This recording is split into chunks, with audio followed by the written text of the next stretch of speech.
There. Now it's definitely sure it's the index mic.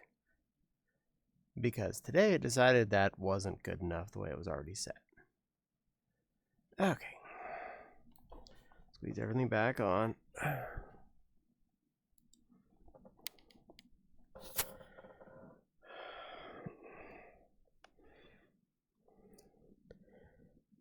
Alright, because this is really annoying me. I don't think I can keep doing it like this. I'm going to have to restart Steam VR because I don't have controls on half my stuff. I'll be back in half a tick. I'm not going to end stream or anything, but I'll be right back, okay? Hi, Silly Lily. I'm glad you can hear me, Jack. I'll be right back. I mean, like, I'll still be here. The stream's not ending or anything. I just need to try and close and reopen shiz. Yes, I want to exit. Thank you.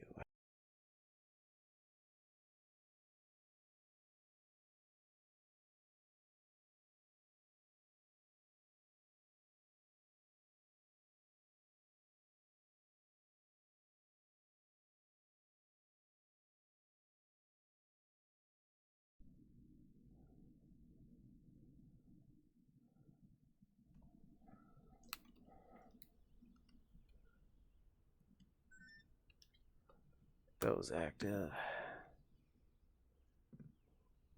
Just I see the microphone wibbling, so I know you should hopefully be able to hear me. OVR toolkit.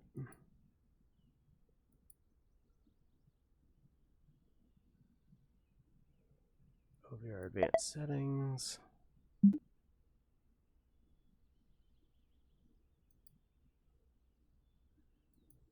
And finally, VR chat.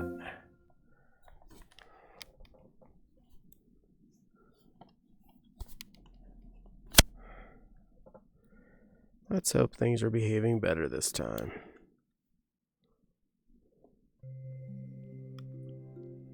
Well, at least that's working, so that's good.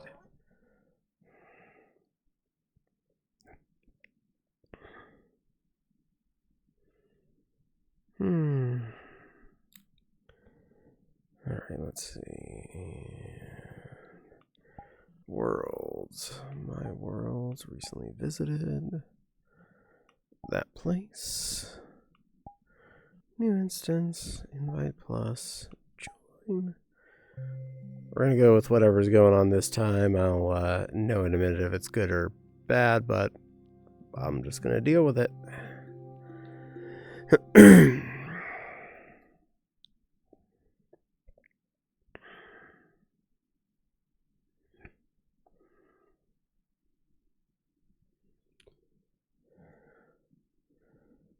Okay, back up to where I was.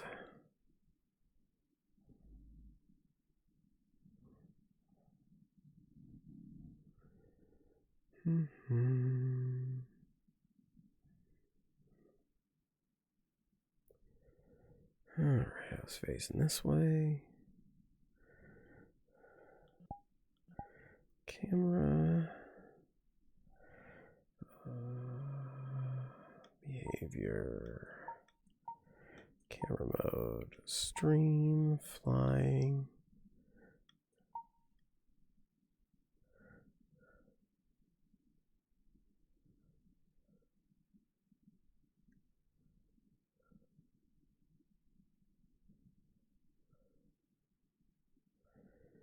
Okay, I'm flying. That up out of my way. Hey, Silver. Oh, good. My options are back. What I was missing, for everyone that understands VR's interface, when I hit the button that would bring up the menus and whatnot, the control menus, really, where you'd maybe get your keyboard and your ability to see your desktops. The whole bar on the bottom with the desktops and OVR advanced settings and all that fun stuff was just missing. Fortunately, restarting Steam VR brought it back. Because that meant I wouldn't be able to click up and get to my desktop in case a window were to crash or something. And that would have been a really annoying moment. I mean, it obviously was already an annoying moment since I had to stop what I was doing to go deal with it. So, yay. Yeah. Short answer, it's been a day. So sorry if I'm not at my chipperest.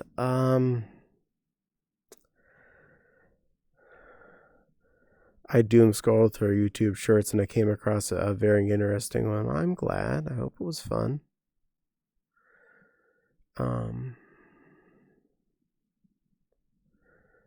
I at least made good sewing progress today, which is something I can't say I've done every day recently, so I'm happy about that. Everything works well. I should get through Maggie's project by mid-tomorrow. Hi, Raven. How you doing, Little Rose? I just need to sew the finger parts onto the rest of it and do a quick stitch around the back side of the gloves to finish them off tomorrow, but I'm pretty sure I can get that managed in less than a day. Then I can get back to working on the pink dress commission I need to work on, because I really need to get both these things done before MFF. Otherwise, I'm really behind, and I can't let that happen. And I really, really need to finish that yellow dress I was working on before the pink one came in, and because it needs done, and I want to get that up for sale and just hope someone buys it, because it's kind of hurting to know that I have now 2 dresses already sitting up there for sale that have been up for a while and nobody's touching. Haven't even heard anybody say interest in either. Well, I heard someone say interest in one of them, but no one's taken. So, kind of hits the ego pretty hard when you put a week or so into a project or 2, and then they just sit there and nobody wants them. Like, wow, I did this thing. It's really nice. And I'm selling it for money because people have been asking for this sort of stuff for years. Here it is. It's a thing. It's available. It's for sale. Nothing. I had something to do with a Fluffy Mewtwo Tutu fursuit. Oh, I'm glad you enjoyed that, sweetie. Beep, beep. 15 streak stream. Yeah, I'm pretty mentally drained right now. I'm not really feeling that great, Raven. I'm sorry.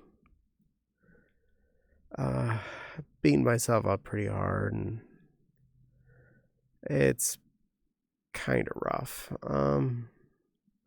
But I'm getting through it.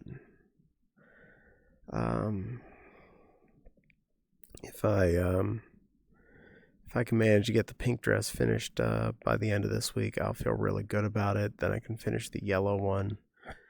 And then maybe get some other things done before MFF if I have time.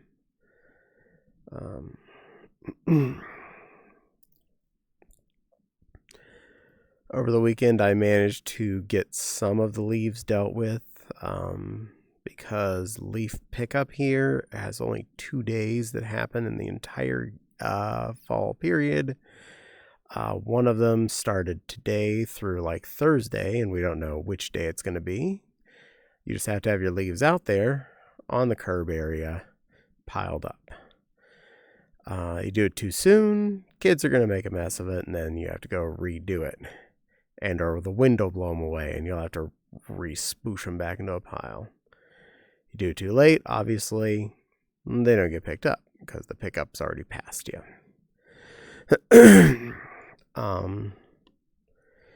It's the cute Raven Rose. It is Lana, and you are the Wobble Princess Babkin. So there's also that.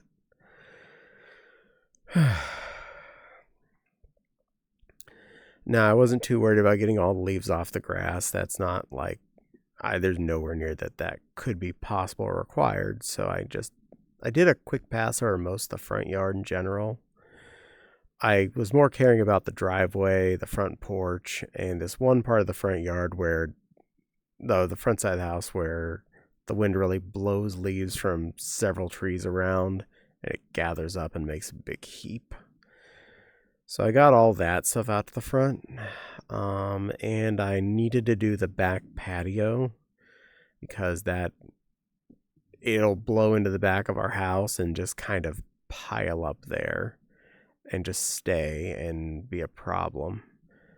And it will eventually turn to dirt on my back patio, and then I have to deal with dirt again, and I don't want to deal with that.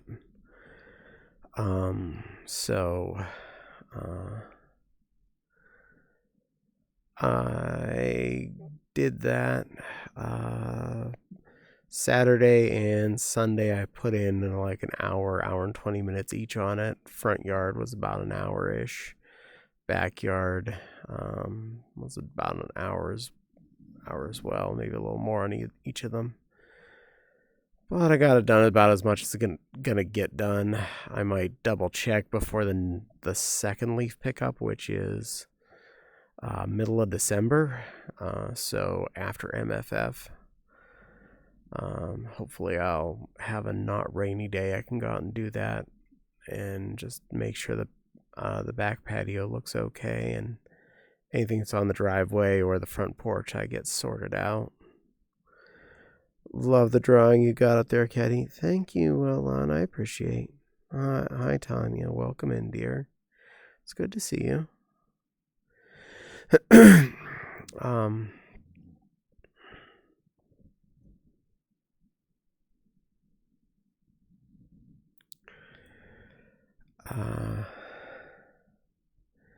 I made the baked chicken leg quarters today, which turned out okay. They may have been underdone. I feel bad about that, but Fopsy doesn't usually eat those, so it was just me.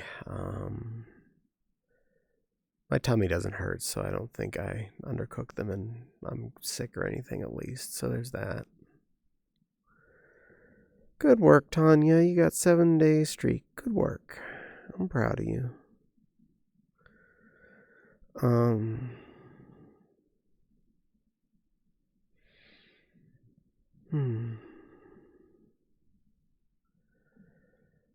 I did go on VR on Sunday and hung out on someone's stream while they were doing a charity thing for a bit. that was nice. It was good to see people and, get online and do something fun. I wanted to do it on Saturday as well, but I had too much I had to do. I didn't want to spend it all sitting there in VR, having fun.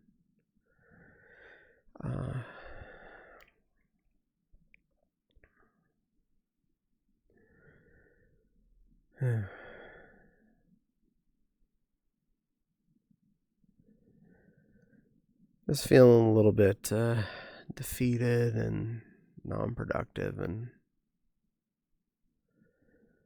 the more you feel that way, the harder it is to, push for productivity to try and catch back up with everything. But it's just like, it's when you don't have the energy to do stuff, it just piles up and piles up because you didn't get stuff done. Well, then you have more stuff to do tomorrow, and then you're already still tired, and now you're depressed about the fact that you didn't get enough done yesterday, and now you're tired and depressed and you can't get more done today, and it just keeps going. So Ben's slowly rolling up on me and kinda hitting hard this point. I feel just so behind the 8 ball. I have so much I need to do around the house and so much sewing I want to get done, and it seems like every time I start to get caught up, I'm just further behind on everything, and it's really kind of bumming me out. And when I'm feeling bummed out, I don't feel like doing a lot of the things that could be productive and are kind of fun, like recording the fursuit videos. I had some outfits I really wanted to record for the last week sitting in the living room, and I haven't had the time or the energy to go out and do that. Now I have a Patreon request video I need to do before I even do those. So now I have that sitting out in the living room waiting to get done. And I need to get the sewing done. And probably another dozen things throughout the house that need to be worked on. I saw when I was out doing the leaves on Saturday in the front yard really needs mowed, but it was too wet to mow it on Saturday or Sunday, so I didn't want to go out there and try and mow it with as tall as it is and wet as it is, because then it'd just be a mess and a lot of extra work. The longer I wait, the harder it's going to be to get it fixed. And yeah, sorry, Lana, I kind of am right now. I'm just not having a great day mentally. I'm working through it though. I'm trying. I'm really trying.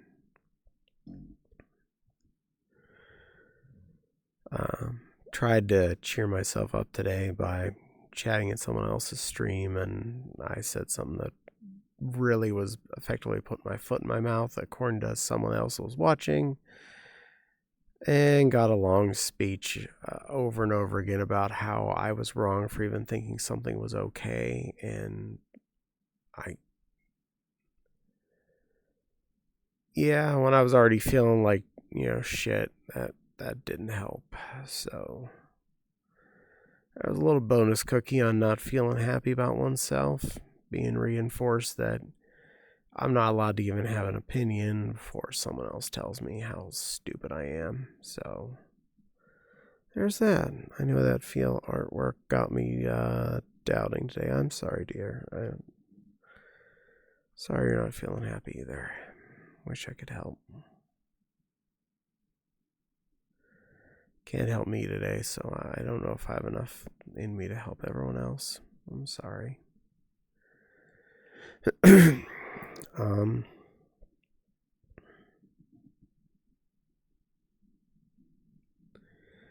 Actually, I'd consider not coming on tonight, but I didn't want to, disappoint anyone any more than I already felt like I was doing today by not showing up. So I still showed up. So here we are.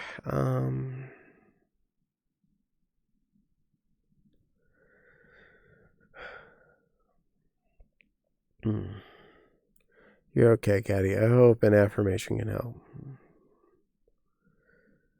Hi, Phantom. Welcome in. Everything okay? Yeah, just kind of depressed today, Phantom. I'm sorry.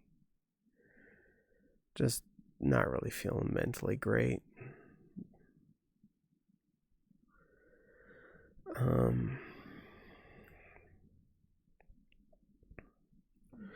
Caddie, I want you to know you're important. You're worthy of love and care and attention. Sometimes life can beat you down, make you feel like you're not worth it. But even on your worst days, even when you feel down, you're always worthy of love. Take care of yourself, appreciate yourself, and love yourself. You deserve it. Thank you, Lana. I appreciate.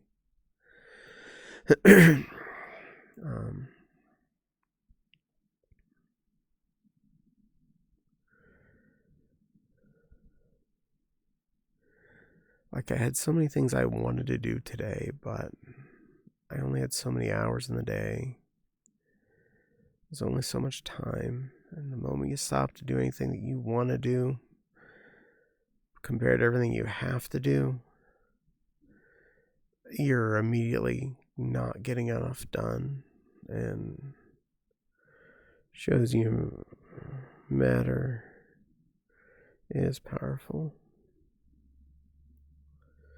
As soon as you matter is powerful. I appreciate it. I do, honey. I do.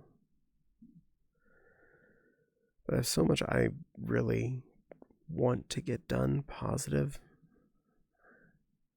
But it really feels like every time I take any time for me, I'm taking time out of the time that I needed to do other things that I need to do for everything else.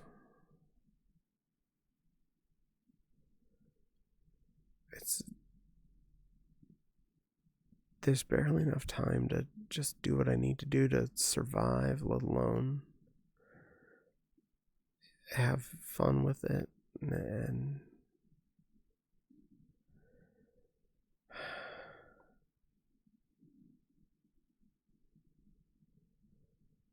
I can't get everything done. There's just too much. I feel like I'm running uphill, carrying a wagon with a flat tire.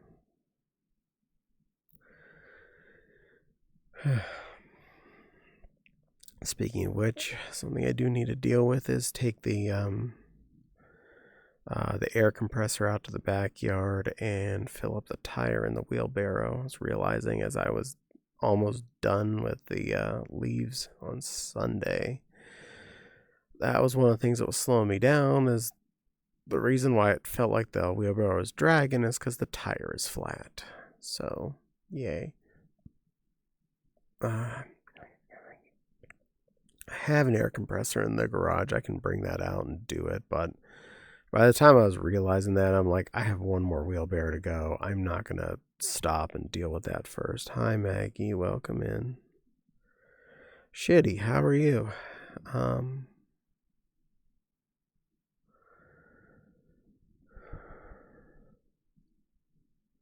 Mentally dead.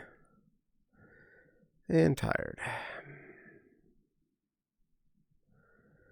Good news for you, though. I should finish your project tomorrow. Hopefully, the first half of the day.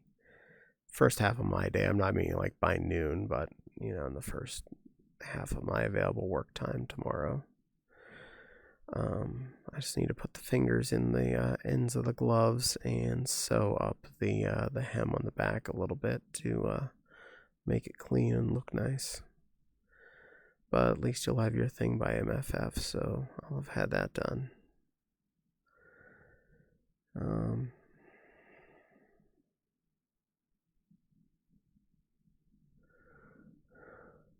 worked hard today, girl. You deserve fun times and rest. No, I don't. I don't. Like, I don't have time to have fun times right now. Yeah, I'll get that hydrate. every time I take a little bit of time for me, it just seems to put me farther and farther behind. So no, I don't have time for any of that.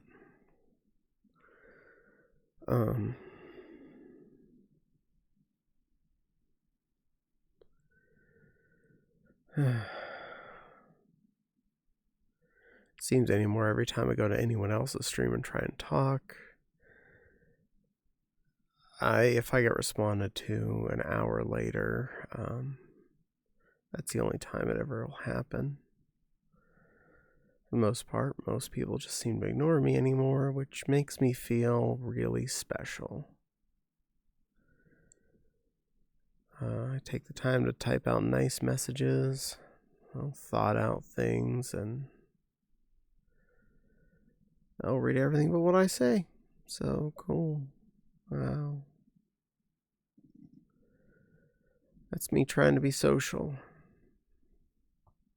Get shot down every time.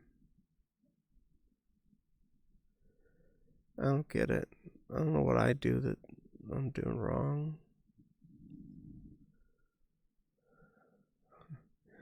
One time today, someone does respond, actually say what I said in their chat. Someone else in chat tells me how stupid I am for even thinking that, so great.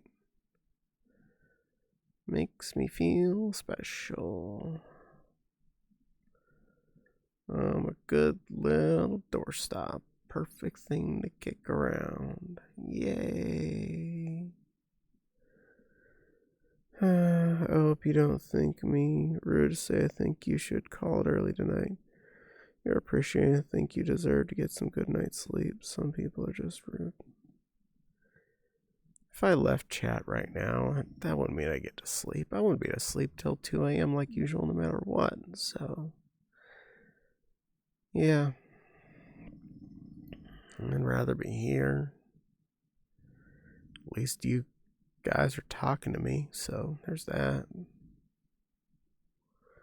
No.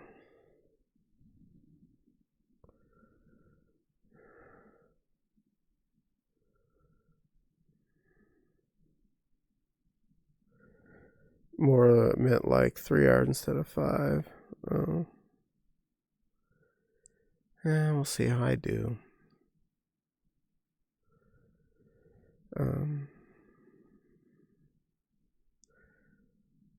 But yeah, if I do stop sooner, I'll just be sitting here alone thinking things, so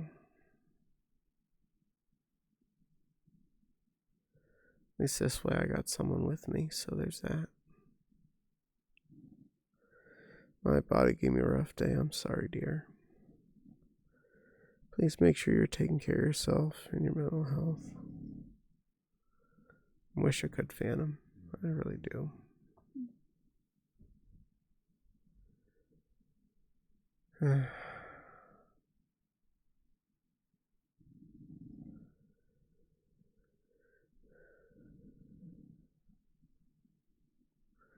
We love you and want you to be around. I know. I'm sorry I'm not my best. I wish I was. I wish I could be better, but I do what I can. I'll give you a hug, yeah. There you go.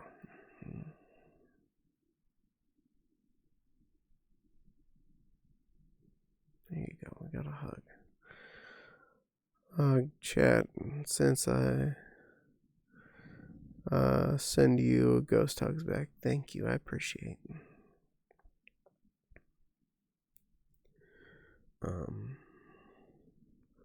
Any snuggles? Well, I do have Fopsy, but she's sleeping right now. I hear her across the room.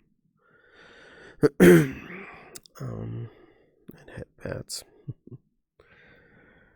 I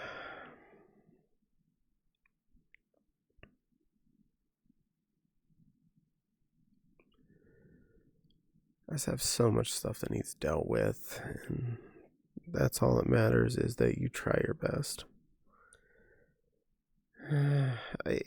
Yes and no, because when you seem to feel like you're falling further and further behind every single day, no matter how hard you try, it just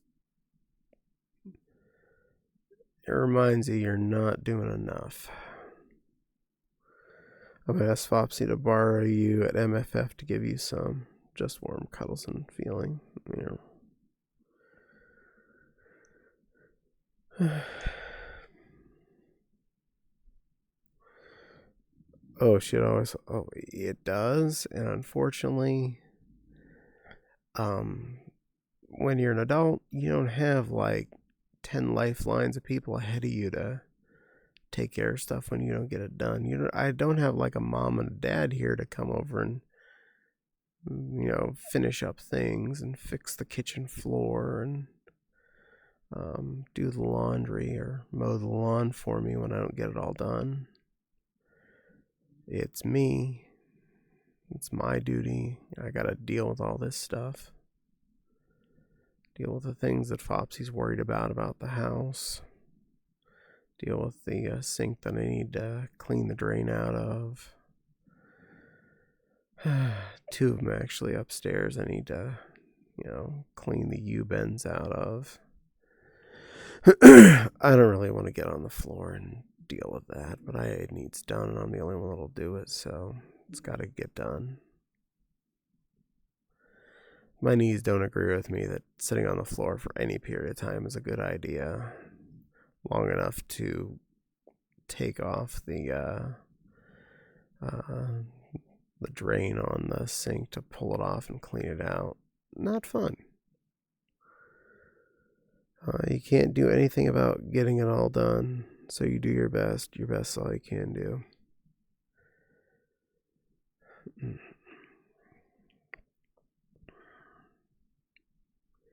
See, the thing is, I wish I had a way to communicate the level of empathy feel. It's okay. You go through your whole life working towards where you think you're going to be your own boss of your life. No matter how far you think you've gotten, there's always somebody that's out there telling you how to do things.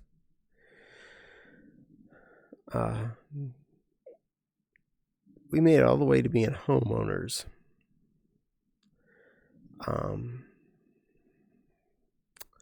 That doesn't mean no one tells you what you have to do with things. Our owner's insurance company tells me all the things that they are mad about when I don't do them fast enough around the house. So I have to snap to it and comply with their requests as quickly as possible, or they'll potentially drop us. So, yay.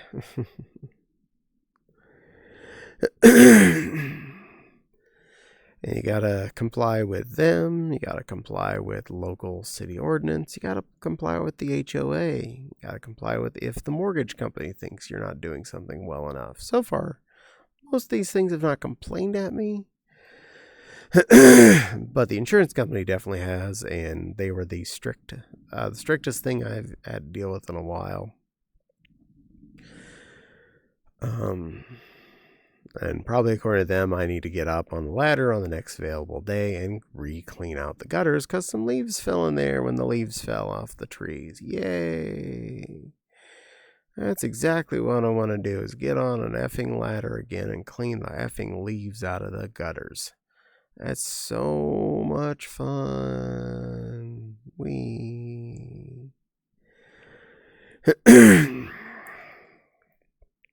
Cleaned all the leaves off the porch and off the driveway. So that's the important part, really. And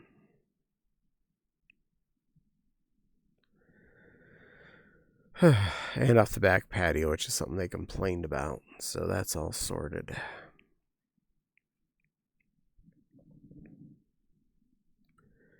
I wish I had time to mow the lawn. I really do. It needs done. I feel bad. That's a mess.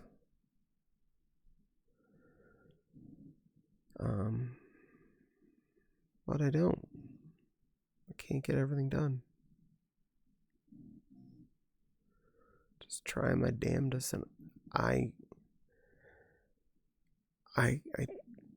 just can't do it all.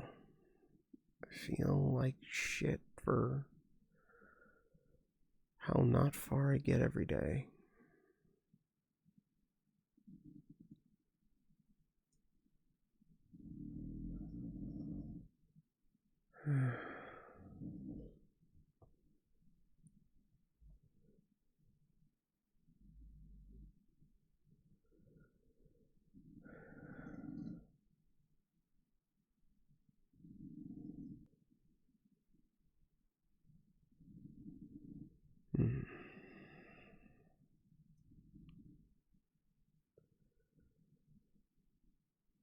The one thing I look forward to every night lately has been coming on and doing some kind of stream.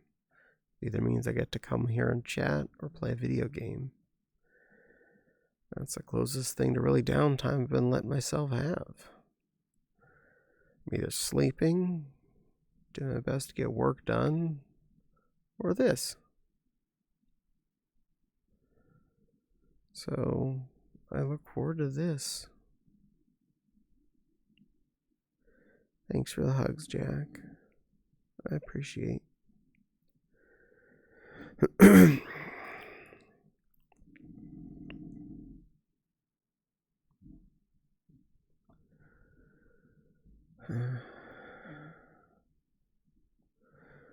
here for it. Thank you for being here, Maggie. I appreciate.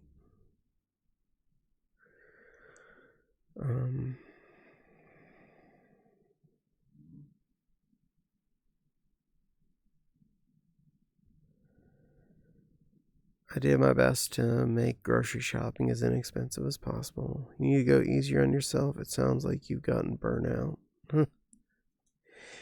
Yeah, well, I can't stop doing the stuff I'm doing. House still needs sorted. Everything needs done. I can't not do all those things. I picked up a little line and she can't get me to leave yet. Aw, thank you.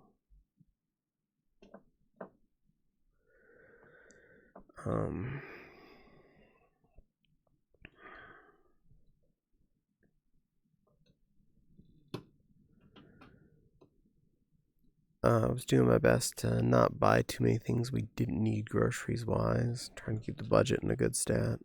Hey, Wild, welcome in.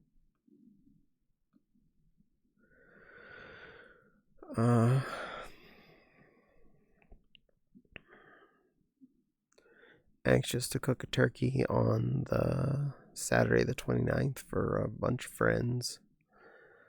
I'm sure they'll appreciate it. They always do. Hey, Wild, Kay's having a rough night. Yeah, it's true. Sorry. So that means early next week I'll go out and pick up said turkey and put it in the garage in the cooler to start defrosting for to be brined. That's Friday night into Saturday. Sounds like it. Hugs, Kay. Thank you. Hi, Nepal. Welcome in, sweetie.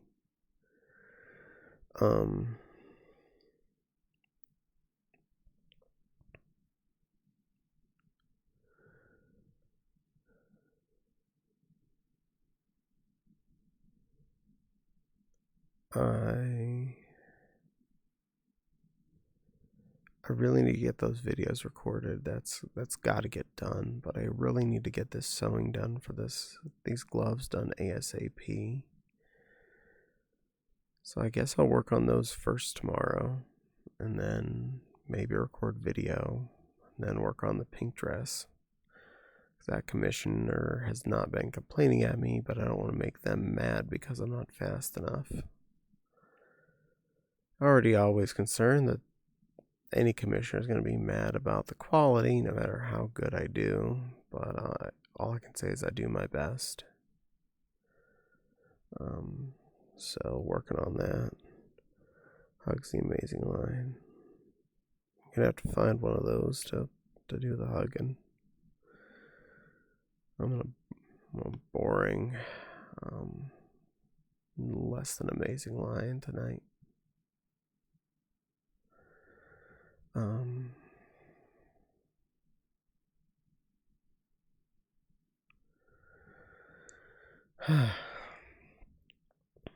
I didn't get much cooking done this last week. I did the fried rice. I think that was Monday, which was good. Finished that off later in the week. Oh, Caddie, plush hugs you more. Thank you, dear. I appreciate.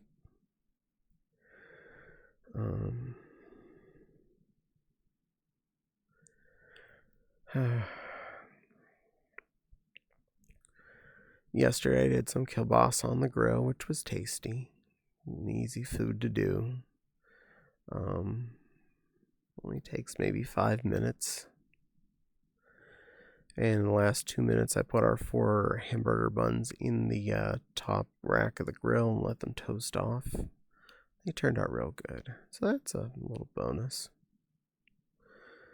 I'm doing ribs for Thanksgiving. Haven't decided on the sides. Well, stuffing. You have to have stuffing's required. I decree you need to have at least stuffing, even if it's boxed kind. That still goes good with ribs.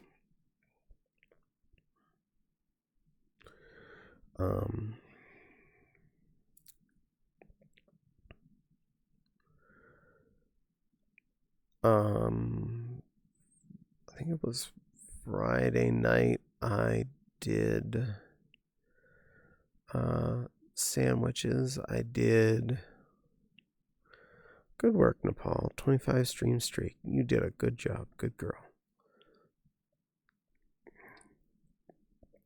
Friday night, I took some of the pre-cooked Tyson chicken, true green bean, and green bean casserole. That's always a winner, too. I took some of the Tyson pre-cooked chicken breast chunks, put them in a pan with a bunch of frozen peppers and onions, and a couple cans of mushrooms, and heated them up till they were well cooked through, and served them on a hoagie roll. I had some seasonings and stuff in there too, but that's the most important part. It turned out pretty good. And then Saturday, I made up some pasta shells, and I put some of the remaining sandwich fixin' on top of that. And it was even better than when it was on a sub roll, so that's a good thing. Had a nice big bowl of that, and it was really filling and tasty.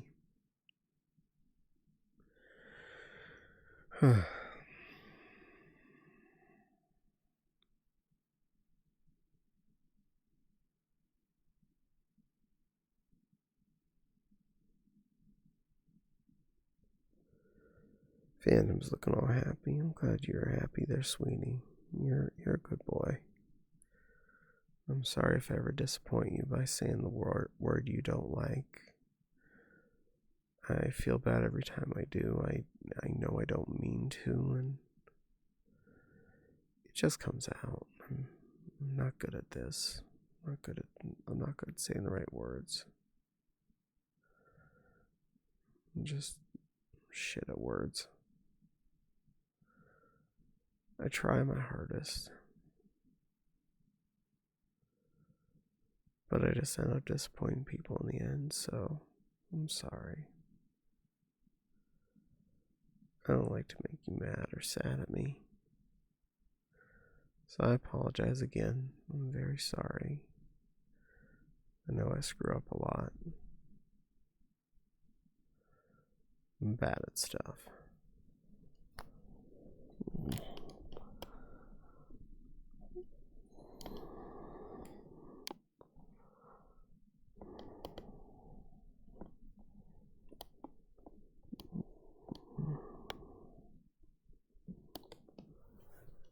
Oh, thank you, Fopsy.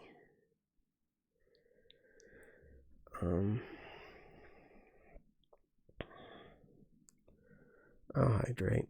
I got that.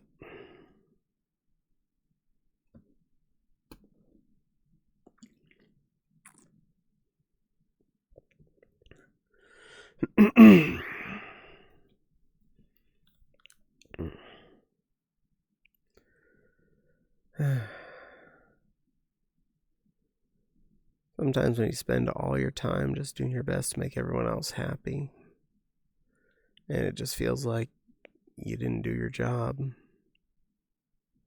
really hits.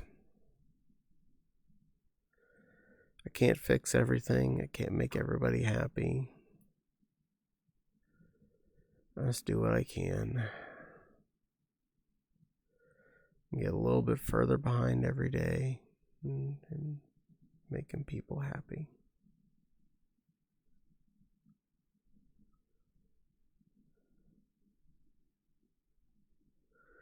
It's important to stay hydrated when you're upset. Yeah, don't worry, I definitely do. I filled up my water bottle just before I started stream, so I got a lot here.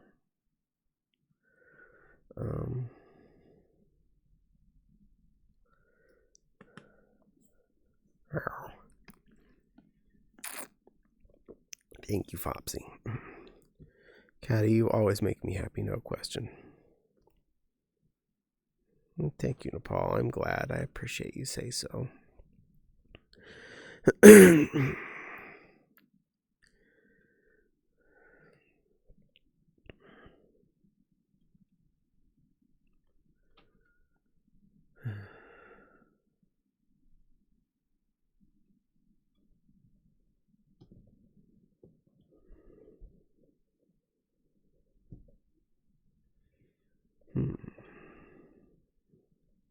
There we go.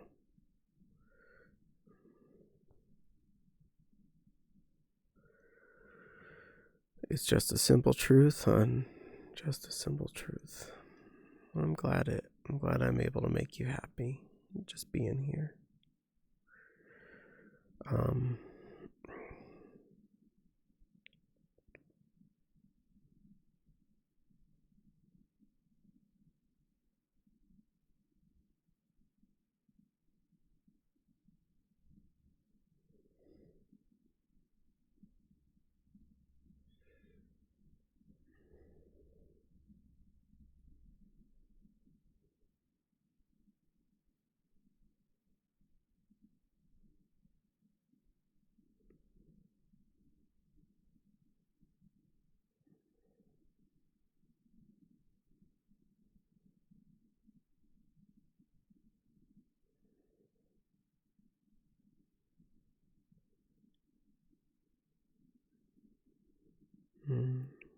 Hi, Tiggy.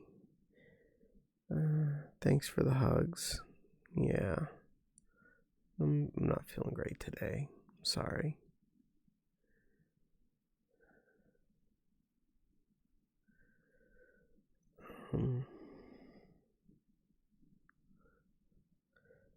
Hi, Maki. Welcome in, dear.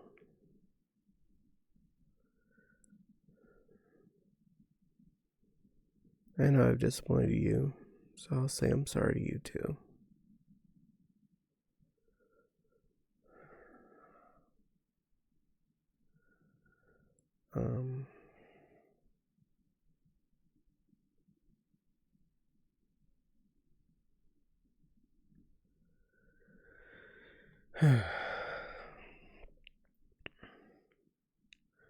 At least I can say I made progress in my game. I'll probably finish off that run of XCOM Apocalypse tomorrow night. I'll have a few more building missions to finish off, and then that's done. I think I'll start and do XCOM UFO Defense, the original one again. It's probably going to run a lot faster just because I can come into that with a serious plan. Excellent. Thank you, Maki. I appreciate. You're a good little vixen kit.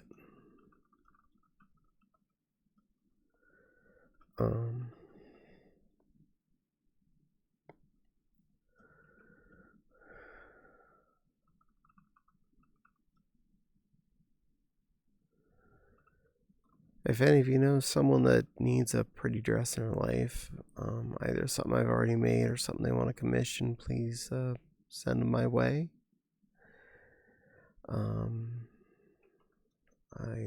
be happy to ship out anything anyone wants that they want to buy. They make great Christmas presents. You can buy a pretty dress for someone as a Christmas present. Coffee. Thank you. Thank you, Nepal.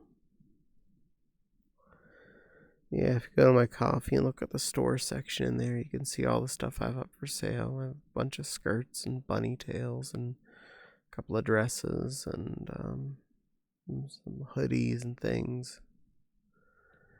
Lots of cuddly, cozy things, especially good this time of the year. You want to be warm and cozy? I got you covered.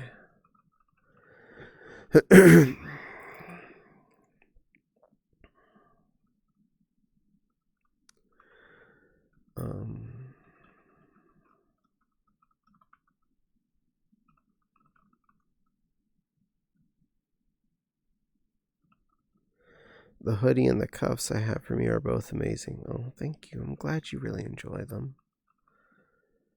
It was a pleasure to make them, and I'm glad they went to a good home.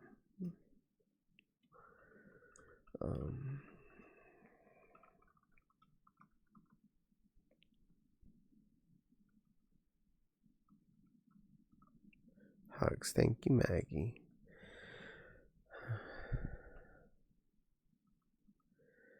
Yeah, it's bad enough when things don't sell, when you have people telling you that stuff wears out. Makes me feel bad, and I feel bad about that. Sup, Caddie Cat? Hi, Tavi. How you doing, sweet little chipmunk? Hope you're doing well. What are you up to, little art monk? Full of energy? Being a little amazing guy? Full of zip zazz and pizzazz.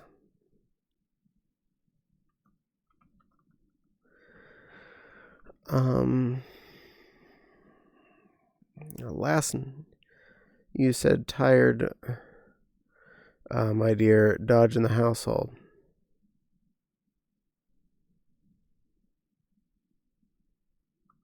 You sound tired. Yeah, I'm feeling pretty beat down tonight. I'm sorry. Well, I'm glad I'm a good place for you to hide from your household asking too much of you. I don't mind being where you hide. Had a fun bonus computer moment last night when I was going to shut down. I had required updates sitting there, and I decided I'll do an update and restart just to make sure everything's okay before I go to bed. And when the computer came back on, 1 out of 3 monitors had a picture on it, and I was like, "What?" And the 2 monitors that were off are the ones off of the secondary GPU, which means, I'm on mobile, so tough catch at times. There you go. Caddie's having better mental health day. Yes, I am, unfortunately. Fortunately, the situation was just Windows decided to turn off the other 2 monitors. For no apparent reason when I did the Windows update. It just thought that's a good idea. So I had to go into display settings and choose extend desktop to this monitor on both of them, and all of a sudden, boom, they're back exactly where they were. All the icons moved back to where they belonged. Happy day. So it did a broke. Yeah. And basically every computer in our house has a pending Windows update. That's one of those you have to choose to do it. So all of them have that little blue circle symbol on in their system tray, and we're all just looking and going, maybe tomorrow, maybe some point in the future. Oh, thank God. Yeah, fortunately everything's still working in the end.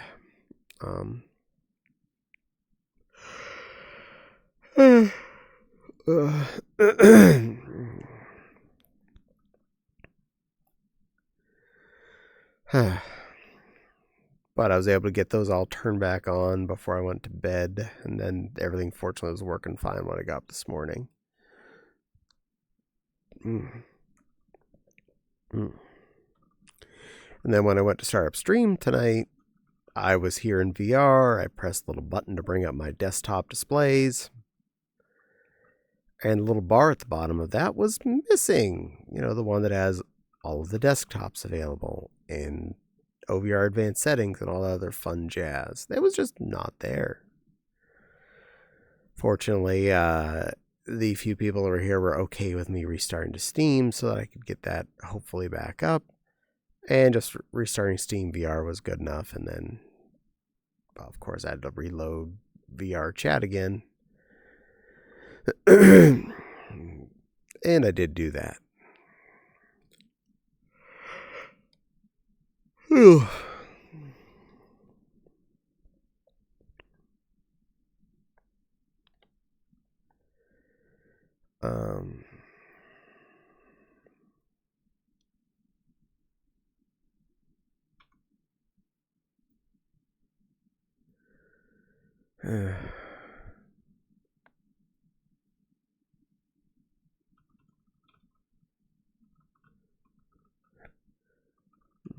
And I know my chat's horrendously slow compared to some of these bigger people, but it does drive me crazy anytime when someone's stream and they just basically ignore some or much of their chats.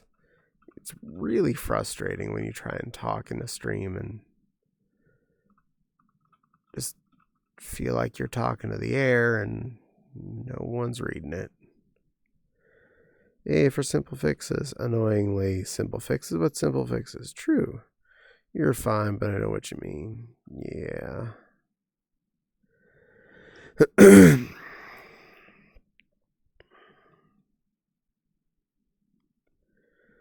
going to do everything I can to get everything caught up I need to before MFF. I have to.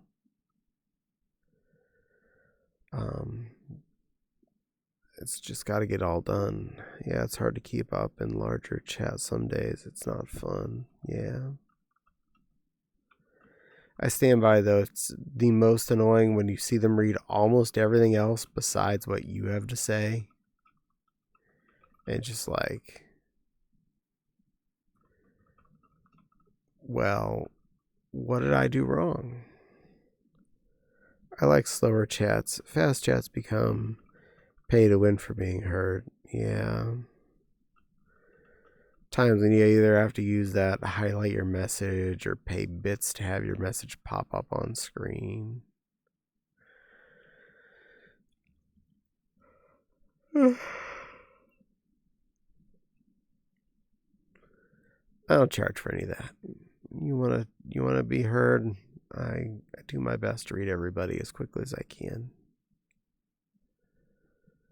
Heck, I feel bad when I'm at all behind. So I promise I'm doing what I can to make sure you're all heard and noticed.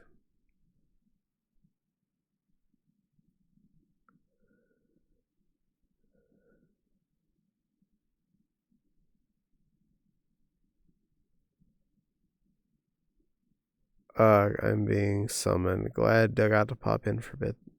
Well, thank you for popping in, Tavy. I really appreciate you, sweet little chipmunk. Hopefully I get to snag a hug from you if you're going to be to MFF. You do a really good job at reading chat, Caddie, okay? I do my best. I try to never miss anything. I know it happens occasionally, but that's usually I miss something, not I purposely skipped reading someone's message. Sure thing, we'll be there. Yay. I mean, you bounce around like a pinball, so eventually I would just get hit by you by accident, so that's how that works. You're basically omnipresent, and then I just come out and be in any location, and all of a sudden I've interacted with Tavy, and that is good.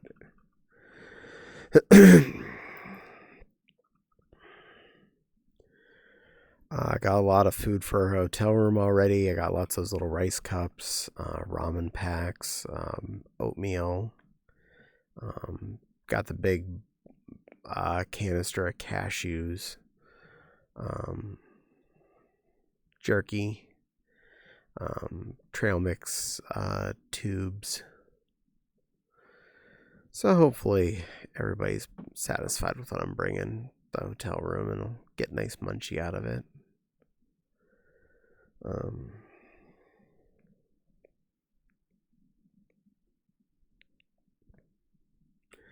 Still got to buy a few things closer to time because you don't want to pick up Little Debbie's too much before the time you're going to eat them. And I definitely want to bring at least a 2 to 4 boxes of those because it's going to be several days and there's 4 of us in the hotel room, and I don't want anyone to feel like they're not allowed to have one. That'd just be rude.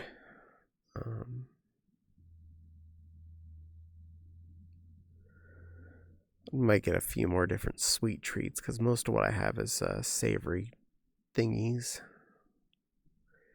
I did get some water squirt stuff so that I can change water into something tasty. Both caffeinated black cherry stuff and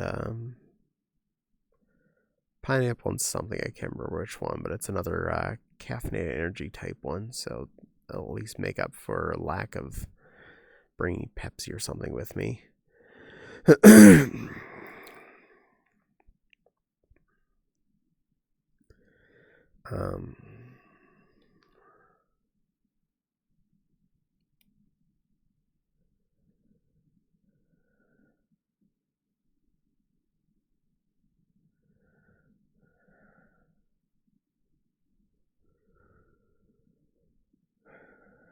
I don't know what to talk about.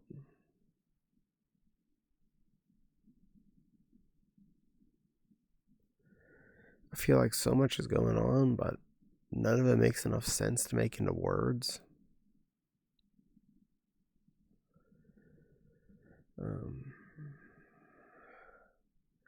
Honestly, the biggest reason why I don't have 2 chat streams a week is because I don't feel like I have enough to talk about in one day, let alone for 2.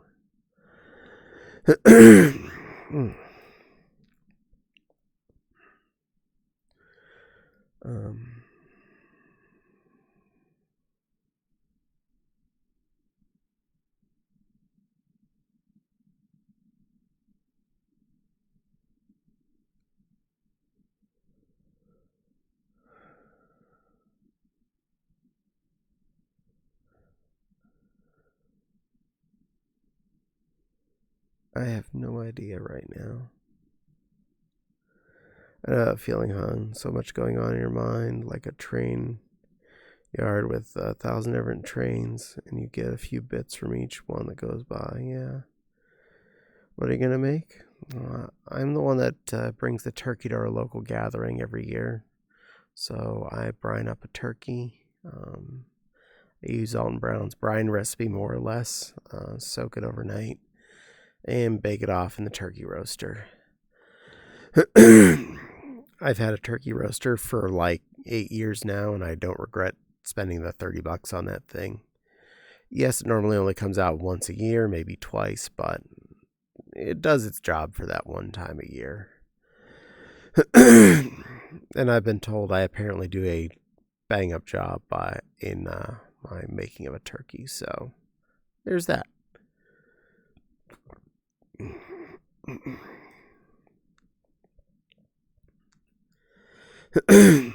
I was also maybe considering baking up an apple pie to go with it too.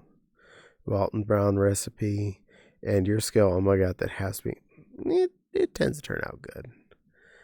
I haven't had a dry turkey yet, so there's that.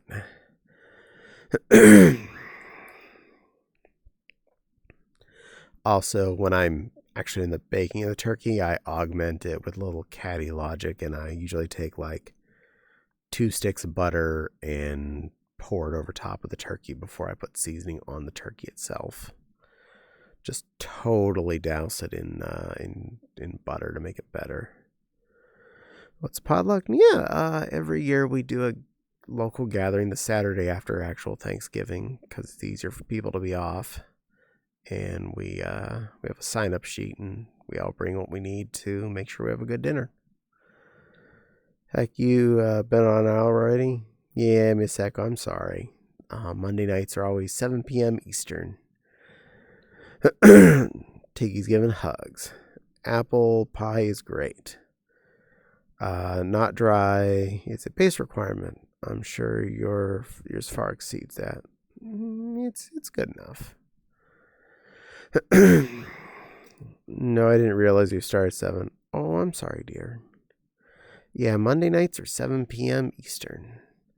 I've been keeping that schedule for a few years now. I don't want to lose this particular day. I just want to make sure I'm here for people. Be a good lion.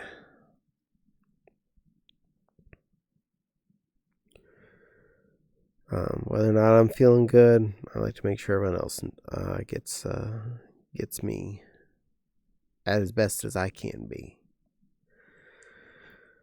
And we're here for you, Caddie, okay? I appreciate you're all here for me, too. Thank you for being here, everyone. You're all wonderful.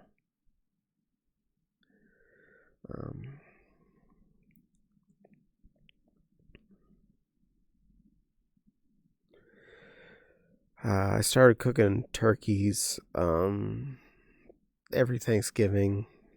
Offers hugs. Thank you, Miss Echo. I gives you hugs right back. Snuggle, snuggle, snuggle. One year, we just happened to be in the grocery store the week of Thanksgiving, and I walked past the turkey section, and there were literally turkeys sitting in the freezer that said stuff like 59 cents. Not 59 cents a pound. The total remaining cost of that turkey was like 59 cents. And I'm like, for 59 cents, I'm just like, I'll give it a shot. And every year since then, I've baked a turkey. Because apparently I did okay on that first one. And it's a lot of food, and it was pretty darn tasty. Thanksgiving turkey was always dry as a bone in my house. Only the thighs were good. Well, then you definitely need to eat mine. It's way juicier. Do you always start at 7 on Mondays? Absolutely.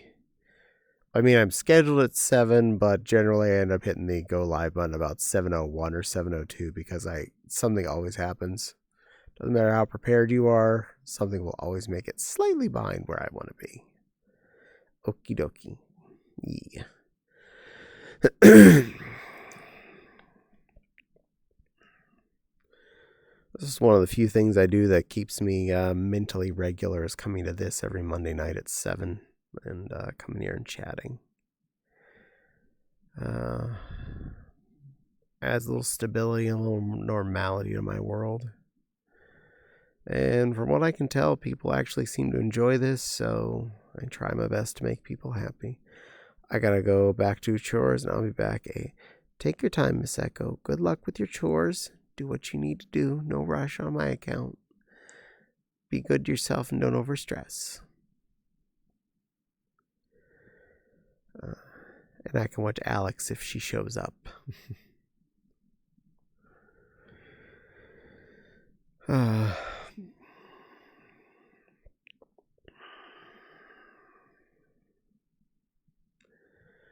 And I love when people say weird comments on YouTube videos, like questioning why I wore an Easter Bunny costume in October on a video. I'm just like, 'cause I did. And did I hurt anybody by doing that? No. Just doing card sorting. Well, good. Get those cards sorted. After Mom kicked off, I tried to make it once, never again. I don't have the spoons for it. Just a passable at regular meals and much less that mess. The thing with the turkey is they be trolls. Yeah. As long as you brine the turkey up real good for the night before, then put it onto a slow bake with a lot of butter on it, you're probably going to be okay. Set your thermometer, cross your fingers, and come back whenever the thermometer beeps to say it's warm enough.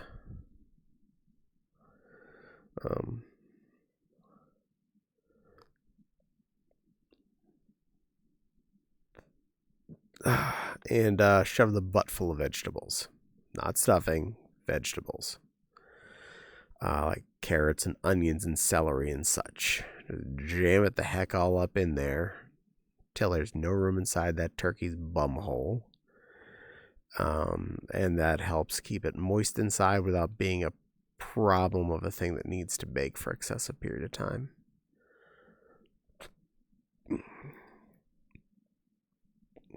And when the turkey's done, all those vegetables are spent more or less. No one's probably going to eat them anyway.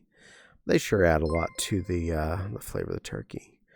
Mad Cat, thank you.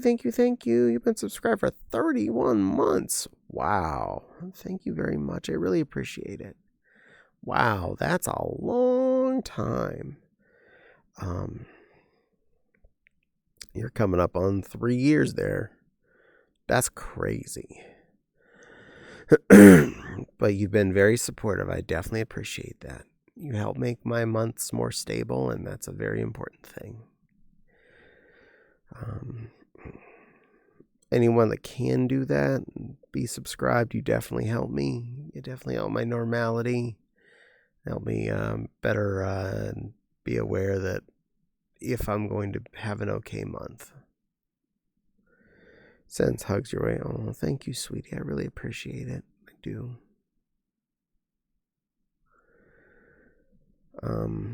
Do my best to stay upbeat, and I apologize again to everyone for being kind of a bummer tonight, but I am how I am, so get me as I am. I don't put the VR headset on and, pretend. Put the VR headset on and I give you exactly who I am. That's just who I am today.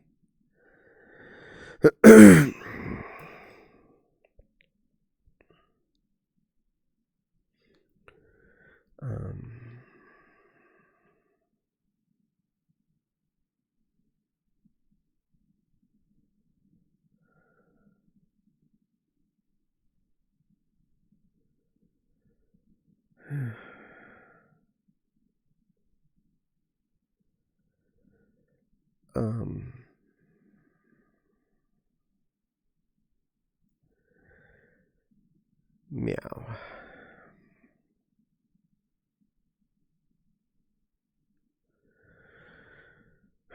Fortunately, when I saw the credit card bill came in my email and I looked at the number and I saw it said 0, I was like, oh, well, that's easier. I don't have to deal with that one today. Because I already paid that one off before bill even showed up. Does make it a little easier in the long run.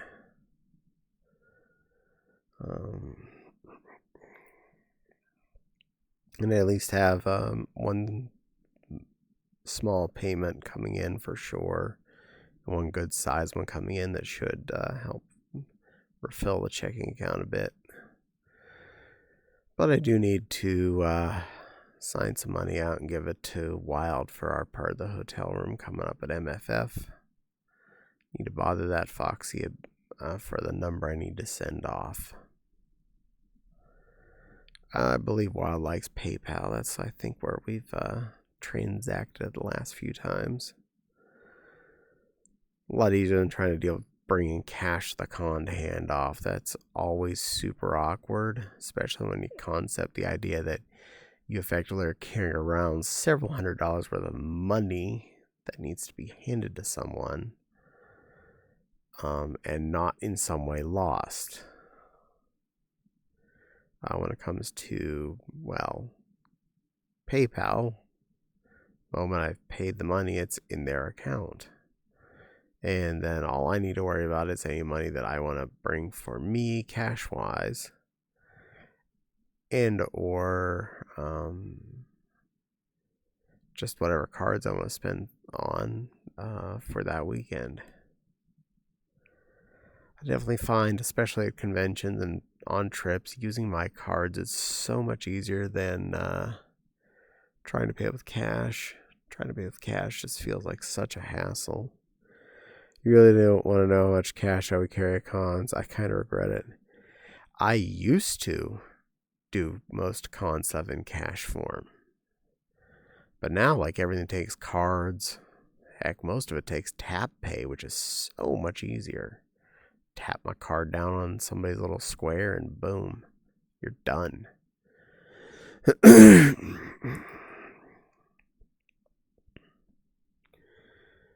I definitely find it a lot easier when anything is direct tap type pay. I don't have to hand my credit card over to someone or hand it to a waiter or waitress and have them take it back and run it through a machine. It's like, no, I got a little thing here. Tap your card and then sign off that you paid me.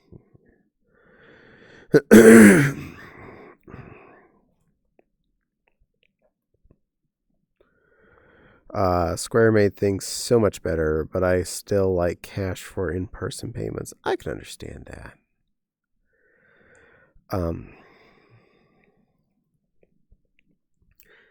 I honestly like to do the card for not only my peace of mind, I still need to learn how to invoice with PayPal so I can get my sonas drawn. It's not that hard.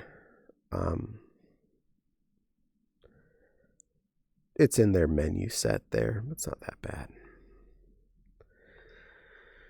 But carrying cash is a volatile item. I definitely found it's easier to steal and easier to disclose that it's someone else's cash, not yours, if you take it. And if you're at someone's table and they have to deal with their cash, now you have to deal with a person potentially that's not normally a cashier having to count out change for your 20. And that's potentially more time consuming, more mess, more chance of mistakes. Whereas as long as they type the right number in on their little app, you look at the screen, you say, oh, $16.23. Yeah, it seems right. Tap, tap. You paid. You're good. And none of these people then have to deal with calculating tax right as they're on the spot. Oh, they just type buttons in on their phone. And there you go. It shows the cost right on their screen. Whatever it's going to be total. No deal. Change. Everybody wins. Oh, I just tipped the change. Well, hey, you know what? That's actually a very good answer. I like that answer. As a creator, I appreciate that answer 110%.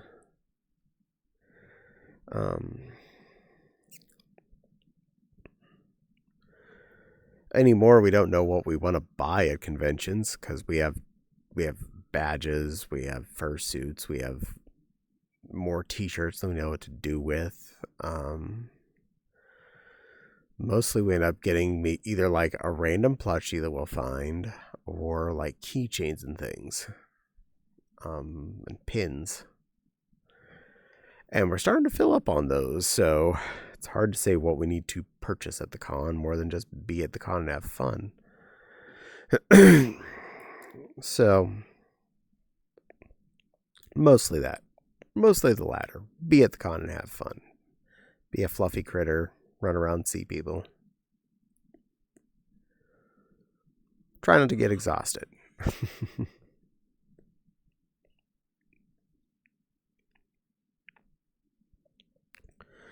Books, pins, comic books, and I'd poke around getting a fursuit. Nice.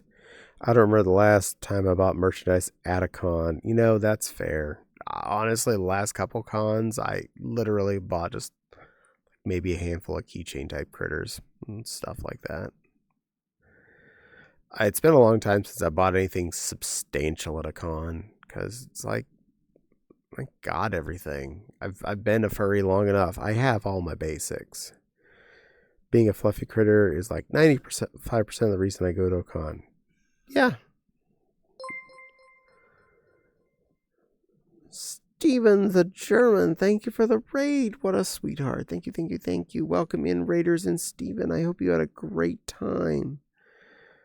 And thank you, Plushie, for trying. And then the shout command fails at us. Cons and just a shopping trip for me.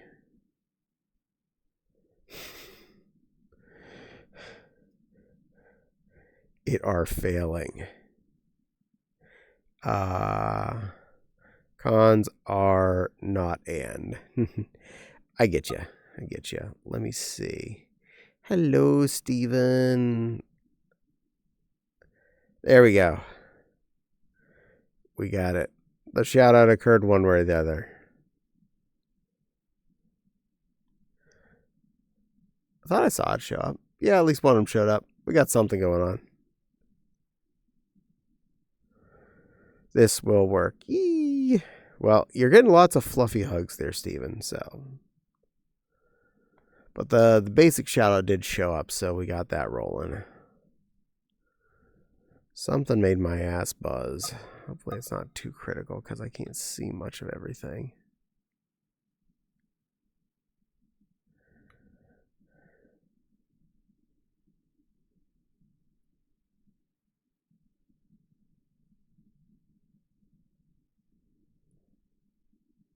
Tiggy? Tiggy, you didn't have to do that. Thank you. You really didn't have to do that.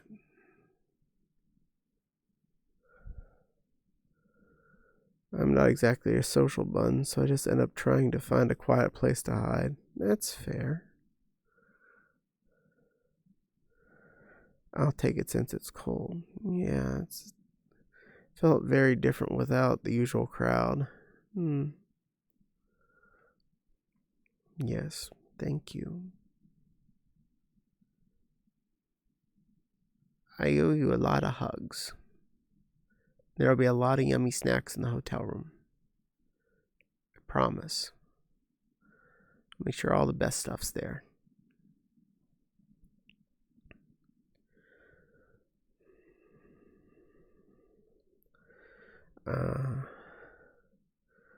Tonight I'm wearing, in real life, a fluffy hot pink bathrobe with fur trim.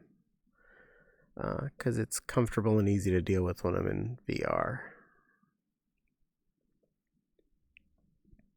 Because it was also a chilly night here too. Did air snacks? Absolutely. But I'll send this. Hugs and purrs. Thank you. Yeah, I tend to bring a lot of food to a con to help make things easier for us and for anyone else in our hotel rooms. Because I know how it is. Yeah, you're at a con and you don't think about the fact that you just burned off a whole lot of extra calories walking around. And the only thing you have available is maybe the convenience store downstairs, and they're charging like $7 for a 20-ounce Pepsi. And they're sold out of them. The only thing they have left is like Diet Sprite or something, and it's like, ew. So I tend to bring a lot of yummy snacks, lots of things that'll help people get through the con. Especially making use of whatever tools are available, like the microwave down the hall at MFF. We bring an electric tea kettle. And lots of extra easy to deal with things like the microwavable rice cups that we have. Those are really good. And instant ramen things. Definitely helps make sure that the con keeps us fed. I mean, Caddie, all the best stuff. You, Fopsy, and Wild will be at the room, so Tiggy will have good things for sure. Aww. Paul, you're a sweetheart. Yeah, I stay away from the sweet shop. Mostly hotels. I usually bring whatever is hiding in my pantry at home and stuff. Funny thing is, yeah, also, yeah, PayPal invites probably easy to learn, but I'm lazy and anxious about money sending stuff. Also very stupid, so I've been avoiding it. That's fair. I'd totally treat y'all to dinner if I'm at a con. Aw, thank you, Mad Cat. I appreciate.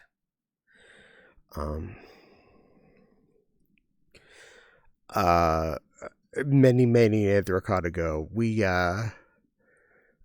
we got drinks at the bar on the main floor at the William Penn Omni, and they were like $20, and they sucked ass. So the next morning, we went down the street to the liquor store, picked up a bunch of the cheap premixed beverages, mostly Chi-Chis and Tito's or Titodo, whoever the tequila brand is, and just like walked out of there looking like a bunch of junkies with bags full of big ass bottles. Took them back to our hotel room, and we spent maybe $60, which was as much as 3 of our shitty one single bad drinks were down at the hotel bar.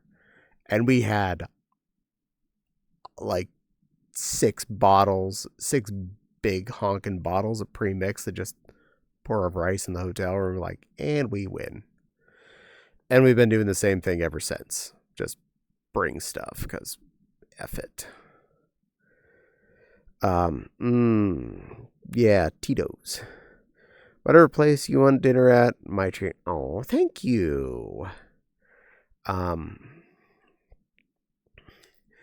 We'll go to Taco Bell, and I would like one 59-cent taco, please. I'm kidding. I wouldn't eat a Taco Bell if I didn't have to.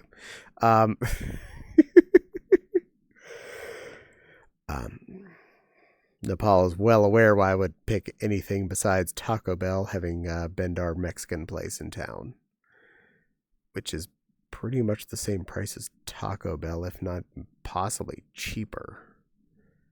And margaritas.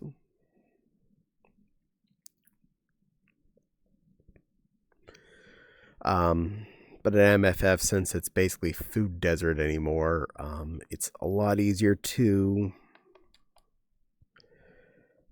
do one meal in the hotel facilities every day, and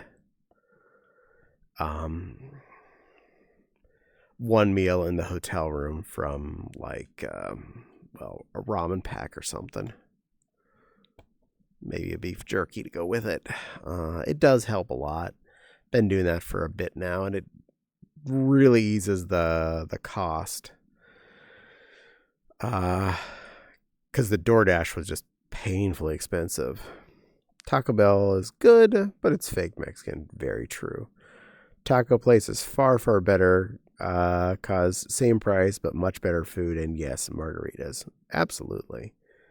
Can someone bring up an entire cater box of wings, subs, and McDonald's steaks, ramen, burger, and fries? Absolutely. I'm eating constantly. This is fair, Mad Cat. This is fair.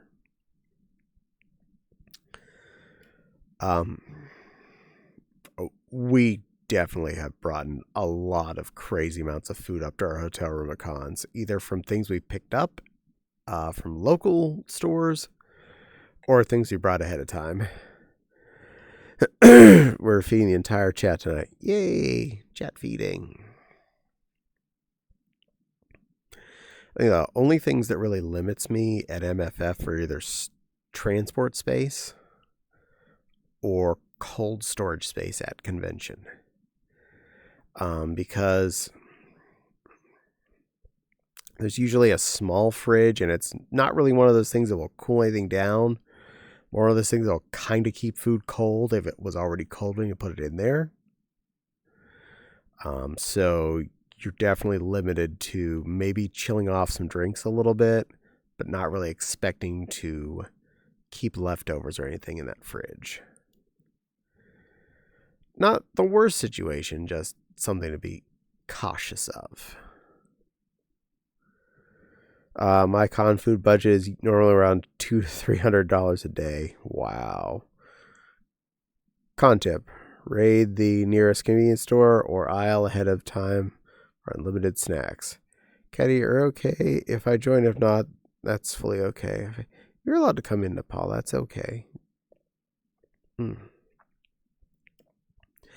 Funny thing is, for the longest time, our Anthrocon budget was about, for the two of us, $30 to $40 a day for lunch and $40 to $80 a day for dinner. So that's around anywhere from $60 to $120 a day for food. Trying not to hit that top end by far. Trying to stay well under the €100 mark. And rarely had we even come close to that. So I'd say we're doing okay. Okay, give me a few. You got it, Nepal. You know you're always welcome, sweetie. And there's a lot of space behind and in front of me. We can move the camera as need be. I actually found a roomy place to be in today. Speaking of which, I'm going to flag this world. I'm going to keep it. I liked it. Add to favorites.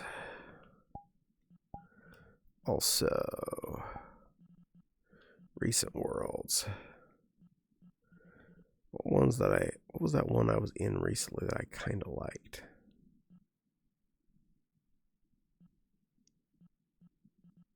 Recently visit. The wrong directory. That one. I want to save that one to look at later.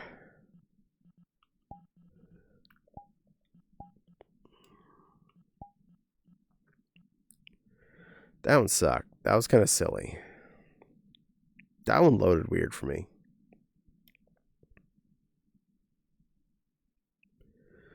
All right. I budget about $1K per day at the con between food, forgotten stuff, and spending money. I'd join you, but I'm at work. But I have the things mostly set up for VRC. Nice. Well, I'm glad you do.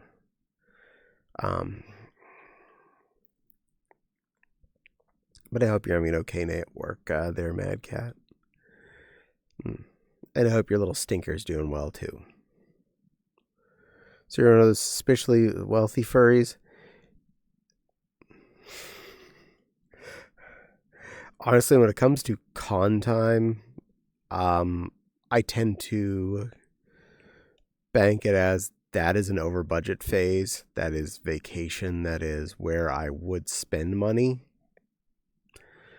Also recognizing the fact that I didn't have home access to like grocery store items that I would normally have. I refuse to answer that question. Best answer. Like the last con I remember going to that had normal grocery access was last time I went to Morphicon.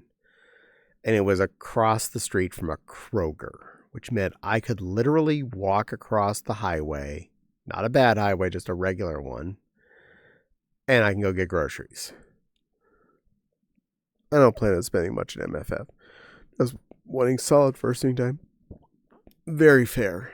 Mewtwo is going to get a lot of out time. There will be much Pokemon. Both in the hotel and over in the convention center. Heck, I might even walk outside just because I'm a dork. But he's getting a lot of traction this year. I'm going to make sure he gets out and about a lot.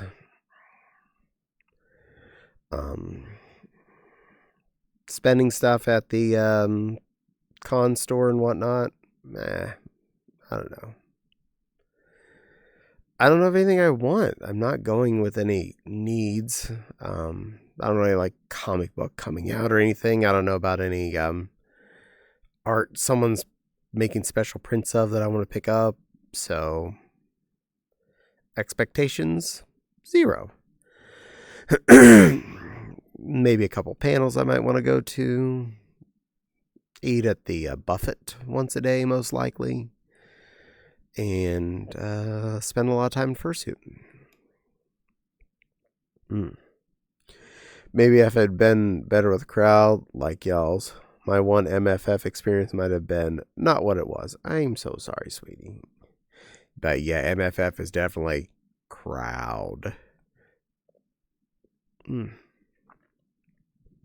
If you're at the main hotel, any given evening, it is just like you're wedging around to get from point A to point B.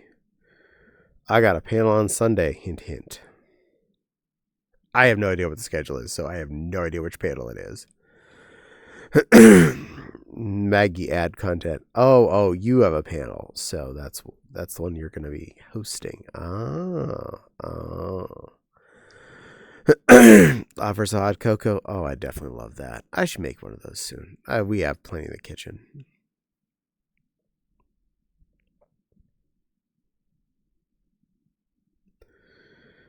I do love a good hot cocoa.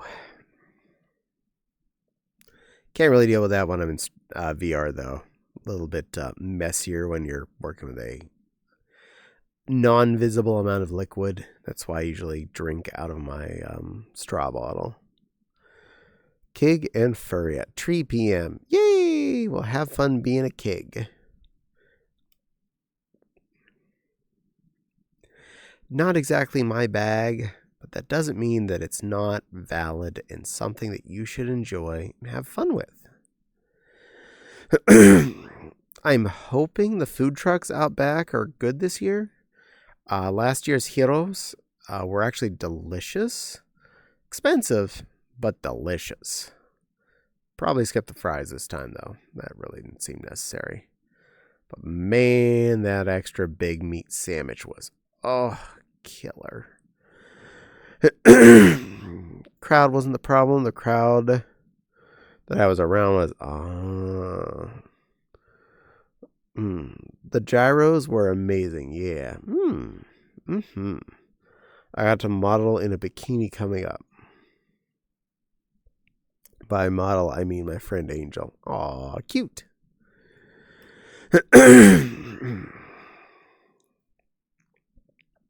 I'm definitely far from a model.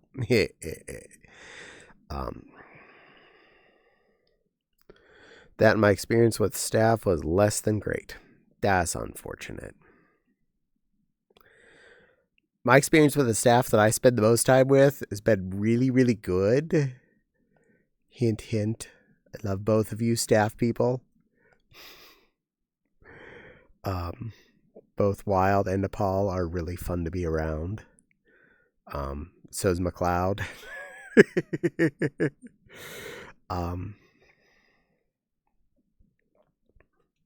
But I don't think he's in chat right now.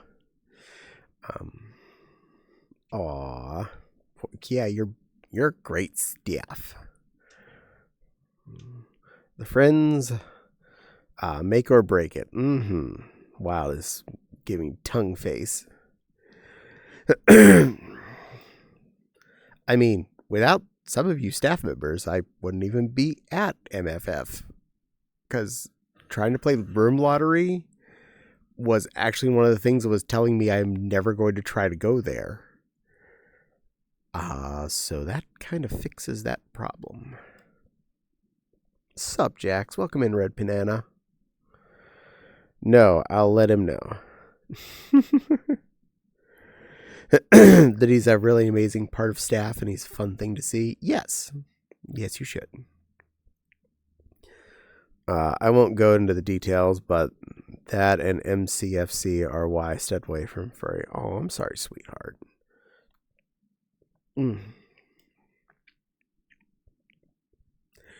Well, it's been a few years. Maybe it's time to give it another chance. See if your experience is any different. I'm not saying try for MFF this year. You're way at the weeds of trying to get things set up to be there for that. Maybe next year. You're definitely in short driving distance. Because, well, you're just north of us, so you just have to go west a little tiny bit.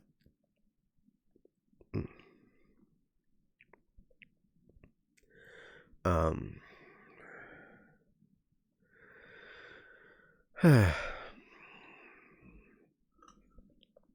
if anybody wants to buy anything off of my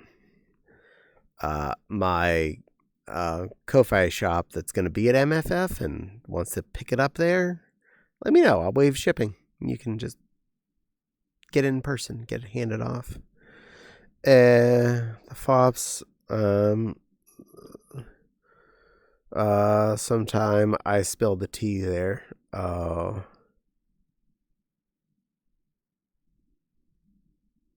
Ko-Fi, yeah.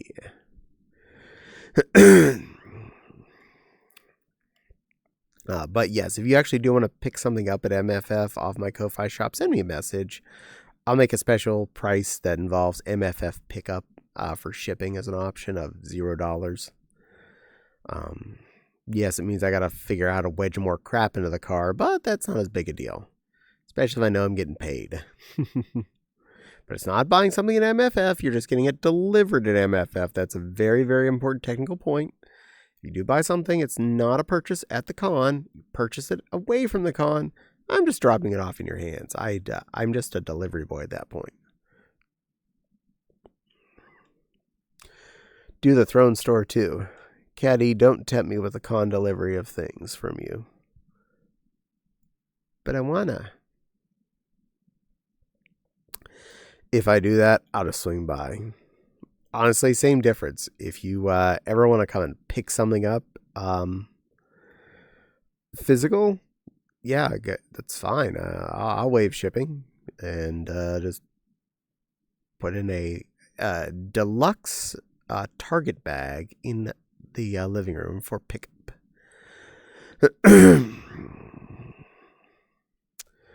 At least my gloves are small. This is very true.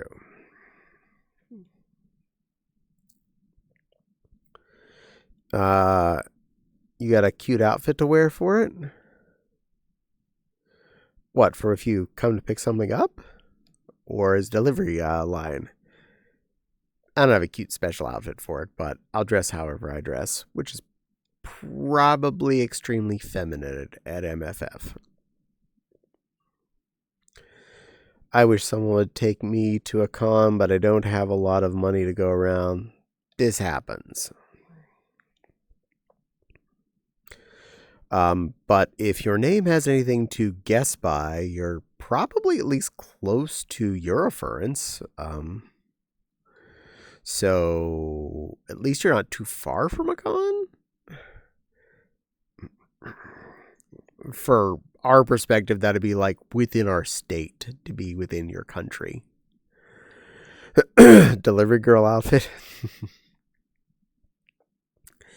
Well, if Anthrocon has any symptoms of how I'm going to probably dress, I was in a maid dress / little girl dress almost the entire con.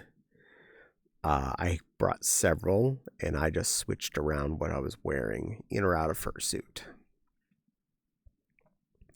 So you have that to look forward to.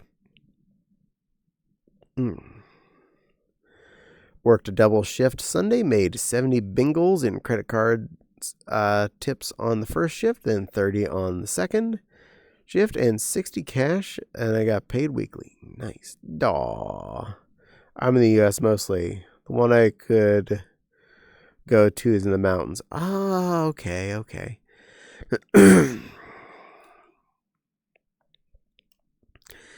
There's cons like almost everywhere, so anymore you're almost guaranteed you're within short driving distance of one somewhere if you want to go. I brought some cute things for MFF, but never got to wear anything but normal clothes. Aww. This last Anthrocon, I basically just told myself I'm not going out of the hotel room except to eat in something boring. So if I'm standing in a line, I was wearing a dress. If I was going to the deals room, I was wearing a dress. If I was just going to roam around and take pictures, I was wearing a dress. It's just how it worked. I dressed pretty, had fun with myself. I enjoyed my time out and about. I like Fontana Dam.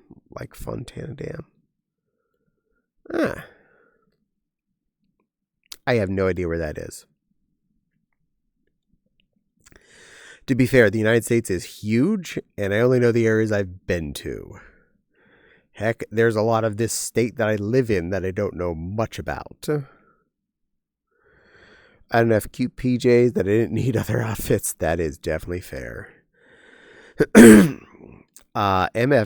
Anthragon this last year, I did bring a Kegu with the intent of wearing it out in public and never got around to it. I just didn't have enough. I didn't have enough times in the day to get that out too.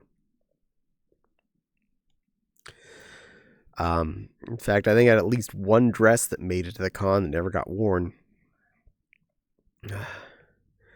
But sometimes it's better to have at least one extra outfit that you didn't wear than not enough outfits and everything's sweaty. I'm sure I had several pairs of tights that didn't get worn, but I brought extra tights just in case.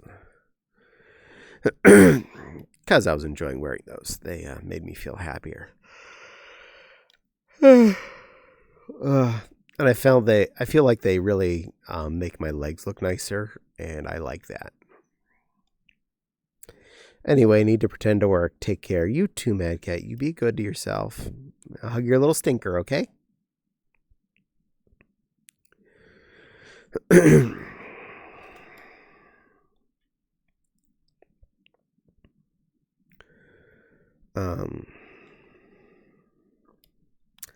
And if anybody wants to spread the word about my channel, I'll pass along. Thank you. I am, it looks like, 15 followers away from breaking 1,000. If you know anybody that wants to follow my my Twitch channel here, even if they don't want to watch my stream, I only need like 15 more followers to break that number. I'll be in 4 digits. Back for a few. Welcome back, Miss Echo. And Mad Cat, you're going away. You don't have to do that. Cackles. You know what that means now, don't you?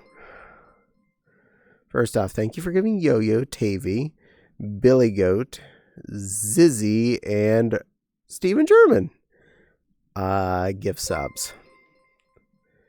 And for starting a hype trade. Level 2. 5 gift subs means I have to say the evil words.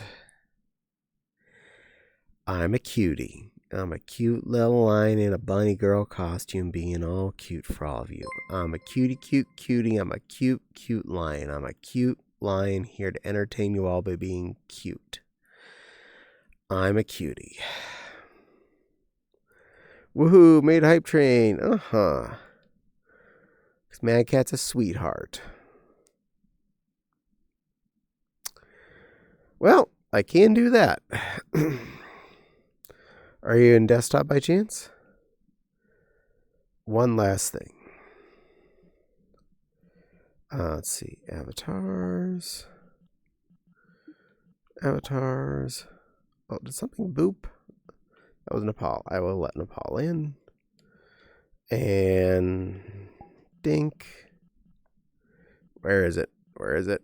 Where is it? Where is it? There it is. Apply. Hee hee, you are cuddly. Thank you. Whoa. Well, there's lamb crotch for all of you. I guess I was set to default height. Well, who wants a lammy, lammy, lammy? I do, I do. So go out and greet your mammy, mammy, mammy. Hi there, hi there. And stomp, stomp, stomp around the daisies. But don't you forget about your baby. Tavy. Tavy's the most baby that was in chat. Tavy.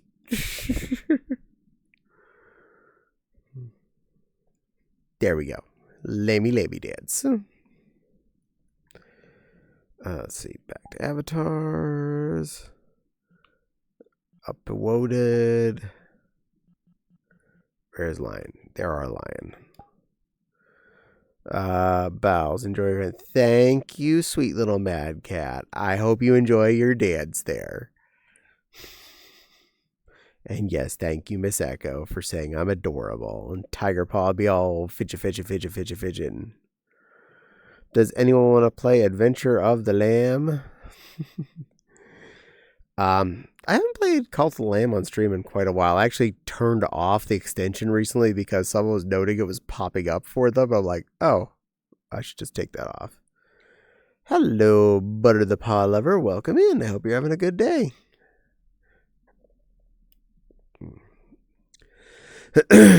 And hopefully Nepal can find me. I'm just up in the back section. Not very well hidden. But I will have to move the camera out a little bit. Make room.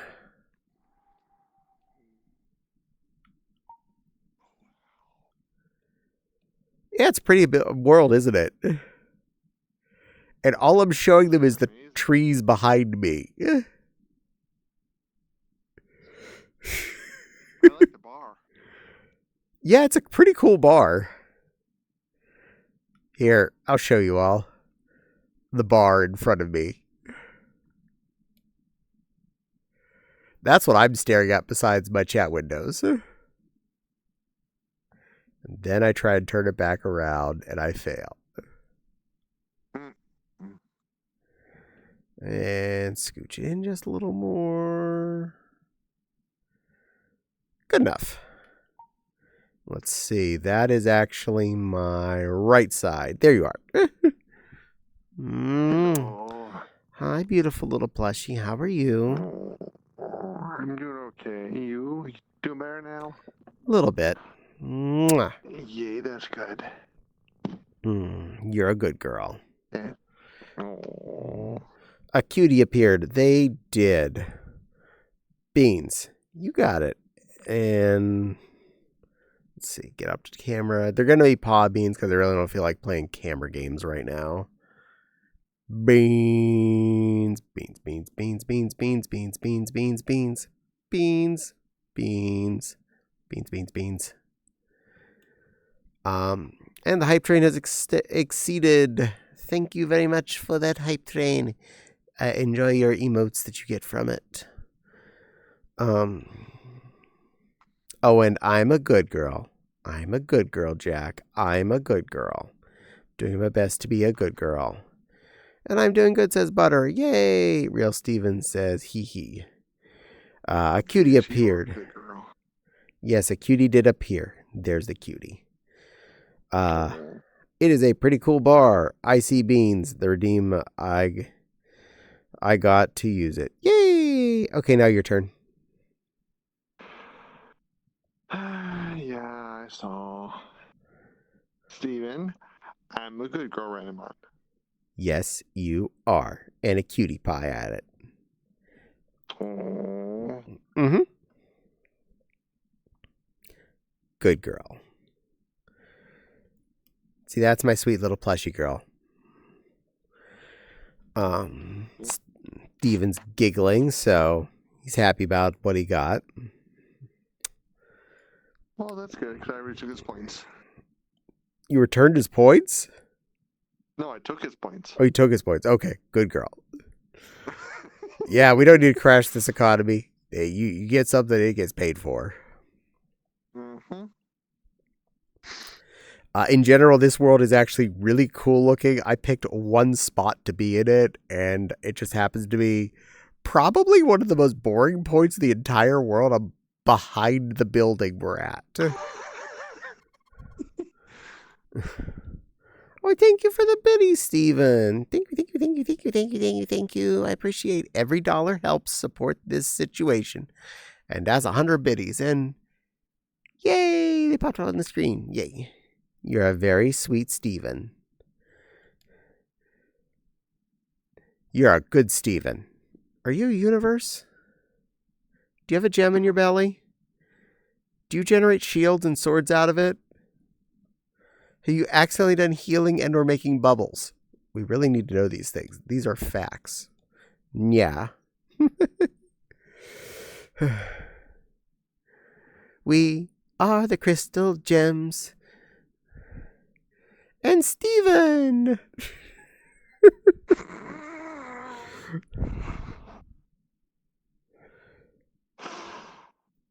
I loved that show.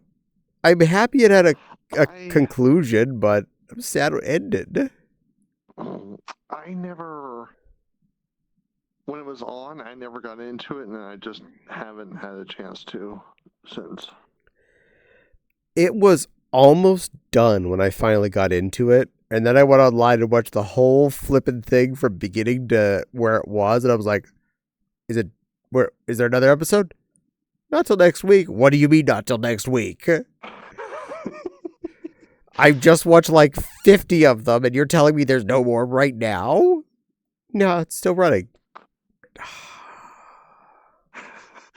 I love how that show was. The main character was trans or trans coach or something like that. It was really impressive that they actually got it on air. Yeah, he was just kind of gender Steven. He didn't really care. Yeah, essentially. And he fused with his girlfriend and became definitely trans. Not spoiling too much because this show's now old, but yeah. Yeah. And after I learned that, I was like, I really should probably go back and watch that. It was also very lesbian heavy since all gems are basically female, and to merge, they kind of are in love to do so. That's fair. Which means a merged gem is basically continuously giving your partner a hug from the inside out. So yeah, we'll go with that. Definite spoiler. Garnet is two people. Fair enough. So she's always a merged situation of two gems together that are just in so much love they don't want to be apart. That's fair. Yeah. Only thing I yield is nyas, cuddles, and lickies. That's some seriously good arsenal there you got there, Steven. Oh yeah, and one of the main characters, literally two gems. Exactly. Garnet's awesome. Also the most calm character of all of them. The most powerful.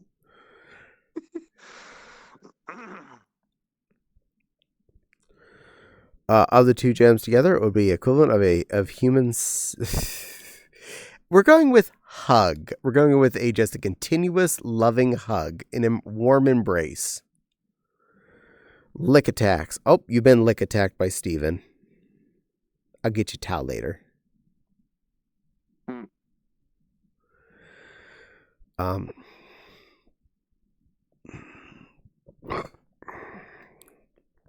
But overall, it was a really good show. I will happily watch that again with anyone at any point in the story frame. Once you've seen it all, it's easy enough to then jump in at any point and enjoy an episode as it currently stands. Hey, Caddie, you understand earlier I came across one of your first two videos. Yes, I apologize. I was not super really as good a mood at the moment you did, but I really appreciate you saw it. I hope you enjoyed it. I've been trying to put out shorts more often because they tend to get more views. So yeah, I did a short with Mewtwo today. I put that up. I didn't record it today. I recorded that like 3 or 4 weeks ago at this point. But I did, I made it go live today. That's the important part. Like I could put everything live that I currently have, videos wise, and put up like, I think I have about 20 some videos sitting in my box ready to go, right now. But then I have nothing put up potentially on any given day. And you put up 20 videos, that means 19 of them are not going to get watched. And one of them's barely going to get watched. So I try to do a good job of spacing things out. I tend to put out one on Monday, Wednesday, and Friday. And of course, the restream of this on Tuesdays. Well, she's calm because the super loving embrace and the fact that you know brain merge comes with it. I'm not keen with the future series, but it was good in the fact that it made a further conclusion to everything. I liked that. the whole wrapping everything up. Cheerio, you got it, Silver. But Silver, seriously, thank you for watching my YouTube short. I really appreciate it. I hope you enjoyed it. I hope it made you smile. I got about 5 or 6 shorts up there now, so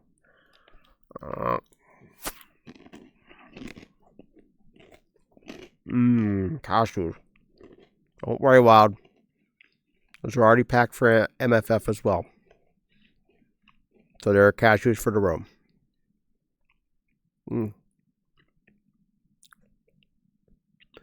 It's very important to have snacks that are actually satisfying, not things that are just schmutz. There's a reason why I don't pack potato chips. Got nuts. Heck yeah. It is one of the few snacks that I will be bringing that is not like individually packaged, so we just have to like share with little cups or something, but there are doabilities here. Not everything is easily as accessible in small packages at a good price. Refreshing.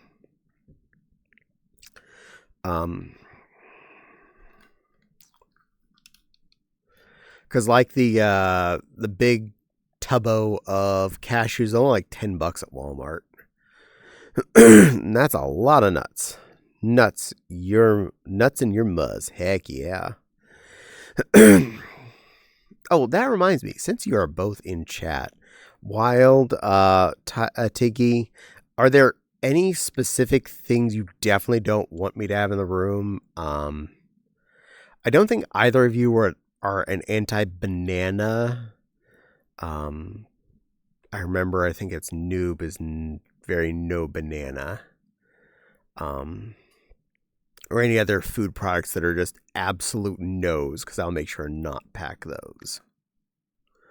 I don't want to make anyone uncomfortable. I love to pack food that makes people happy, and I don't want to pack food that makes people grumpy.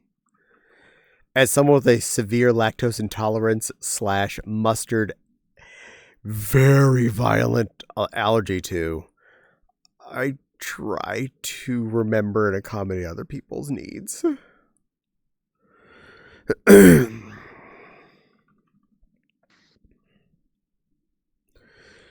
Looks like the one I could go to is in Durham, North Carolina. North Carolina. North Carolina. Well, you're also near FWA. It's Furry Weekend in Atlanta, Georgia. That's a pretty good size one, and it's apparently not a bad one. It's apparently a really good con. I'm not anti-banana, but I really don't eat them much either. That's fair. Nope, no food issues, but I have some of my own snacks too. Fair. Never take Caddie to Crystal. Got it. Isn't Crystal the No, that's Skyline Chili. I don't know what Crystal is. What is it, like a mustard cheese bar or something? Getting too big.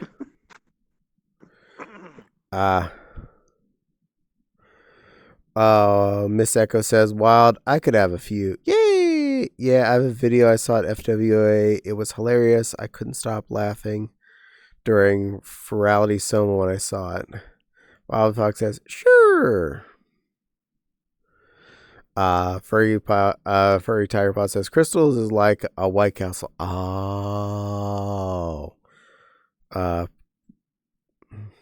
Crystal takes White Castle burger and adds mustard. That is evil. That is evil. White Castle I barely digested. Fopsy did not successfully digest.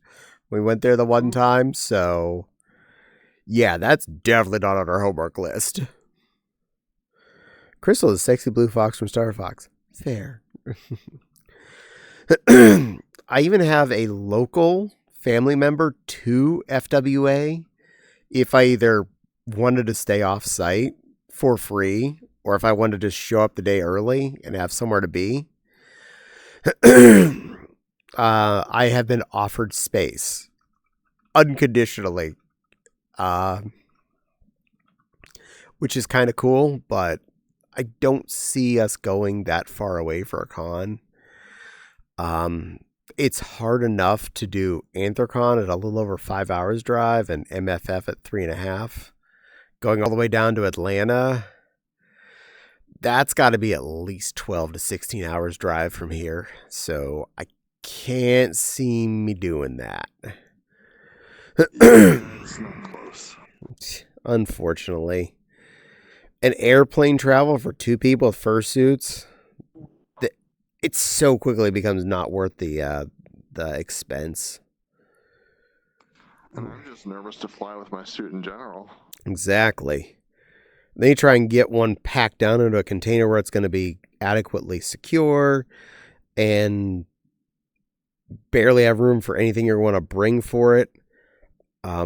Last con I did that was flying was FC that one year, and I brought Caddie, but without any clothes for him specifically. I just brought human clothes elsewise.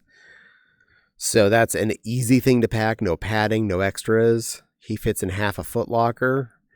But try and get Fopsy stuff into even a foot locker, you're doomed. Even our most simple suits have padding and ears for days. There's just like no way. We would not be able to easily pack for a flying con.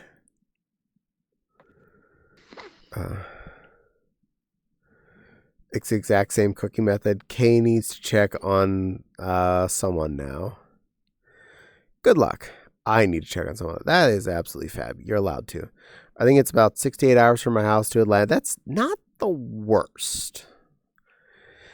That's like still in the doable in a 1 work day's worth of driving. I could still budget that. Kind of like I could technically budget MFM, Memphis Fur Meat, but I really don't want to drive 8 to 10 hours down to Tennessee to go to a con. Just feels like I'd be wasting a whole day for each way of travel for a small con. I mean, Atlanta to Chicago is about 13. Yeah, so that's about right then. My guess was about 12 hours. Yeah.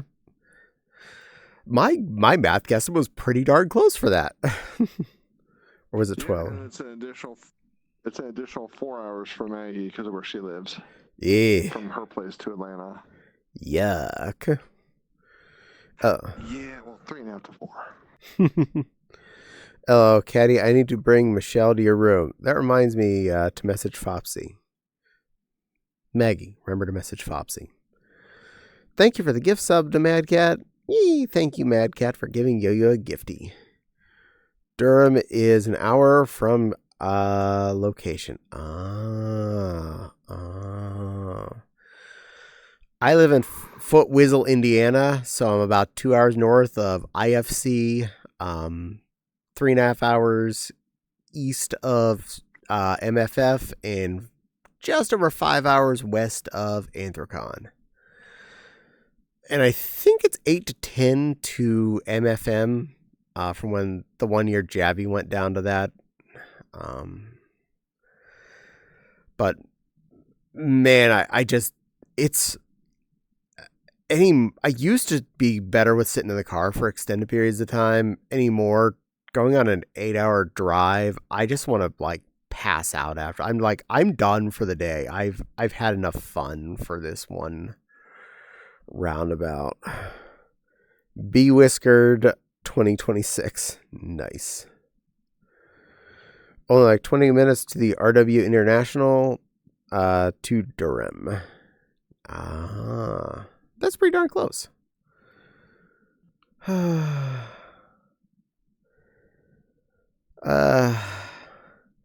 Dovey, sweetie, no thank you. Not tonight, okay? Maybe sometime when I'm not streaming, okay, sweetheart? Assuming you're listening to a stream, because you just asked to join.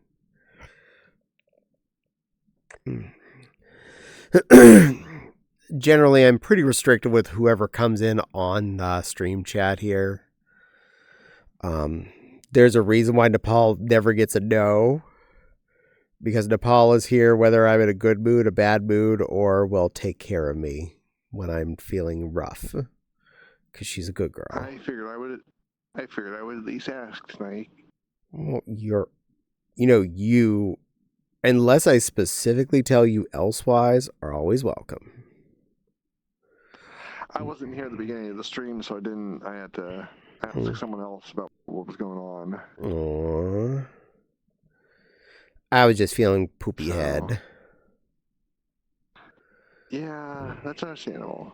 I've had a lot going on, and today I had a lot of little bonus bits that rounded up too. Feeling pretty rough. And I was not. Yeah, I was feeling that way yesterday. And I'm not entirely sure the chicken was 100% cooked, but my tummy is not hurting, so we're going to go with I did not get salmonella. Hopefully. The trick is, if you're eating chicken that's not fully cooked, by the time you realize it, you have already ingested enough, you're going to get whatever you're going to get, so just go ahead and finish. It still tasted good. I just noticed a little bit of the wrong color on the inside, and I did temp check it, so probably just something cold around one of the bones, and hopefully I'm fine. We'll find out tomorrow if I'm taking runs to the bathroom every hour. Here's hoping. But to be fair, anytime I've gotten tummy sickness from something like that, it's pretty quick that it would have been by now, I would have been feeling the gurgles, and I've not even felt a single gas bubble going on, so we're going to go with I'm okay. Oh, that's good at least. Yeah. But I made up for yesterday. Oh, got all your fabrics cut, I hear? I did actually, and I got 3 pieces pinned together. Woohoo! Good girl. Granted, I've got probably another 4, 5, 6, 7, 8. Probably another 35 or 40 to pin and sew. Yeah. Good luck. I've got just over 2 weeks. I have 8 fingers to sew into these 2 gloves, plus a hem on the back of them. That's tomorrow's task.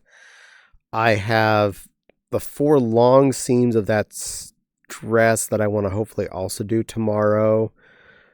Cut and pin the 160 inches of fur trim on the first pass.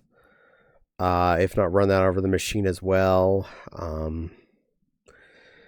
Waistband is 2 parts, so bottom part and top part. I still got to do the entire bodice. But the arms are finished on this dress, so that's that. Arms are one of the hardest, longest, weird, tedious pieces, especially a multi-staged arm. This one's a fluted sleeve with a fluff cuff and then a puff sleeve top. So, yeah. Fur loop, 2 pieces of fabric sewed onto that, folded back up. Fur cuff on that, sewed in place, folded up. Puff parts, part A, sewed onto that, folded back up, stuffed, and then the top sewn shut and now sitting waiting to be added on to the body. And that's only a few things. And most of that's hand sewing. Oof. Because it's weird, delicate, tight stuff, so it's hard to get on the machine without it. And or thick boys like the end cuff that's got a double over piece of fur with a piece of satin on each side of it, so. And I don't want to waste any of the extra fur by accidentally sewing machining too far down the line, too far into the fluff. So, yeah. Fun! Yeah, I'm going to machine sew mine, but that's going to be tedious.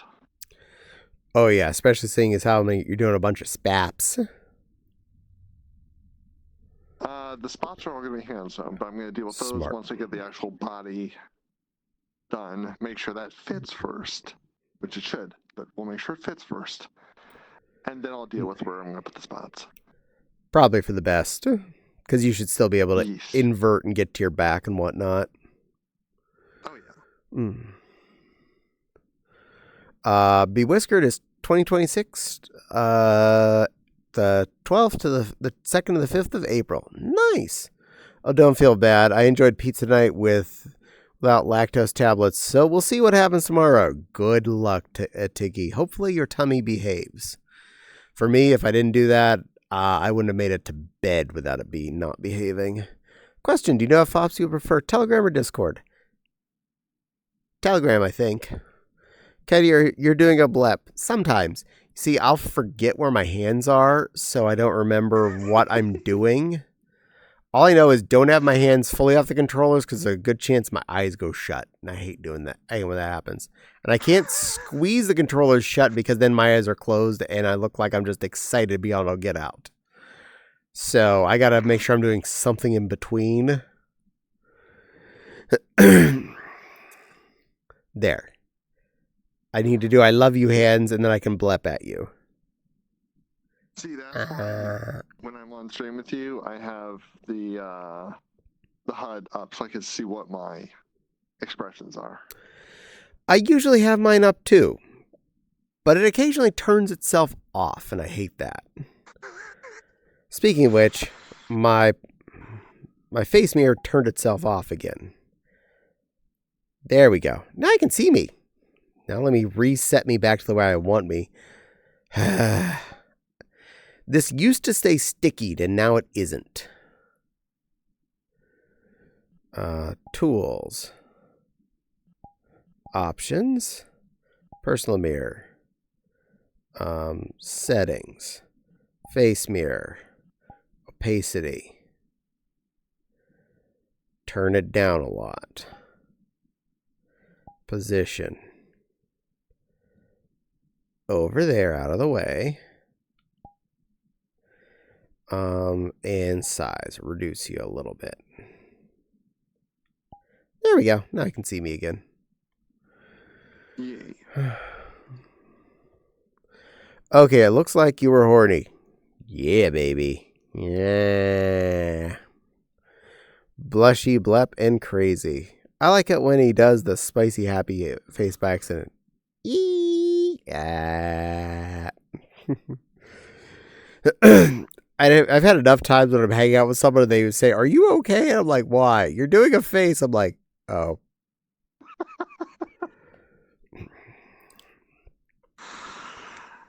Fun of VR. Yeah, I may have been doing this for a few years now, but that doesn't mean I have mastered everything. Mm-hmm.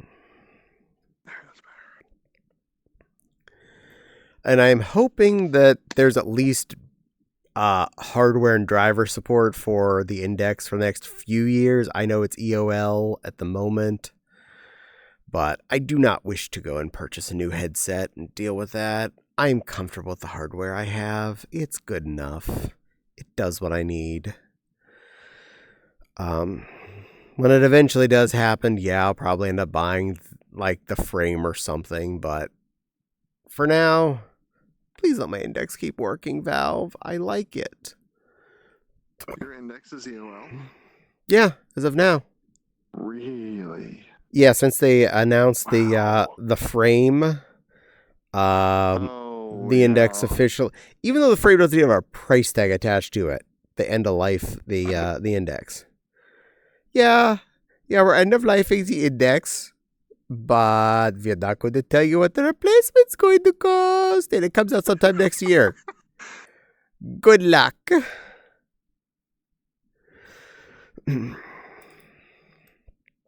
It also says, should I question, do I want to stick with the Valve product, or do I want to look into either, when that time comes, do I go with a big screen beyond, or whatever the current other stuff is, because there's options out there now.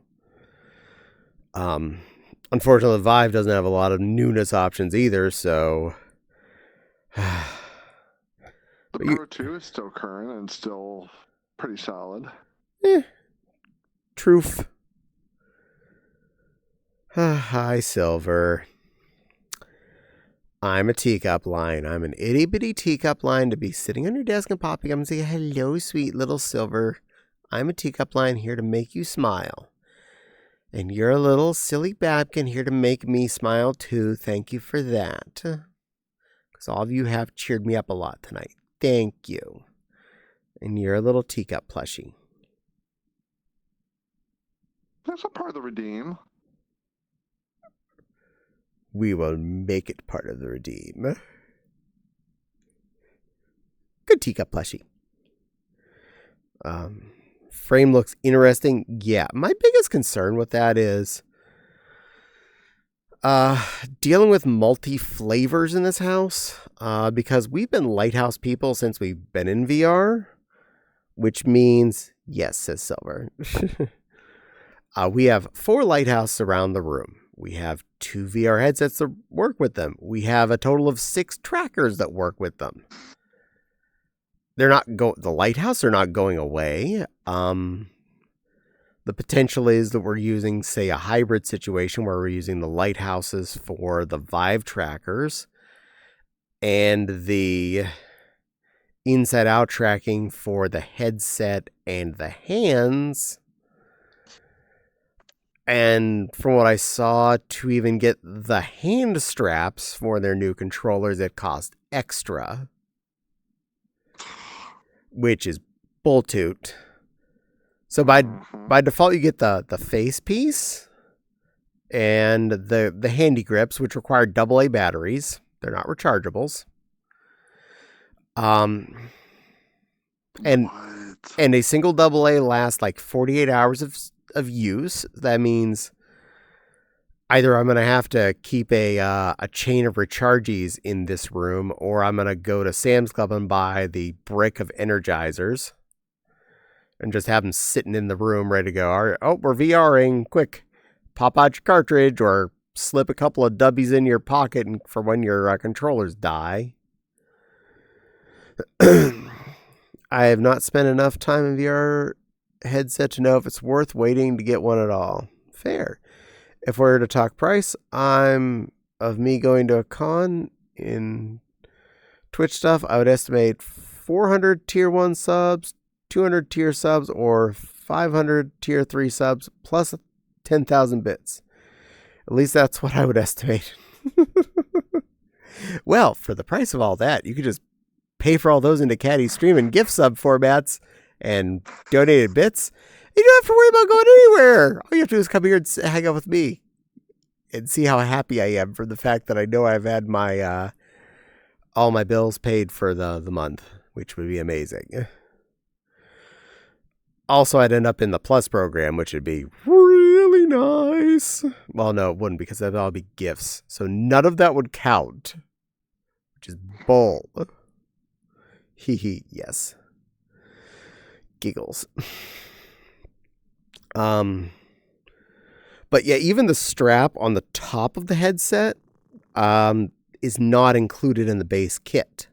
That's in the pack with the hand straps. It's just got the one around the back of your head by default. I kind of like the fact the Index has the over the top of my head strap. It does help make sure things stay in position. Granted, this new headset's... Same for me.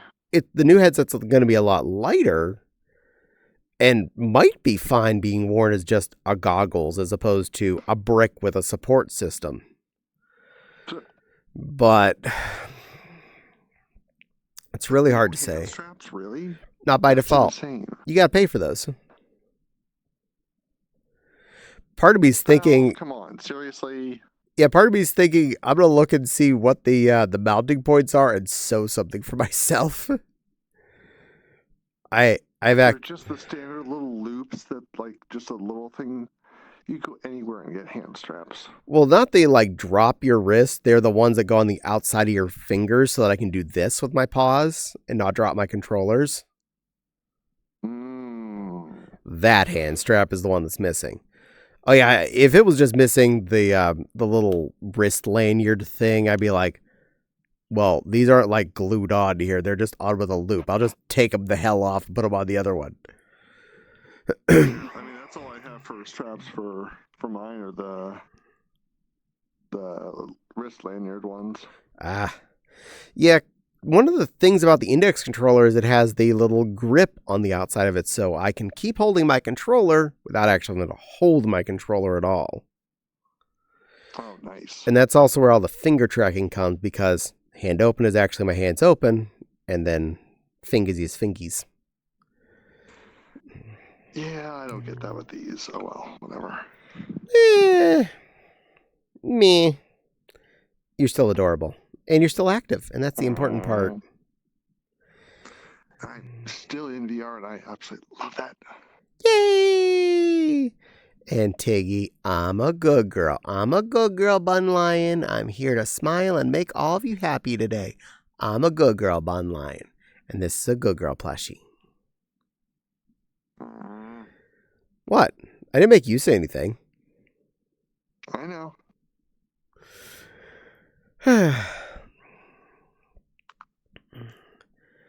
I should maybe bring the bunny ears from you two to MFF. Maybe make him run around as a bunny girl. I have issues. But my issues are easily solved with more storage space in the car. And the big trick... Same. The big trip for MFF this year is I'm only packing the one suit, which means I have more space to easily pack more fun things to do with that suit, and then I can really explore things on Mewtwo as opposed to going, well, I'm going to take another suit just in case I need it, in case I want to trade out into something else. And then you got to deal with the feet for that one, a bodysuit, and making sure everything's securely packed. If I'm only having to worry about securely packing one head and pair of feet, it's a lot easier. I'm bringing 2 suits this year. That's because you're a good girl and you have space. Always needs done in pairs. Yeah, traveling to a different state is on my own would be like 1,500 gifted subs. Yeah. Okay, go ahead. Maggie wants you to do the thing.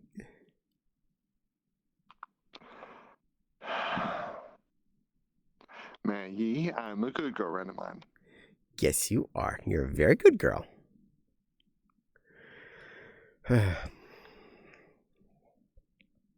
Like, we have space in the car for us to each pack 2 suits. This has been proven from year to year. But oftentimes more it feels like I'm lugging them all around and bringing all this extra stuff and not wearing the second suit except maybe once, and feeling like I'm forcing myself to take time for that suit. Would I love to wear all... Dear God, I'm not going to try and count them all of my fursuits at any given con? Absolutely. Do I want to bring a U-Haul with me full of fursuits to worry about loading and unloading to my hotel room and having a hotel room that's basically solid fluff the entire time? No.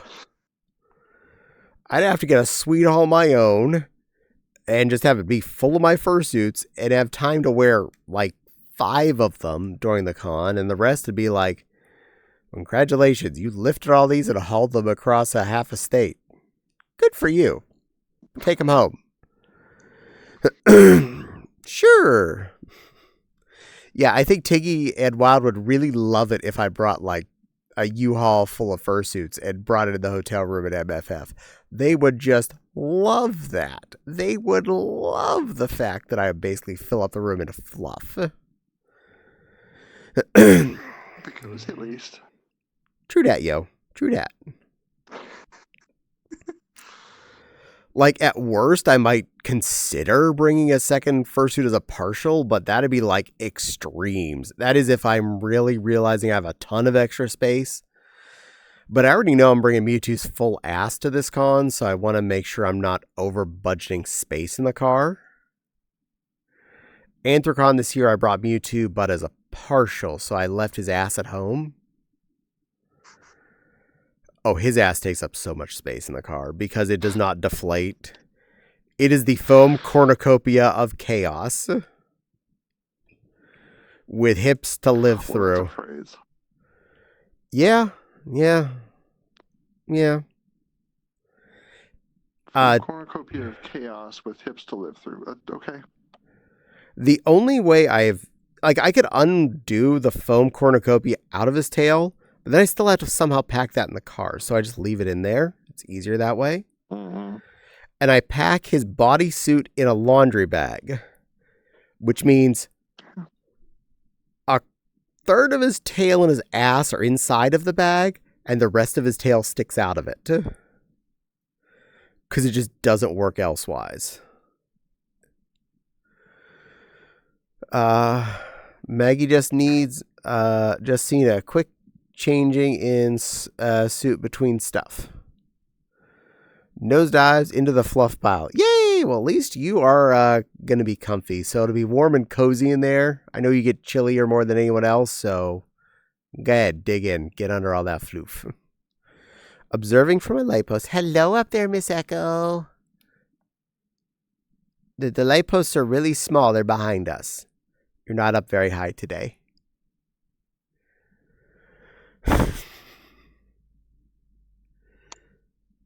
Well, those are up on a fence over there. She's waiting for those light posts over there. Oh, okay. She's up on that one? Is the red one on the top of the building? Yeah, the red one, or these the natural colored ones down here on the inside. Okay, that's fair enough. Hee hee. Yes, we're deciding where you are, Miss Echo. This is very critical to know this.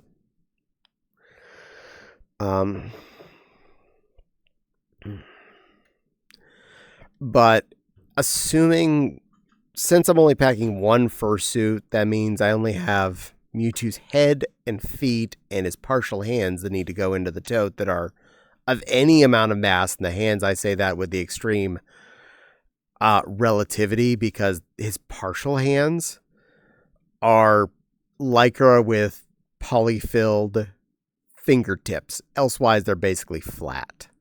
So I can pack those inside of his head along with probably his leotard and tights for the partial thing. So all of that can be with inside of his head, and then his feet. The rest of my big-ass tote is space for my clothes, my normal human stuff, and any fun stuff I'll wear elsewise. And his ass being in a bag outside. So I've space then inside of my tote to maybe put some more of the foodstuffs for the con, which normally would get stored mostly behind the passenger seat. We drive a hatchback, so back seats are always folded down, but there's always a footwell behind the passenger seat in the back of the car, which is where we tend to put most of the snack foods for transport to cons. But if I can pack more and more of that inside of my fursuit tote, that means it's easier to get in and out of the hotel itself, because the tote has big honking wheels and a big ratchet arm that pops out so I can wheelbarrow the thing.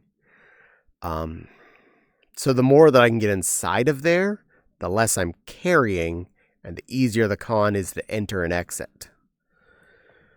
In the end, it comes down to how much and what amount of dress sizes I feel like bringing. Like, I kind of want to bring the one I was wearing the other day while I was playing my game, the very fur trimmed and fur accompanied purpley dress. That's a fun one.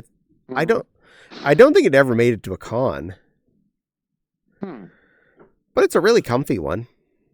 And MFF's cold, so good time for it. Yeah. Also looks really cute on Mewtwo. Just putting that right out there. Purple on purple, yeah. Yeah. And it's totes the best for partialing because long sleeves with cuffs on the end and goes all the way to the floor, meaning wearing feet is even potentially an option, but you don't have to worry about wearing a bodysuit under that thing. Nice. Just a petticoat. LOL. I'm picturing people questioning where I am at the end of the con, and Caddie has decided to take me home as his permanent Barney plush. This fair. The question is, which one did I leave you in? That is the real question. Cute things on Mewtwo is good. I agree. I like wearing weird stuff on Mewtwo. It's fun to be silly with him. Obviously, I'm bringing the flower outfit for him. Again, that takes up so little space. The skirt takes up the most space out of anything because it's polyfilled leaves around the waist. And that squishes. The head itself, the hood is the pedal parts are plush, elsewise it's flat. And the gloves and feet are practically flat. We don't know which I look better in yet. Fair. That probably is the answer. It is the answer to a never-ending story. Ooh, no, we're not going to do that for all night. No, we'll just sing the song that never ends. Did you know it goes on and on, my friends? Some people started singing, not knowing what it was, but they will continue singing it forever just because it is the song that never ends. Yeah. Yes. Exactly. Or the one you'd rather wear. That shit went away. That was Lamb Chop's Play Along? I only ever randomly saw it when I was sick because it was on after I was a little kid. Okay. Yeah, I grew up on PBS, so. Well, I did till I was like in first grade because I got picked on real quick in kindergarten for still liking Sesame Street and Mr. Rogers. Yeah. Like a kindergartner. Oh, what used to like Sesame Street? That's a baby show. I wish Days of Our Lives. I'm like, what are you, an old lady? Pick your poisons, kid. It's a song that never ends. Rogers was amazing. He was. Ramen. Lamb Chops Play Along with Sherry Lewis. Yeah, Mr. Rogers, I loved him. He felt like, that uncle that he's just part of your life. Mm-hmm. There are very few celebrities I was sad when I heard died. I was sad when I heard he died. Yeah. Because he was just that guy. He was a American Baptist preacher, I think. Something like that. I can't remember which flavor of Protestantium it was. Presbyterian, I think. But he never preached on his show. He 100%.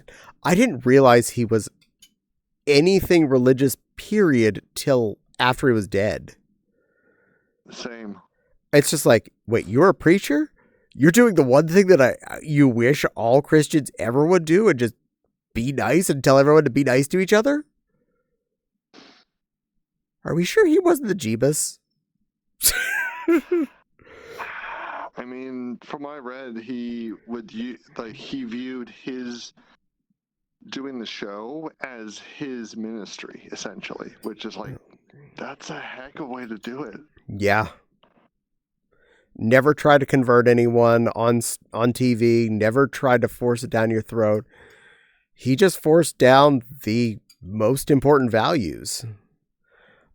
On Last Week Tonight this week, they showed an interview he had in Congress when he saved PBS's funding that one time when he was a hell of a lot younger than even I remember him. And it's like, just the congressperson up there is like, you just earned the, whatever it was, like $20 million with that speech.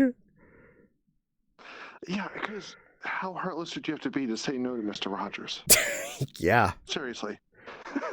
I just want everyone to know how to be nice and be happy with each other. It's junk like that. Like, and that's what we're here to teach on this station. And yeah. Boom. Yeah, and he all the sweaters he wore were actually made by his mother. At least till she died, and then they had to source sweaters elsewhere. Well, true. But yeah, until as long as she was alive, it was still sweaters she had made him. And then he eventually ran out of new ones. And the worst part, he was colorblind. He had no idea what color he was wearing. Oh, he didn't, and that's the crazy part too. But he always had good style, so, solid colors can be fun. You just gotta play with it. Yeah. And he never talked down to kids either, which was impressive. Yeah, he always got to them on their level and, made sure they knew they were a people just as much as everyone else. Mm-hmm. I got picked on for liking Barney in kindergarten.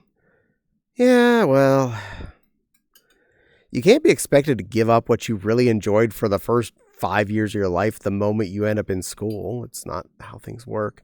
Kids are dumb. He was such a great man. Totally agreed.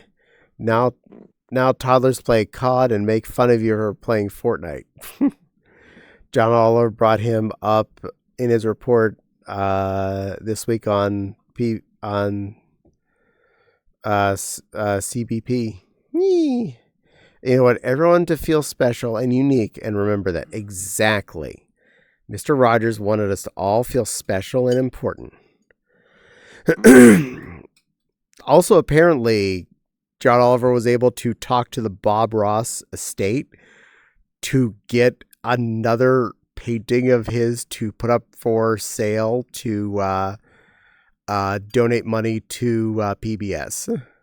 Initially, they apparently said no. They'd already donated 6, and they can't just do it to everyone that asks. But apparently, he was able to convince them to donate a painting from his estate, one that he painted on the TV show. They've brought up shots from that episode to show him painting it. And it's... Oh my gosh. Yeah, an actual Bob Ross up for sale. Those were going for like hundreds of thousands each. Yeah. Talk about a hell of a donation to PBS. He already gave like his life to PBS and now his art to keep PBS alive. That's the Bob Ross way. Yeah, and he was a drill sergeant. He drew a happy little bush for his little squirrel buddy. And then they sold that happy little bush painting for $100,000 to help keep PBS alive so kids have something important educational watch like Sesame Street. Yep, I saw that. We usually don't do this, but you want to know a funny 6 degrees from Kevin Bacon type fact? Mr. Rogers inadvertently saved or at least helped a spicy entertainment industry. Nice. They agreed because he had a different global audience versus the regional stuff. Makes sense. I mean, he was equal opportunity. Yeah, Mr. Rogers was cool with everybody. Again, he was very the Jeebus. He hung out with the sinners and the saints. He didn't designate anyone was not a person. He thought we were all cool and all deserved to feel love and to know how to feel love and know how to respect each other and accept each other. I can see him arguing for VCR and CHS takes. Miss Echo says, wild. Yeah. Long ago, I know one of the things Mr. Rogers did that was the most controversial. When his mailman friend came over and saw him with his feet in his pool, cooling off his feet in just a little kiddie pool. And he offered to let his mailman friend take off his shoes and cool off his feet too. And that was one of the biggest controversial things he could have done at that point. How dare he let a person of a different skin tone share a foot pool with him? But him and his friend sat there and did that, acted like nothing was wrong the entire time. And then long later in his later years, they reenacted that same scene. And that same mailman came by, both of them nice and old at that point, sat down and put their feet in a swimming pool together and cooled off a little bit. Yep. He was such an And awesome dude. That was like almost scandalous at the time. Oh, yeah. It was still, yeah, we had a lot of segregation still going on at that point. I mean, there's none now, but there's none normalized at this point. It's all invisible segregation. That was when Jim Crow era laws were still in place, I believe. Yeah. Scary. Yeah. And, okay, I gave you some beans. You got beans coming up. Oh, too far. Beans. Had Caddie shrank or did the camera angle change? Camera angle changed a little bit, I think. LOL VHS tapes. That's it. Mr. Rogers did defend VCRs and VHS tapes. That's how he did it. Yep. The industries fight any change. Beans. I may have backed up a little bit. I was trying to make sure I had a good camera angle for the two of us. Here. There we go. Zoomed in a bit more. We're now bigger. Hey, Caddie, what's that avatar called? This is a Kiggy. Specifically, the large cats variant of the Kiggy. Female form, but with femboy option. I'm currently using femboy option. The new one, I think femboy split off on its own variant besides being attached to the female. Mr. Rogers had a gay employee too. I forgot exactly who it was though. If possible, feet paws maybe. I would, but it's a lot harder. I'm not wearing my foot trackers, so I can't really do that. I apologize. There's a lot of trickery I have to do with it to bring those up. But I can give you hand beans. That's about all I can do without, driving myself crazy right now. We're gonna have some, at least give the hand beans for the other one. Beans. I'm sorry. I wish I could easily accommodate everything. I try not to put my trackers on for these streams because I tend to be sitting down and then they fall asleep well early on, and then my knee is shot up into my face and my crotch goes up there too, and that's a lot of not fun for me. And then I just spend half the stream pressing buttons to wake my trackers back up. If people can record and skip the commercials to later, how will the stations make money? However, they still made it. I really feel he'd support the trans community if it were around today. Yeah. Okay. Hugs, lovely key. Oh, thank you, and I will give you hugs. Here it comes. I figure I'm break anyway. Have a big hug there, Maki. Get a big snuggly line hug. And a kiss. And a hydrate. I will get a kiss. I'll get a hydrate in there too. Get in the right spot. Yeah, purrs.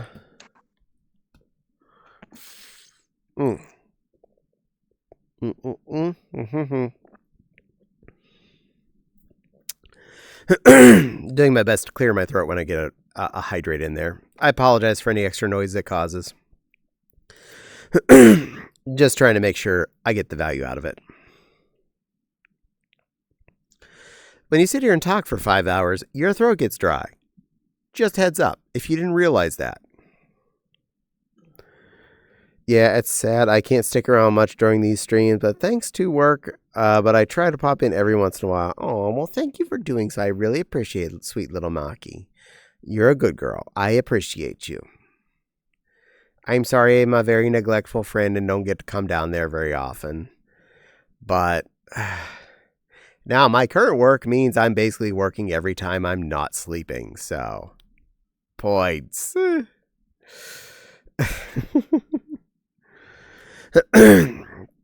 least till I get a little bit more caught up or until sales pick up a little bit more. Yeah, things have been very stressful for both of us recently. Yeah, like last time I was going to come visit you, my computer stopped working that morning. That was fun. I got to reinstall Windows that day. Ew. Not only that, I had to call Microsoft to get my key unlocked. W. Yeah, you think trying to call customer service for normal stuff sucks? Whoo! Did you have any did you have any hardware changes on your computer? I'm like, yeah. It kind of blew up, so there's a new motherboard and a new CPU in there. Oh, well, that's why. Can you fix that? Yes. Okay, good. Fortunately, they were able to fix that because I'd already spent at that point like well over $600 in parts for the repair, and I could, but I really didn't want to spend another $100 on a fresh Windows 11 license for the same effing computer, because I legitimately paid for a Windows 11 license for this computer a year ago. Well, a year and a half at this point. It's either that or I'm moving over to Linux. Ew. Give me a Linux. Ooh, that's hardcore. Yeah, well, at least I don't have to worry about paying for a new license key when I change computers. But I like software too much, so it's hard to play that game.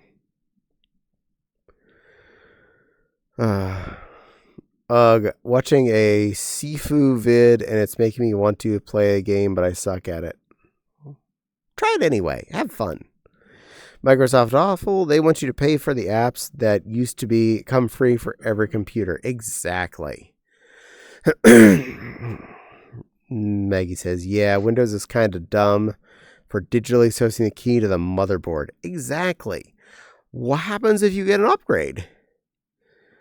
Like actual PC enthusiasts. There are some of us still out there that like to build our own computers. There's two on screen. I'm not getting a Dell for my gaming rig. I have even more than a few times offered and willingly built someone else's computer for them for just them buying the parts. I will do the install for them. I will set it up. I will make it work for them. And I'll even pick the parts and whatnot. If they're willing to buy the hardware, I'll put it together just to save them the overwhelmingly high cost that usually gets tagged on there. The amount that manufacturers add on seems just crazy. It's gotten a lot better over the years, seeing pre-builts coming a lot closer to what the parts are for gaming rigs, but you're still looking at like $200 to $500 minimum as a premium for them to put it together. I say that bare minimum, and that's if the market is exactly as it is at that moment for the home buyer. This is not saying they're only making 200, more like it's 200 less than if you would have bought a 5080 right this second, compared to them buying it probably at an eighth of the price. Yeah. And also, you building it versus having like a system integrator build it is that you're not going to make all the mistakes that SIs make. I was going to install like 3 copies of Norton and McAfee and make them all run at the same time and have them all popping up telling you need to pay for your registration for them. What? I want to keep you safe.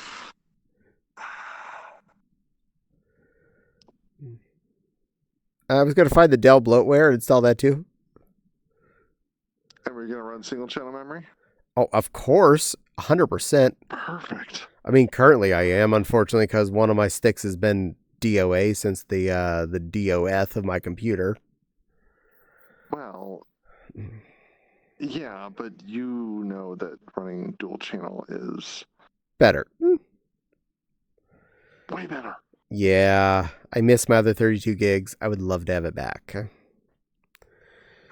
Yeah. Yeah, Windows is dumb for digital. They think we're all just buying stuff at the store or going through OEMs. Heck, I've charged them a portion of the difference when I was not getting a lot of money. Wow. um, I like Microsoft answer for what happens if your computer can't upgrade to Windows 11. Well, you should just buy a new computer. It's probably completely outdated. I can tell you quite a few computers in this house that still do what they need to do, and I'm just not getting security updates for them. My file server in the living room, it's worked great. It's doing a good job. I'm not gonna throw that away and buy a new one. Both of my little laptops, they can't run Windows 11. What am I doing on them that's insecure that I would worry about them getting destroyed? Worst case scenario, I reinstall Windows 10 on them. It's not that big. I don't keep things on those. I use those as a remote access point. I use those as a convertible tablet to bring to a con, so it's a lot easier to have a tiny computer with me that has a battery life of the gods, and I could just carry around and touchscreen the thing. I mean, I'm still running Windows 10. Yeah, you also have a i7 that doesn't believe in Windows 11. The 8600K, whichever one that is. Yeah, that's the same one that's I don't remember which letter mine is, but mine's an 8600 i7 as well in the file server. I can't do anything to fix that. It just exists. Yeah, I want to get. It's over there in real life, by the way. I hear it because I hear the 3080 actually cranked. Nice. But I've been wanting to get like either a 10th or 11th gen CPU. This is a fair upgrade. The facepalm, or just bother resetting it to enable the TPU module. Yeah, that's the only reason mine would upgrade. I didn't enable it when I set it up. Well, both mine and Nepal's did not have a TPU module there before those were a thing. So we don't have said module. We'd have to either get an add-on card one, which no. I'm not paying for an add-on module to make Microsoft happy. Or we do one of the special broken installs that takes out some of their system requirements. Which again, no, I'm not reinstalling Windows in that computer. One of the reasons why it is what it is because it is what it is. It's doing its job. When I moved into that room, I just slid some extra RAM into it that was available and plugged in all the extra hard drives, and it became the file server. It already had file sharing turned on. It had been doing that job for ages on my desk. Now I was just doing it for 2 computers worth of hard drives. I didn't enable it when I said, yeah. Amusingly, though, that motherboard I found when I was doing the conversion to file server apparently does have one M.2 slot in it. Probably the slowest generation ever, but it does have a slot. But back when I built those computers, M.2s were practically brand new and tiny and extremely expensive. To get just like 128 gig M.2 probably would have cost a few $100s, and I was like, no. It was bad. It's bad enough we did SATA SSDs for our boot drives, and we only were able to really squeeze in a 500 gig at that time. And now it's like SATA or M.2. it is the same price. But one of them accesses faster if you have the slots. Yeah. I've got SATA SSD for my boot drive, Kingston, and I've got a mirrored pair of spinning rust for my mass storage. Nice. In these computers, a total of 6 terabytes of NVMe. 4 on one drive, 2 on the other. Hey, when I built them, price was right. And I know this may sound stupid, but the OS is running on the 4 terabyte because it was actually the larger of the 2 drives. And when I initially was speccing it out, I did it with the price of just the one hard drive. And when I came down to purchasing, we did have a little bit more, and I had that on my wish list. So I got the second drive for, well, Steam games and whatnot. And a 2 terabyte SSD is more than enough for a whole lot of Steam games at any given time. It's more than most of those handheld things and game systems have, and all those require mass installs.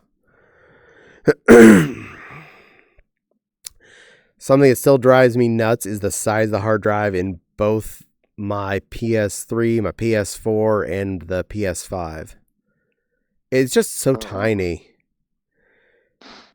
The PS4, when we bought our copy of Red Dead Redemption 2, it took up 3/4 or more of the hard drive for just that one game.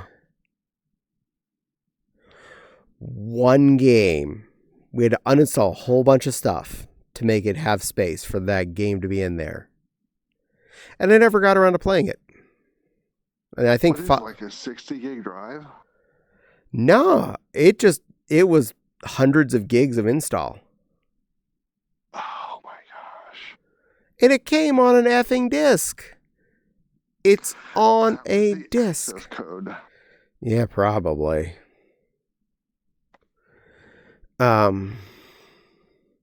But Jax, I hope this is an acceptable Benoit I picked for you tonight. I'm in a mood, so this one honestly, I'm blending in too much of the background. My outfit's kind of too dark. Let me switch. I want to at least be visible.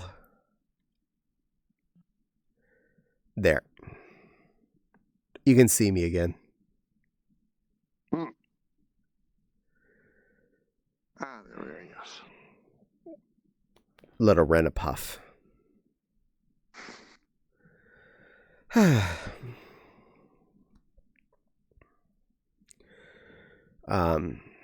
But I'm hoping to not need to rebuild computer for quite some time. I think the biggest reason we did rebuilds this time wasn't because we were really lagging too much. It came down to we knew Windows 11 was coming up, as in we weren't going to be allowed to update Windows 10 anymore, and the gaming rig is the thing we'd actually care about.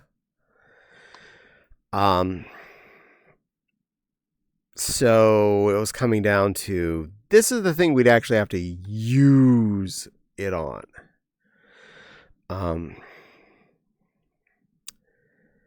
But now that we're all NVMe storage, at best I'd say get a new GPU in a few years.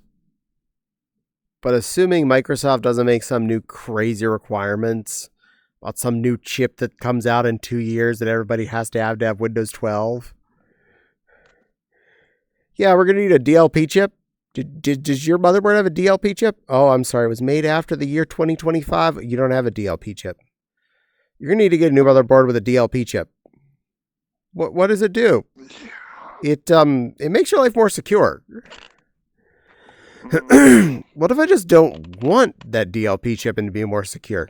Why, then you don't get this version of Windows. But I haven't had that for all of my life. Well, now we think you need it.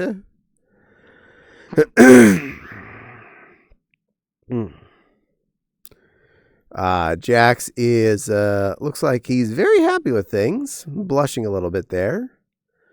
Hopefully his bunny was adequate to your request.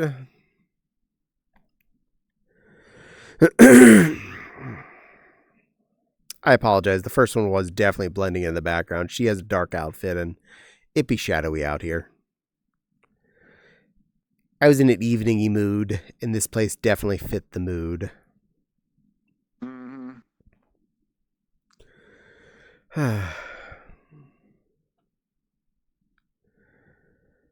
And it has been weird with the temperature lately. For instance, on Saturday when I went out to do the leaves, I wore sweatpants, sandals, and this one cute jacket.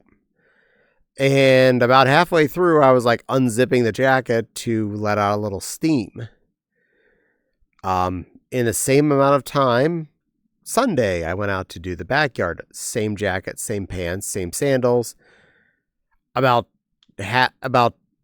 15 minutes in, I was zipping the jacket all the way up, pulling the hood up, and going in for a pair of gloves because my hands were cold. I'm like, it's been a day. How is it so much colder? Oh, Jax wants me to talk lovey to someone. Well, Jax is a sweet little puffy panda. Jax, sweetie, you're a good little panda. You're a sweet, soft little red panda. You're a very, very good boy. You're such a softy fluff. All poof poof and all waggity waggy with your big floofy tail. Big cuddly soft body and those little cheeks that I wanted to rub all up in the do because red pandas are so cute. Give you all the kisses and hugs and tell you how much of a sweet little red panda you are, Jax. Because you're a good boy, Jax. You're a good boy. You're a sweetie pie good boy, Jax. And I love when I get to see you in anybody's chats. Because I know you're going to be a good boy and behave. Yes, you are. Good boy, Jax. Unfortunately, I see you do have the little star. So you heard all that and you weren't stuck in ad hell. Good. Well, that's covered. And you're a good Renamon. Well, I got a message from the computer people. They were servicing it earlier. Yay! I am glad, Silly Lily. Hopefully they will fix it nice and quick. And then get it back to you so you can enjoy it. And then I'm going to coat the entire front of your house in Nerf so you can get up and down the stairs without hurting yourself. Pizza time. Good luck, Jax. Enjoy your dinner. Ironically, still one of the words I would like to figure out how to ban in my chat. Just because of the bad situation that it required. Don't baby-proof my house. What? What if Silver comes to visit? Don't you want her to be safe? I can do that if you want, though. What, baby-proof Crystal's house? No, add to your list. Oh. Yeah, go ahead. I couldn't figure out where it was. That's the only word I really care about adding. Got it. Or Denny or Alex. Baby-proofing my house for those three would be smart. See? Thinking ahead. Also, for the Silly Lily baby, because you're a babkin too. And a puppy. And a kitten. And whatever else you're feeling at any given time. But yes, we'll just coat your entire front stairs in Nerf. So in case you trip and fall, you're not going to hurt yourself again.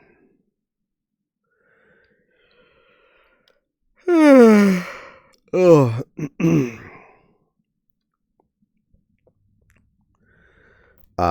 Do baby bunnies have weird name? Actually, not that weird. Baby bunnies are kittens.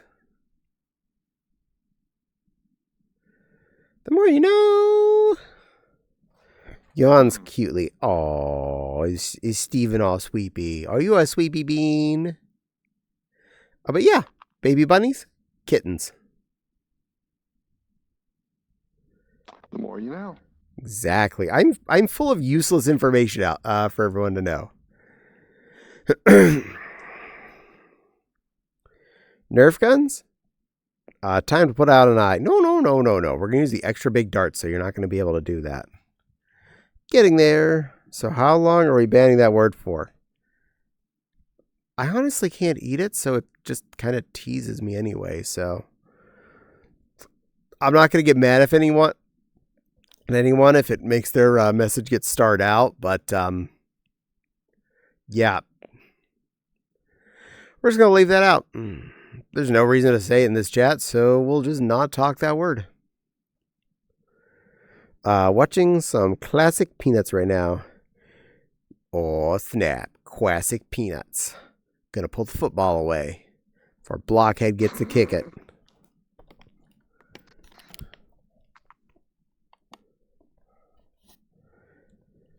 I honestly would get confused at the characters in that when I was a little kid. Because I didn't realize some of them were different people. Like, obviously, quite a few of them are different, but Schrodinger, the kid that plays the piano, I didn't realize he wasn't also one of the other kids at the same time. Because he was so rarely on screen. They all look so close to alike. All I was thinking, if anything, thought, oh, he's just wearing a different shirt for when he plays the piano or something. I don't know. But it was a long time before I realized all of them were different children that were all different children.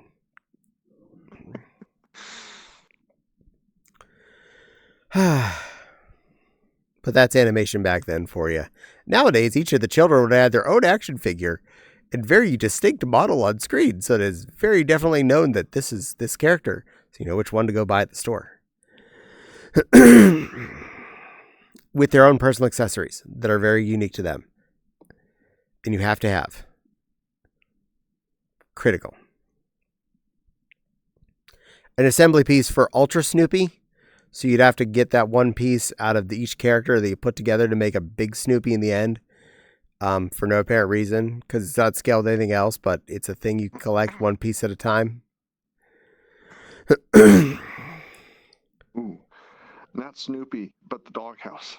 Oh, yeah. You'd like to have to get one unique piece of wood for its siding at a time. And and even though they look like they should all be the same piece, they're not. So you got Charlie. It is the top left piece of wood, but it has a specific kind of clicker on the bottom, so you can't like buy two Lucy's and get the next two pieces. You got to get a Peppermint Patty because she's that middle piece.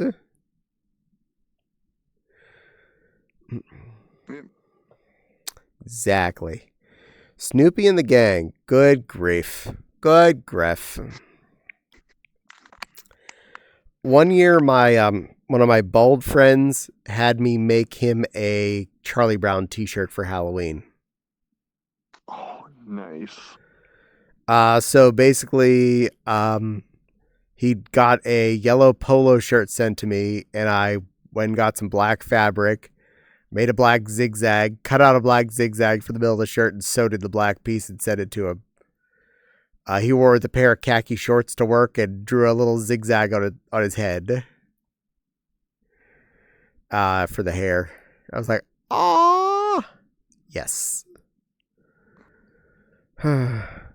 No, it's the Red Baron version to go on the doghouse. Oh, yeah, you got to get the Red Baron accessories for the doghouse.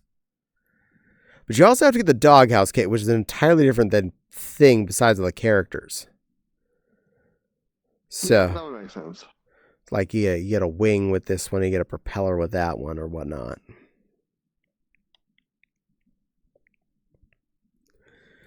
And for the record, Stouffer's French bread pizza, way better than the Red Baron ones. Just putting that right out there. Both are equally digestible by Caddie's. But, yeah. Stouffer's, way better. Yeah, that makes sense. Meow, meow, meow, meow, meow, meow, meow, meow, meow, meow, meow, meow, meow. Meow, meow, meow, meow, meow. Good little plushie. The doghouse is a playset. Yeah, exactly. And it folds out, and there's weapons in there for all the characters. But they're unique to each character's type of hand, so even though you open it up and there's like a tennis racket, only Lucy can hold the tennis racket because she's the one with the hand that holds the way the tennis racket is.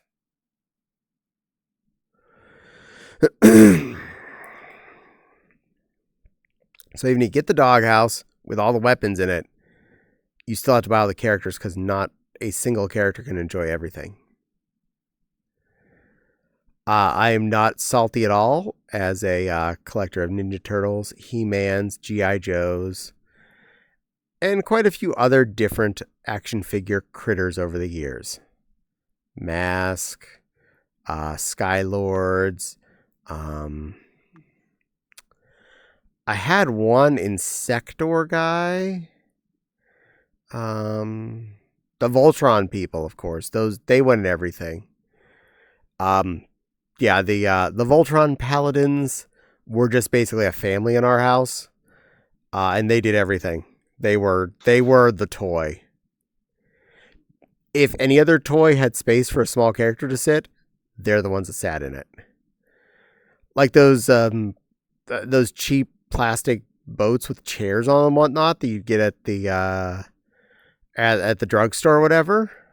They were still about the right size for a Voltron person to sit in, or a G.I. Joe. Voltron people drove those boats. Yeah. We had a lot of that stuff.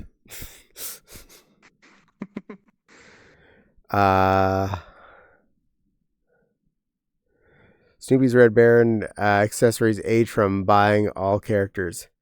Lucy comes with a football hand for Charlie Brown to fail to kick. Jack says, maybe I'm weird, but I spent like a third of my day watching Furcon videos on YouTube showing off the suits. Nice. Not necessarily. You know what? That is fair. I mean, if you want to watch a YouTube channel full of fursuit videos, exclamation YT. There's one right there. Already on it. But, yeah. I post new videos every Monday, Wednesday, and Friday, and reposts of this chat stream every There we go. Every Tuesday. And something went ding, and it's a new follower. Dylan Do24. Welcome in, new follower. Thanks for the follow. I really appreciate it. You are getting me one step closer to my goal of 1,000 people following. Only 14 more to go, so really appreciate it. My name is Caddie. I babble a lot, especially on Mondays. And 5 other days of the week I'm playing video games during this time frame. So if any of that trips your trigger, you've ended up in the right place. Monday nights from 7 till 11, 12, whatever, Eastern, I do this. Most of the nights of the week I start about 8 p.m. playing a video game. Currently on XCOM Apocalypse most days of the week. Pets both the cuties. Ow. Thank you, Miss Echo. You're cutie. Miss Echo said so. She said you're cute too. Yeah, but I currently deny that.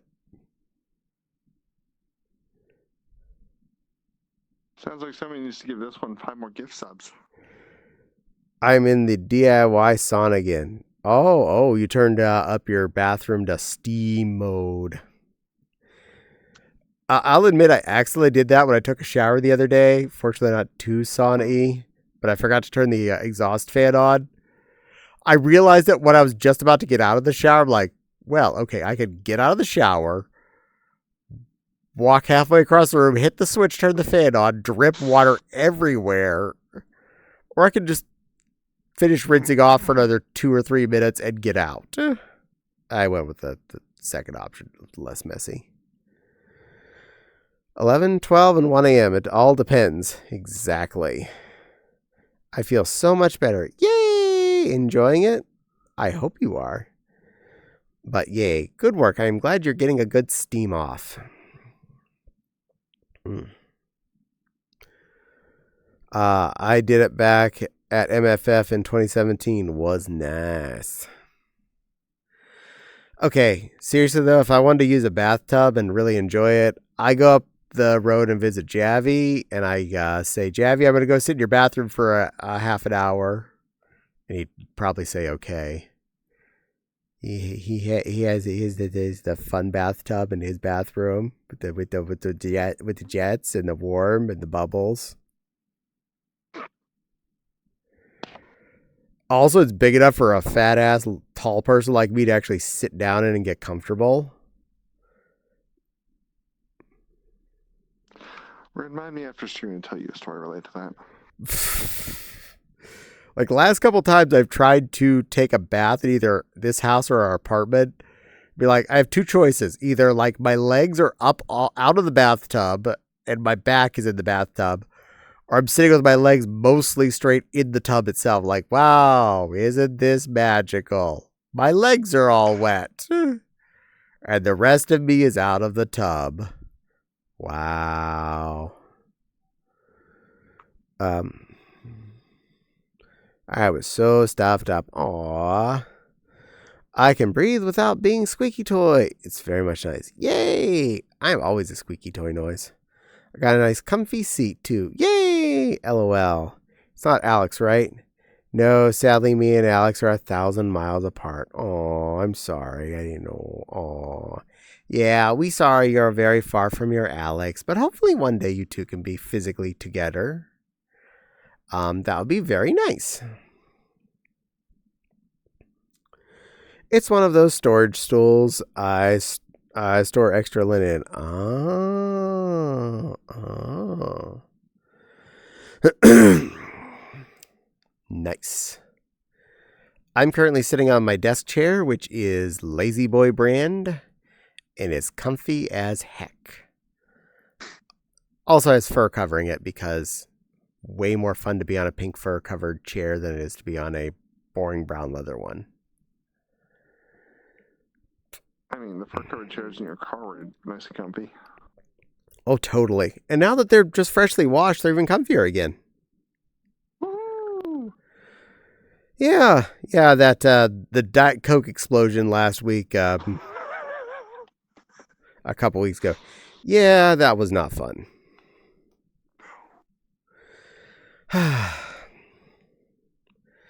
But since I'm not using it upstairs, I'm actually considering bringing down the other one of this chair that's upstairs in the office at my other desk for living room use. Probably for the best. Also has the same kind of fur covering. Nice. Right now for when you do Lego streams. Exactly. Then I don't have to wheel this one between the two rooms. Mm-hmm. Are links allowed to show what I'm sitting on? Miss Echo, you're a mod. I trust you. You're allowed to put a link. Comfy stuff is nice. Diet Coke explosion. Yeah, oof, very much so. Fortunately, it's Diet Coke, not regular Coke, because if it was regular Coke, that means it's sugar and sticky for effing ever. And it landed almost entirely on seat and console cover, so it was stuff I could take out and wash. Did you ever get that last little bit out of the... The cup holders? The drink? Yeah. No. I need to remember to do that. That'd probably be good. It's in the back seat, so I don't normally see it, and I'll forget about it until I go to touch it and then go, ew. To be fair, the number of people's cars I've been in and their backseat cup holders are like, ew. I'm not that abnormal. I'll remind you tomorrow. Thank you. Yeah, I don't know if I have time tomorrow. I got a lot of sewing to get done and things I want to get finished. So maybe Wednesday. Diet Coke. Oh, I had picked up takeout from Arby's, and the front cup holders have stuff in them normally, like a bottle of water and hand sanitizer. So I was just going to squeeze back in between the two front seats and reach down to the back seat cup holders, which are right behind the center console. As I was reaching the first one in, just as the cup was right between the two front seats, I apparently pinched just a little too hard, and the paper cup scrunched in, the lid flew off, and Diet Coke went...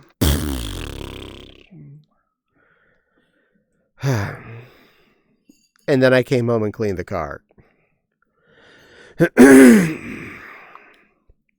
After going back into refilling that Diet Coke, because hell no, I was coming home with a half-empty Diet Coke. Not like they really care. It costs them more money for the stupid paper cup, which is way cheaper than it should have been if it did that. Not that I, condone buying the larger sodas at your fast food places. I recommend aiming for at least the first cup that's a plastic cup, because then it's a lot less flimsy.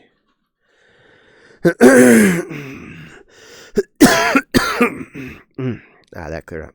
Yeah, that did suck. And if you'd like to see the stool thingy Miss Echo has, you can go and click that link. I'm going to click it and see which monitor it shows up on. I don't remember which browser on. Oh, there we are. It's a cube. What did it even open in? Cancel. I have no idea what that is, but I'm just going to close it now. It didn't open up in any of my Firefoxes. Something went buzz. Wasn't there. Was there? I don't see anything went buzz. So someone may have text messaged me, or I don't know what. Perfect. But my ass vibrated. And since I already had my browsers up, I was just seeing if I could figure out what it was, but no, that's not how this game's going to work. I do see someone message me earlier with a link to a YouTube short. I can see by the tag. I'm not clicking on that right now. They messaged me at 7:10.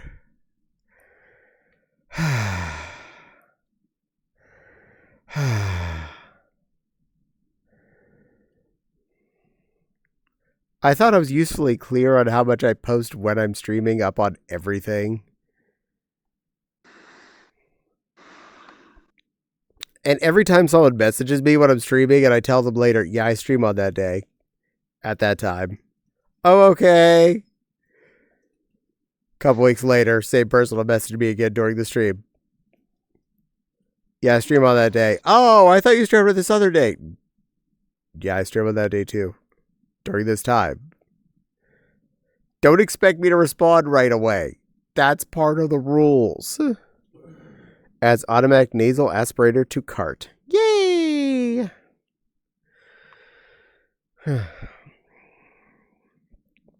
We'll get you like one of those toilet snakes, but for your face. That sounds extremely not fun, though. Oh my god, the facepalm is killing me.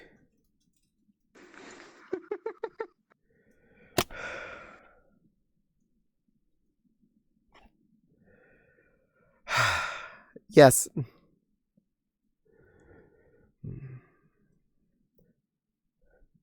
I can say at least a couple of my local friends pay attention to the nice stream.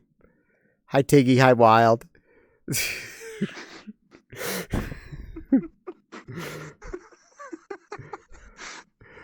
I don't think any of the other ones pay attention to this. I stopped posting in one of our local chat groups every time I'd stream because I felt like I was spamming, even though one of our other friends does that every time he streams. So, yeah. I just didn't want to be rude. I'm so tempted just to poke you in Telegram right now. Why, to make it go beep? Mm-hmm. I tell you, I'd talk to you in an hour or two. Like, it's one thing, like, if you're sending me information I don't need to answer right now.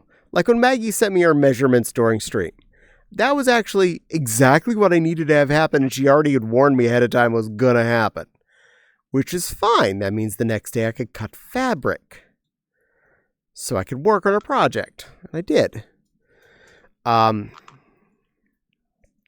But like my sister sending me a picture of something she found when cleaning the parents' house and going, "Hey, I found this thing when you were a kid. Do you want to save it or do you want me to throw it away?"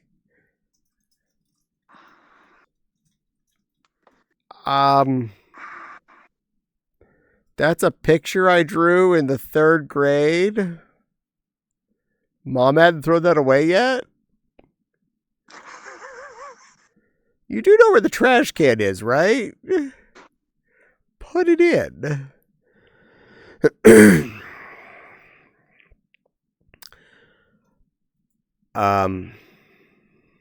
I will say, since Mom is gone, there's quite a few things that probably won't be forced to be brought back for me to throw away myself. Last time, there were quite a few things I guilt-trippedly took home, and my sister took me aside and said, "Take it home and throw it away at home. It'll make her happy if you take it." Yeah, I'll take that. That picture I drew in kindergarten. I really need that picture of my handprint. And this cardboard Santa thing to put in the window of my house because I'm always decorating the house for Christmas. I never decorate for Christmas anymore. We got a tree the first year we lived here, and I put it up the first 2 or 3 years. But then I figured out no one came to our house. So the process of putting up a Christmas tree was I would put up a Christmas tree. I have to remember to plug it in and unplug it every day. And then take it down in a couple months. It's not even like I had it in front of the front window because there's furniture in front of all the front windows. So no one could even just see it by passing by the house. It took up space. And I had to then put it away in a month and a half. And then we carry it back up to the attic where it lives. So for the last 5 years, it's just been in the attic. Have a thought. Yeah. Make a Christmas tree out of all the plushies. You have enough. Yeah, but still effort of putting it up. And I don't really care about it being up. That's fair. It's just a hassle item for me. It's oh, good, it's there, yay. I mean, hell, I could just pull out the bag of Beanie Baby type critters and just throw them all over the tree and go, done. And it's a pre-lit tree, too, so literally I just have to assemble the 3 pieces, fluff it out a little bit, and plug the damn thing in. But, gotta haul it down from the attic, clear out a space for it in the living room or something, and then it's there for it to be in the way until we take it down. And since the other couch moved into the living room, the one that's on the end of the living room where all the fursuit stuff lives, that's where it had last gone up. Okay. Now I'd have to figure out somewhere else to stick it that's probably going to be more in my way. And I don't want to deal with that. I don't want to deal with that.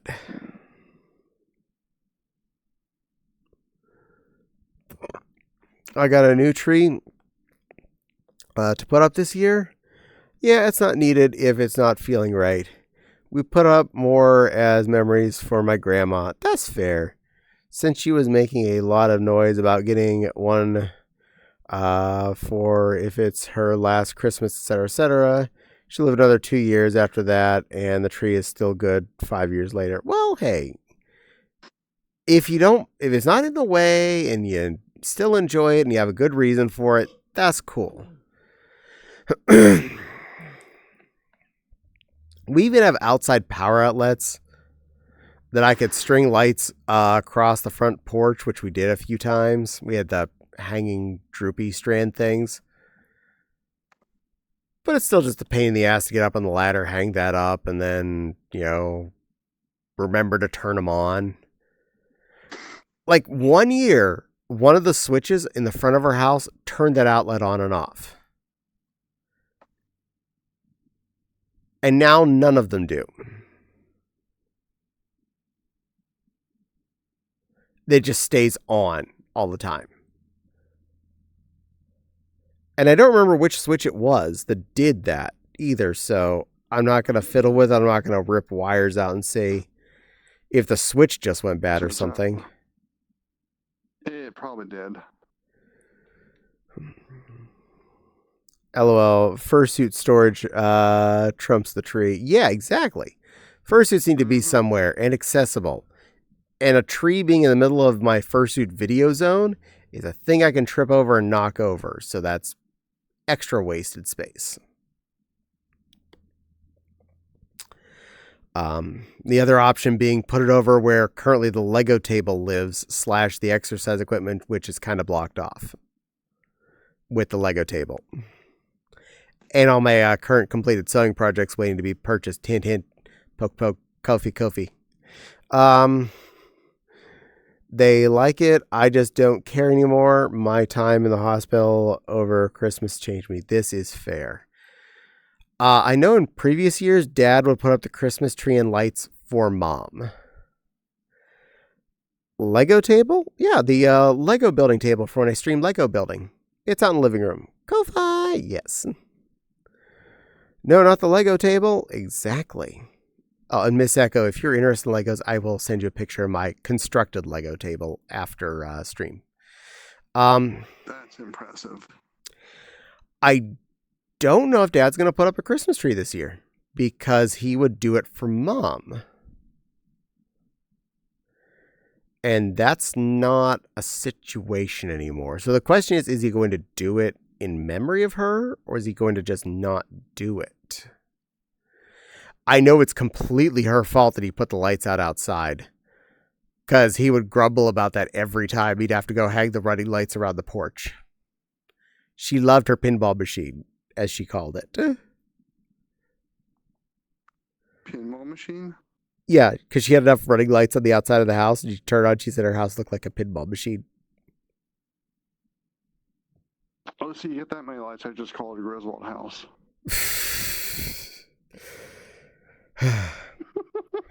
If you drove up a few blocks from where my parents lived, this one dude, his yard was always Christmas light sculptures that he'd make wood thing cutouts for, and he'd get running lights to run in patterns to make things look right, like a train that looked like it was running and stuff. This has been going since I was a little kid back in the forever ago, before programmable crap that we have nowadays. And he did this all with wood and making blink. Before even running lights were a thing, he made blinking lights blinking in the right patterns to make stuff work right. So you'd have like them patterned so that one string would be blinking on and the other off to make a wheel look like it was spinning. Mm-hmm. Yeah, we always drove by his house to see that every year. Please, you got it, Miss Echo. I will do so. I am an avid Lego collector and constructor. This sucks. The hotel is already sold out for Bergenschwiger 2026. Oh, I'm sorry. Attire for not wanting to deal with the tree. The ad break's finishing. Oh, I want that red maroon Christmas dress for Michelle. How did I convince others to buy it for me? I don't know. Put it on Throne. There you go. The Durham Marriott. Nice. But yes, that dress probably would actually fit you. And so would the Christmas hat. You'd be surprised at the size of fursuit head I was able to get that on. But it does fit.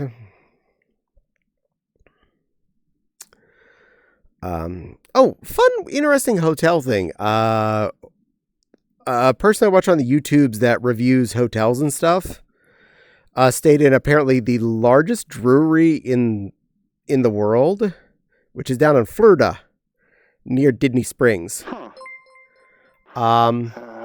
Yeah, fine, that makes sense.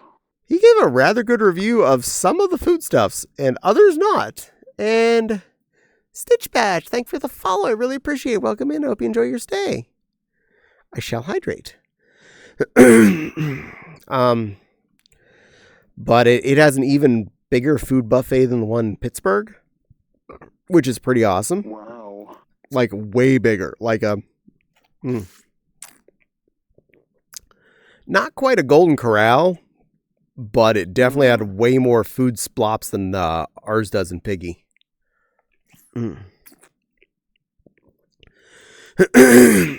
Though it was serving almost the exact same stuff, so you can tell most of it is ordered in some shape or form or on a like set recipe. Strangely enough, he liked the pulled pork, and I looked at him like, that's the same shit. I tolerated that pulled pork. It just tastes like salt and stringy to me. There's one buffet that I would love to visit someday, but it's way out of the way for me. Which one?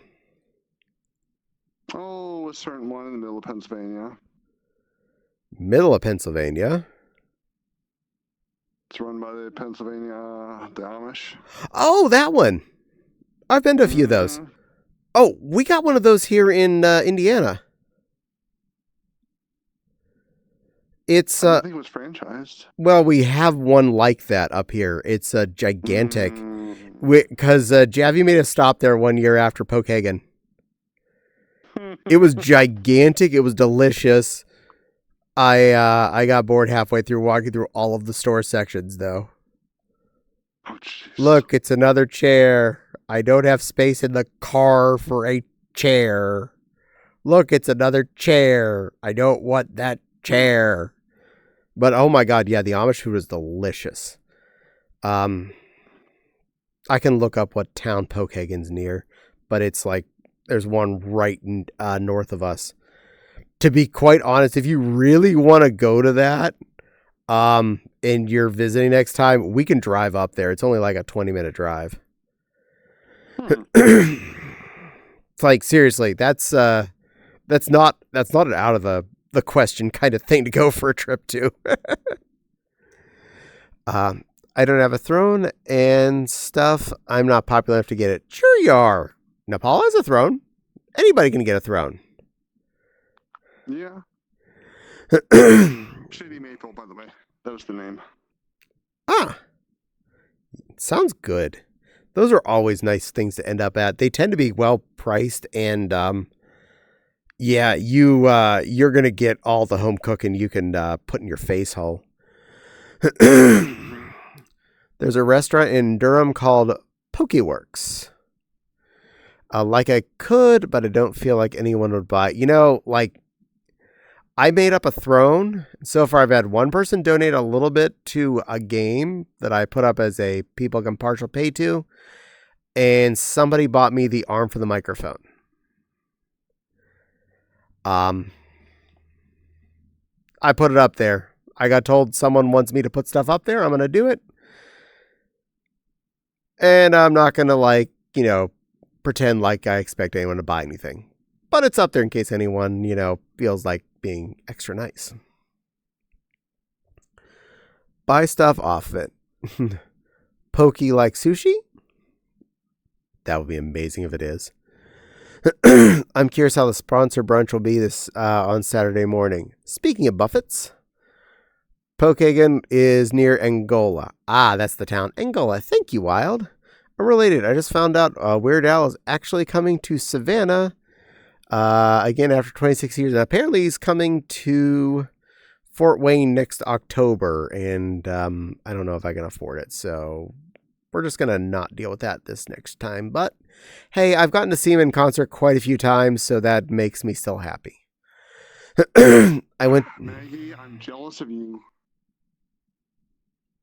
What, for Weird Al coming? Yeah. Come down to Fort Wayne. He'll be here. Well, the thing is, if I would have still been living in Savannah, I would probably be working the show. Oh. I went to an awesome seafood buffet in Gainesville. I stuffed myself full and wanted leftovers. The only reason I didn't get them is because I didn't want to ask my host to pay for it, and I wasn't sure how much money I had left. Fair. If I had to go to Pokeworks in Durham, I'm going to the owner saying, "Did you get inspired by playing Pokemon to name your restaurant?" Possibly. I'm curious if it's probably a venue at the radio station that gets tickets for the occasion. Might be able to score some. Nice. Last time Weird Al played here in Fort Whistle, he played at the zoo.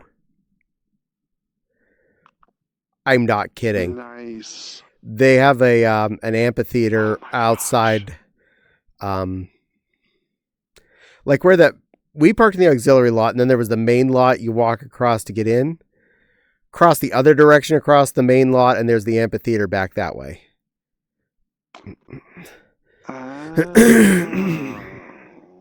Yeah. But it's technically on the zoo grounds. So it was pretty darn cool. He made a lot of jokes about the fact that he saw the animals that they were enjoying the show too.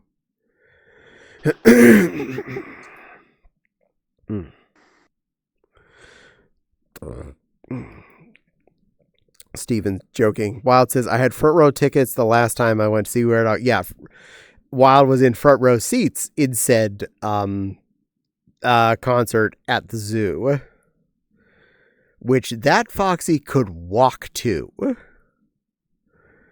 Probably rode his bike too, though. Jealous you had to be front row for that. That was amazing. Heck yeah. Weird Al's coming to Orlando next year. I wouldn't dream of even trying to go to many obstacles. It's just not in the cards for me to experience things like that. Art was in Animal House, LOL. Yeah. Weird Al concerts are really fun and the most orderly concerts I have ever thought about going to. They're a good experience. Also, he does a really good job of making sure you have a good show for your dollar you paid to go to it.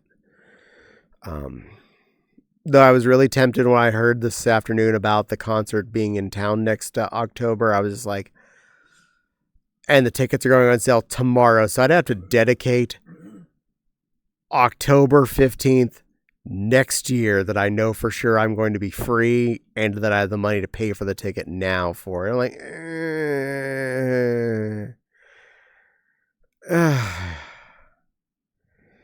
so hard to squeeze that out.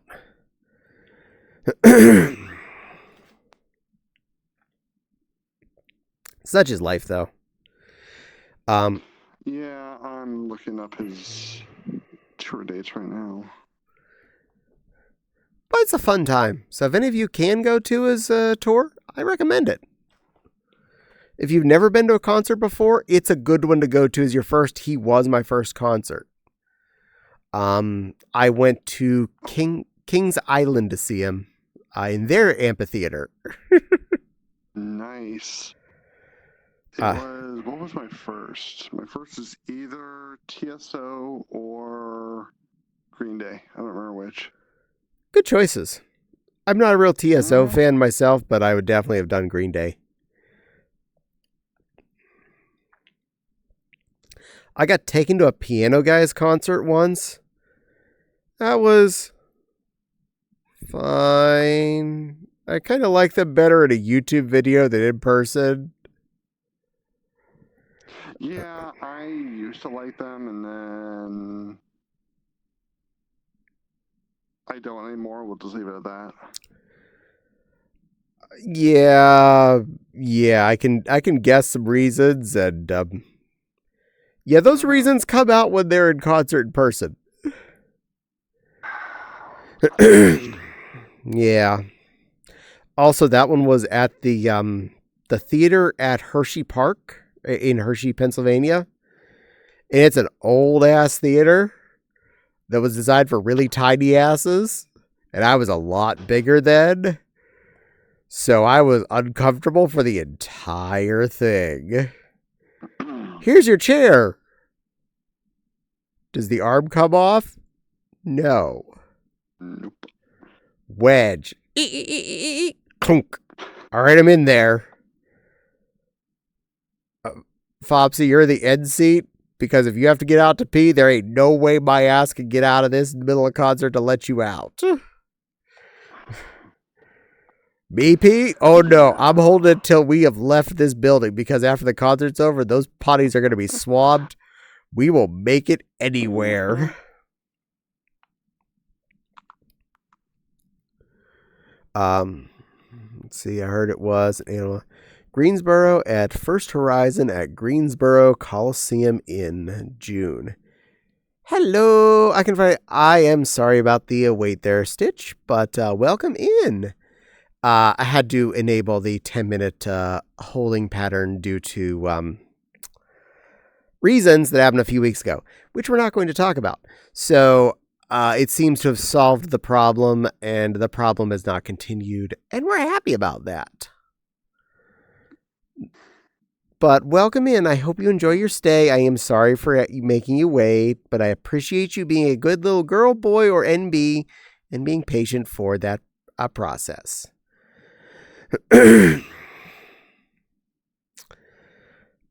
Or as I know several of my fellow streamers refer to you, guys, gals, and non-binary pals. I guess good to hear. Exactly. And it sucks making people wait the 10 minutes, but it's better than the alternative. Yeah, it is. Kept my mods busy for a day. That was weirdly enough, that was actually fun.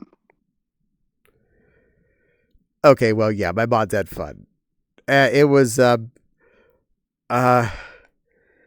this one you can. It's not often we get to stretch our mod abilities. Yeah, people are very well behaved normally. This one I could hear in their voice how happy they are. Phantom, I could see the shit-eating grin on his avatar as he was getting to do each and every one. Nice avatar by the way. Oh, thank you. It is the Alice, and my lovely Fopsy did the reskin for me. By Foxy Paul. Hold on, I can get this. All I have to do is go to the detail diddly do. Info. Yep. He does take commissions for reskinning and doing avatar work, by the way. Exactly. Foxy Paws, FOXIPAWS. It's reasonably priced, and you get all four of them in one pack. You just have to have somebody upload it to your account with Unity if you don't know how to do that. And Poppy actually did a few modifications on this avatar and uploaded this one for me as well. So. So if you need a helpy helperton, I know a person. I got me a gal pal in my house. I call it my waifu. I just need to bribe her with hugs and kisses and dinner, and then my things get uploaded. But that only works for me because I'm married to that one. I mainly do my own avatars and mainly work with Frasclair ones, paid for a whole bundle. Nice. That is a fair answer, and I am proud of you for making it through the swear machine that is Unity. Crystal is sipping. The running joke being Unity doesn't run on Windows or Mac. Unity runs on swear words. I could just about hear Fopsy cursing when she was working on this avatar. Yep.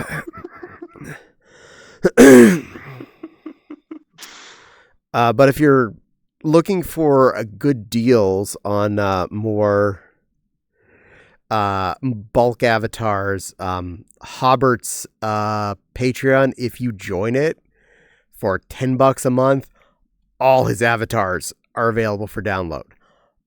All of them. He has quite a library, and you put in that $10 once, you could download the lot. Oh, you have no clue the hell I go. To some extent, yes. Depending on exactly what you do, no. But I appreciate your efforts. Yay for me, I got items for a character I already own in my game. Yay! That's always a plus.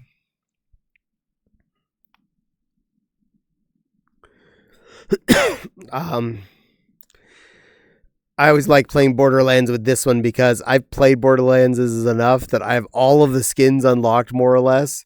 So it's like, oh, look, I went through a mission as this character. You're not playing this character. Now I have the skin for it. Here, take this. It's yours. Your problem. Up, open it up.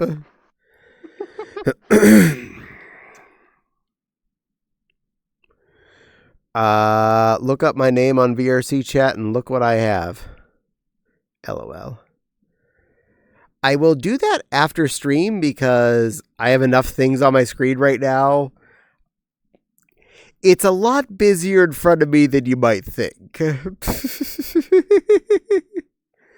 Maggie sent out all of the hearts and loves. Oh, thank you, Maggie. You're a good girl.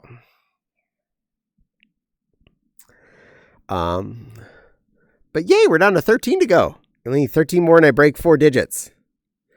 13 Nice. more. 13 more. We're going to do this one of these days. I'm going to be a 4-digit streamer. Yay! All fine, LOL. Thank you. Not really a plus when it doesn't help me at all to make a descendant I already have unless it's an ultimate version. Oh, well then I'm sorry you got a thing you don't need.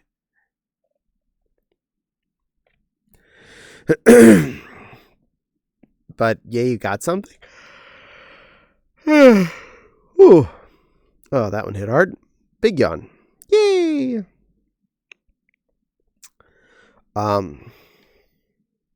Meow. Very meow.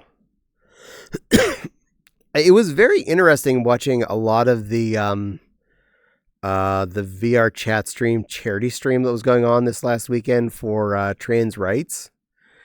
There was a lot of people in one instance. The server was constantly full here in VR chat of 80 people.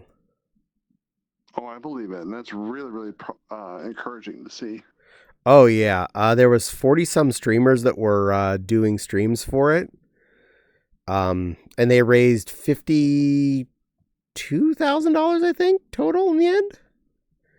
Nice.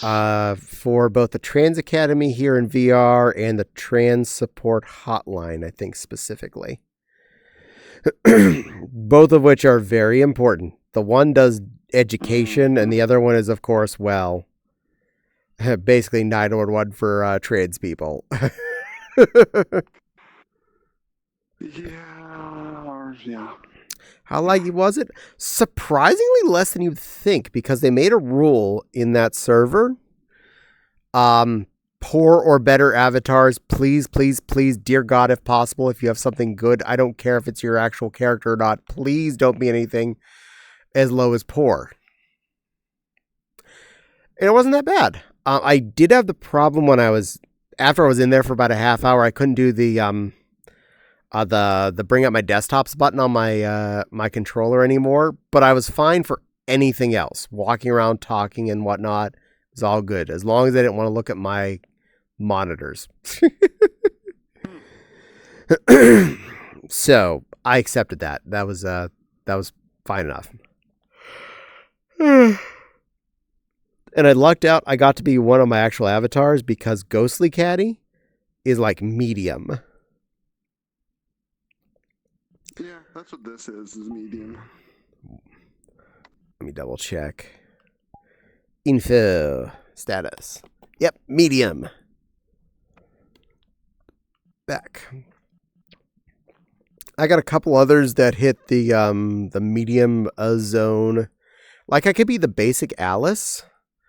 I could be Bunny Rabat. That's actually Green Dot, but I don't want to really be that. She's not me.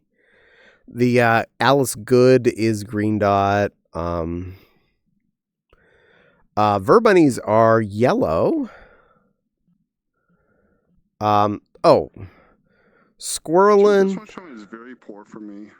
Oh, yeah. Squirrelin, Mulin are both, and Chipori are all yellow dots, so I could wear those. And Kiki Caddie without the added tutu actually comes off as poor. So I could be Caddie, just not in his cute outfit. So, I would aim for Ghostly Caddie for that. Might as well just be one that is good as is.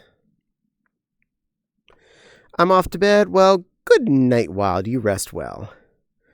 Weirdly, my Babkin is very poor, even though there's not a lot of... it doesn't take much. Honestly, to become anything beyond poor, it's practically... Did you have more than 2 pieces of clothing on this? You're poor. How big are your texture files? Super poor. Would piss everyone off. Only avatar that isn't very poor is literally fake loading avatar. Nice. I mean, this one's definitely very poor, but I'm wearing this in an instance with one person. Mm-hmm.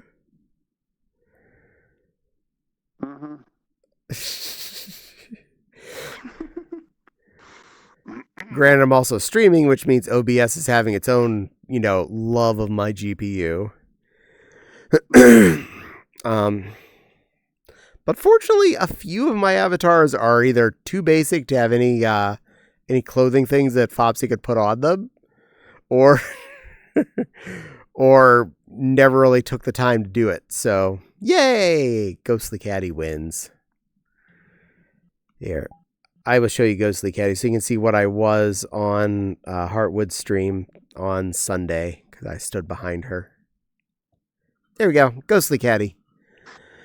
And she's pretty darn nice. I actually like Ghostly Caddie. It's one of my favorite caddies that I have.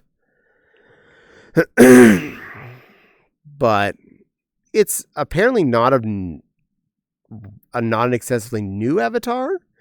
And there's not a lot of clothes that are default ready to just stick on her. But she works great. And I feel like she represents me well enough. Mana use are very poor by default because of triangle count. That is fair.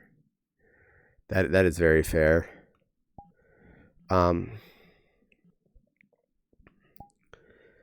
But primary caddy splits between that one and this one.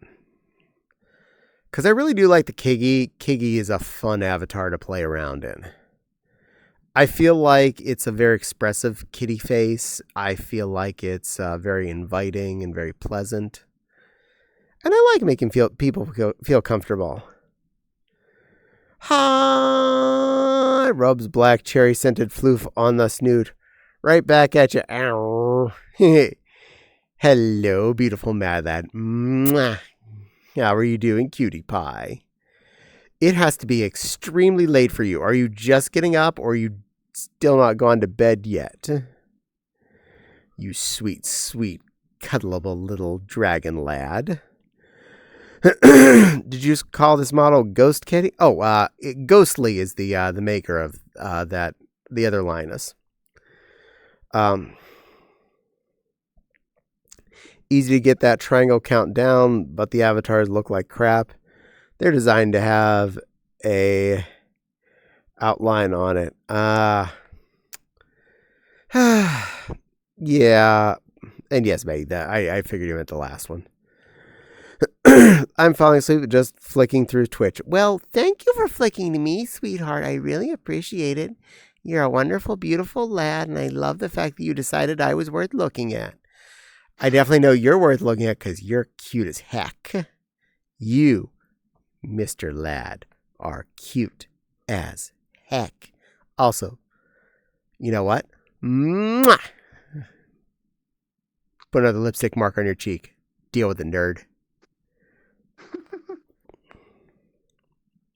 I did that to him earlier in his stream. So, I figure you deserve to have a good view of it. Yeah, that's fair. He's a good boy. He lives over in British land. And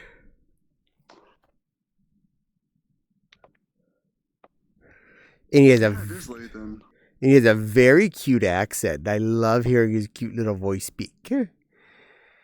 And he's very pretty and very soft and very cuddly. And I hope I'm making him blush.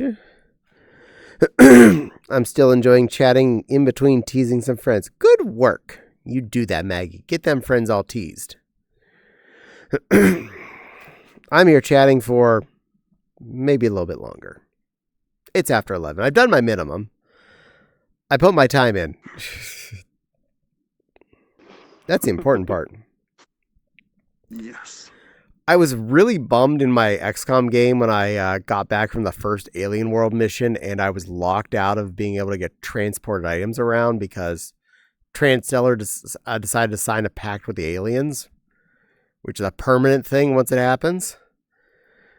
But I'm down to 3 missions left to finish the game off, so I'm making my way around. And I made some ways around it. One, any item that a character can carry can be put on them for transport. Any soldier can be put onto a vehicle for transport.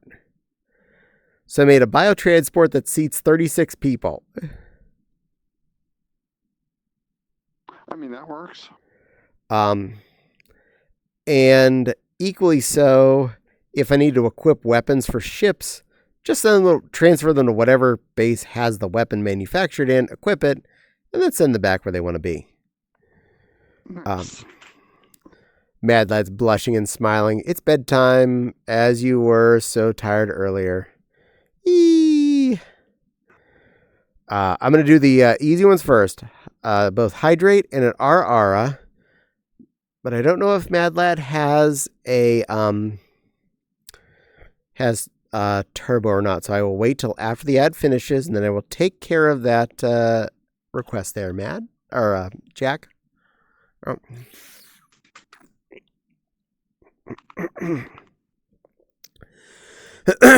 But Ada, Maggie. Ada, sweet little Maggie Puff. Ada. A minute and a half doesn't take that long. Hopefully he doesn't fall asleep in that time. Or get bored and go to another stream. But I will do my best to accommodate and make sure the lad gets his just up and comings. And it's a good thing too, because he's someone I actually know enough about to tease quite well. So, I mean, I've already got him blushing as it is, and I didn't even try hard. Welcome to I'm about to try hard. If the ad would ever get done. There we go. So, my sweet little lad, oh mad of the lads, how are you doing, pretty boy? You're a soft, snuggle dragon. You're the prettiest little cuddle boy ever. You know that, Mad? You're so wonderfully big and wonderfully soft. And that sweet little pointy face. I could just kiss those cheeks all day long. I'd love to come and hang out with you at a bar and in a pub and grab a nice pint. Sit down and just stare into your beautiful eyes. Maybe even swipe that really comfy, fluffy collared jacket you have and try it on. Or just nuzzle into it while you're wearing it and let you know how cuddly you are. 'Cause you're a good boy, Mad. You're a very, very sweet little lad. You're a handsome boy. And I know you prefer the girl types, but I'm girly. And all I'm asking for is cuddles. And I'll make sure you enjoy those cuddles and as platonically as possible. And that we have a nice relaxing time at that pub. Drinking a nice cool pint. I'd like a heavy Weizen, please. Thank you, buddy. Or a nice smooth lager. And hopefully he was here for that.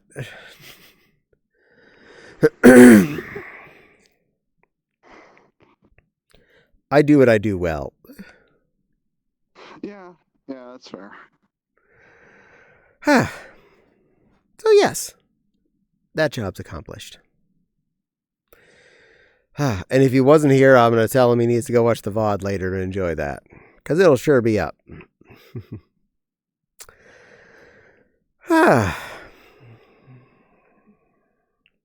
And the one thing I've forgotten to do for the last couple of days since I streamed last is I forgot to put in the stretch redeem. I know Miss Echo recommended that, and I forgot to do it. I forgore.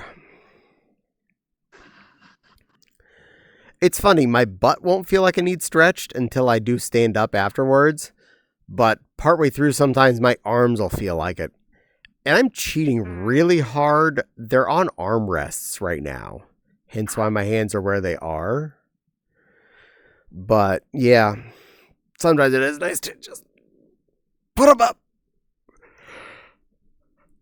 Oh yeah, that's a good stretch. There you all get a free one. You didn't even have to pay points for it. Stretchy, stretchy. It's good for you. It's good for you. It's good for your bones and your muscles to make them stretch and make them stay flexible. Hugs. Yay, Maggie gives hugs. Oh, yeah, that stretch felt good. Stretchy, stretchy. Good girl. Good plushie. Stretch them out. Stretch out them plush arms. Yes, because I'm actually standing right now. So, yeah. Because I'm crazy. Yeah, but you're also not here for the entire 5 hours. Just most of it. True. Yeah. I do know quite a few streamers that definitely go with the standing for like 5-6 hours. Could do it, yes. But even bouncing around, I definitely would feel it. Walking for 6 hours, fine. Oh, I'm gonna have to lower the camera a little bit. It's too high to see my tail. All right, tail wags. There you go, kids. Tail wags. Okay. Everyone, my eyes are up here. Thank you. My crotch is down there. My eyes are up here. Just defining where things are. I ain't insinuating. You can stare whatever you want. I don't wear this because I'm trying to hide myself. I just learned that for my first Descendant game, I had to activate the pity system that would help me get the item I want. Pity is for the weak, or the people that want that particular item.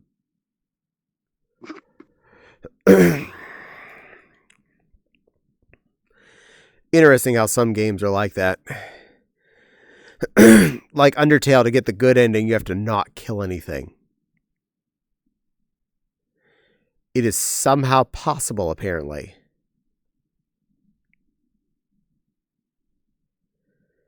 Well, that's just cruel. I know. It looks like your basic RPG game when you're in it. It's like, oh, well, the point of this is you kill all the bad guys.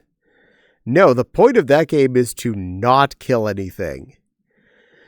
You're supposed to find the peaceful solution to every problem. Oh, boy. To which I say, yeah, I'll stick to Final Fantasy. I understand it's an amazing story, and I'll let someone else do that. I can't deal with that. It's harder. Yeah, I bet it is.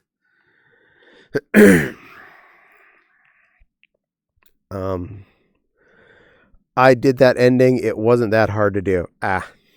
Yeah, but I like to grind and get experience points.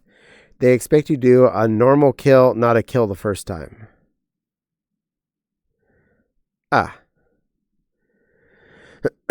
Then the second time, good luck.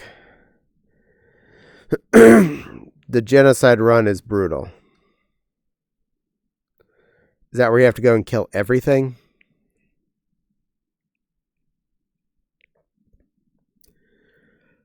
Anyway, yeah, I understand it's very RPG, very like that kind of game, but not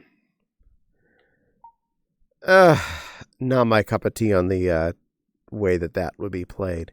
It's very crazy in the gameplay with you on what your last ending was.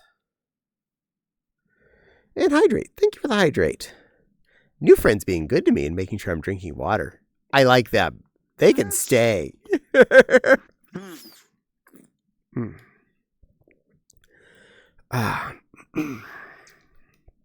I do apologize. My throat does get a little scrunchy sounding, even if it's not very bad. And honestly, sometimes when I drink the water, it actually sounds louder for just a bit because it loosens everything up that dried up. So I apologize. Anytime I hydrate, if I cough a little afterwards, that's why. But it's actually getting the whatever it is out of the way.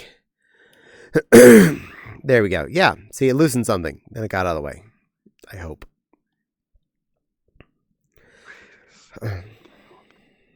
Breathing is overrated.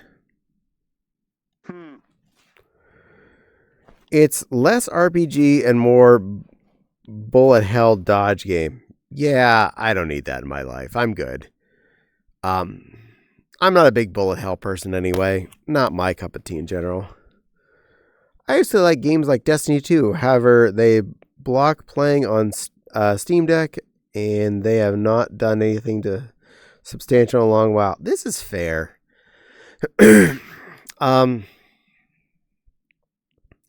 Honestly, I do love first-person shooting type stuff. I really love playing Borderlands, and those games have had countless hours, thousands of hours of my playtime per Steam. 4 has kind of been disappointing, honestly, because I don't like the story and the way things are. It's just not as much fun.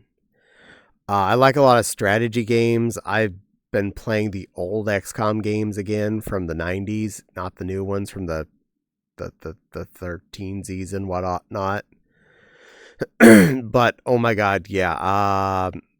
I've been playing XCOM Apocalypse for the last couple of weeks. But I like that sort of game, kind of colony building stuff. That's always fun to me. Something relaxing and kind of zen-like. Heck, playing Age of Empires 2 or whatever on, like, enemies are super peaceful and you're just sitting there grinding your way up to a more powerful civilization. That's fun for me.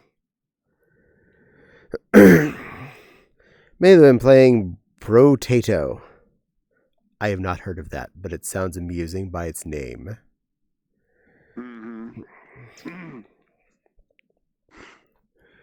I will say a fun one I played a few years back was Punch Club, which looks more simple than it is. And has multiple different endings.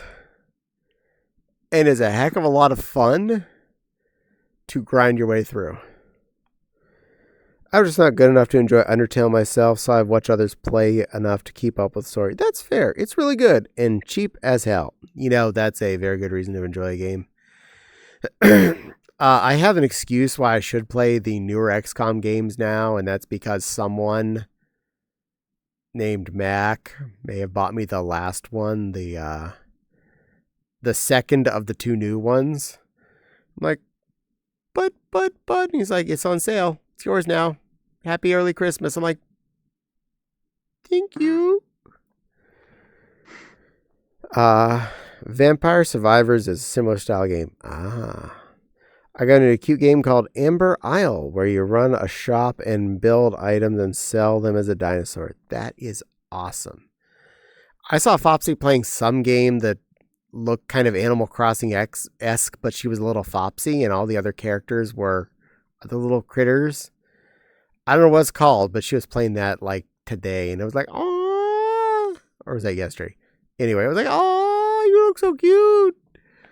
I want to hug your character too, and you. If you like Vampire Survivor, try Holocure.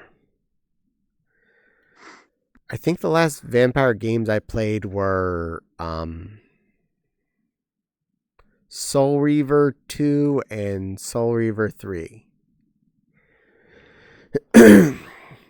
Australian Animal Crossing game. Check them out on Dinkum. So you do or you don't own anime? I do. I think I own everything but Bureau at this point. But I got Enemy Unknown given to me when it came out, so I have that in my box. And apparently, I got given a couple of DLCs for the second one of those two, so those are all installed as well. and waiting for me to play with them. But I also own UFO Defense, Terror from the Deep, Apocalypse, Enforcer, and Interceptor. UFO Defense and Terror from the Deep are the original one and kind of a reskin, redo of the original one, but all the aliens are water-based. Apocalypse is what I've been playing now, so if you want to see that, just look at my most recent VODs, besides that looks like Borderlands or VR chat, and you'll see it. Lots of it. Hours and hours of it. And Enforcer was kind of Doom-like first-person shooter. Interceptor was a fightercraft type game where you're basically the fighter shooting down the alien craft. The Bureau was weird. I've had people tell me I should play the Bureau, so I don't know. It's on my question mark list. I'll look into it a little bit more, decide if it's something I need or not need. Heck, I haven't really gotten down to playing Enemy Has Been Known or the re-enemying, whatever the last one was called. So I have homework to do. The irony being, I am like, as I'm finishing off Apocalypse here, I'm having an itch to play the original. Which, for as good as I am at playing and for as easy it is to cheat on the money on that one, yeah, I'll probably just explode that game so fast. That one, cheating for money, is so stupid easy. Make a save game. Open up, I think it's Liglob. I can't remember the name of the file, but I can easily relook it up. In the first line of it, just type in FF space FF space FF space FF space FF space FF space FF, and then it translates that into the hexadecimal number that is your money.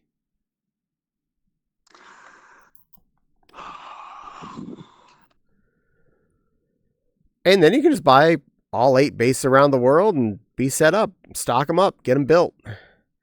Have craft everywhere. Have repair bays, vehicle bays everywhere. You are good to effing go. When the world figured that out. Wow. I mean, it was back in DOS games, so it probably wasn't that hard. It's back when games weren't entirely encrypted, so it was a lot easier to like have something like poke all the files and go, where's the money at? Look for the file that went up when I gained $100. There's the file. Let me see if I change that number. Oh, hell. I made the number way big. Anyway, so Survivor is a roguelike where you pick a character and run around the area while for a time fighting things with auto attacks and leveling your character for the run. And when you beat the level boss after a period of time, the run ends. You unlock new stuff and the time starts from level 1 on the next one. Nice. Quite easy if you know the number of the currency you have. Search within the save and boom, you found it. Exactly. Now, each save wasn't a single file, so there is that. There's like 10 files per save or something like that. There was a stack. I don't remember how many. And it was a hexadecimal number, not a like a decadecimal number. So you had to figure it out in that way. But if back then you didn't necessarily have all of the games that you'd want at your fingertips like you can nowadays, aka Steam, Xbox Live, etc., all these different ways you could have 1,000 games at your fingertips, you used what you had and you played with what you had and you fuffed around with it if it's on your computer until you figured out your way around it. We looked up that cheat on proto-internets. You know, back when you had to dial up? Yes, when computers screamed at each other. They scream.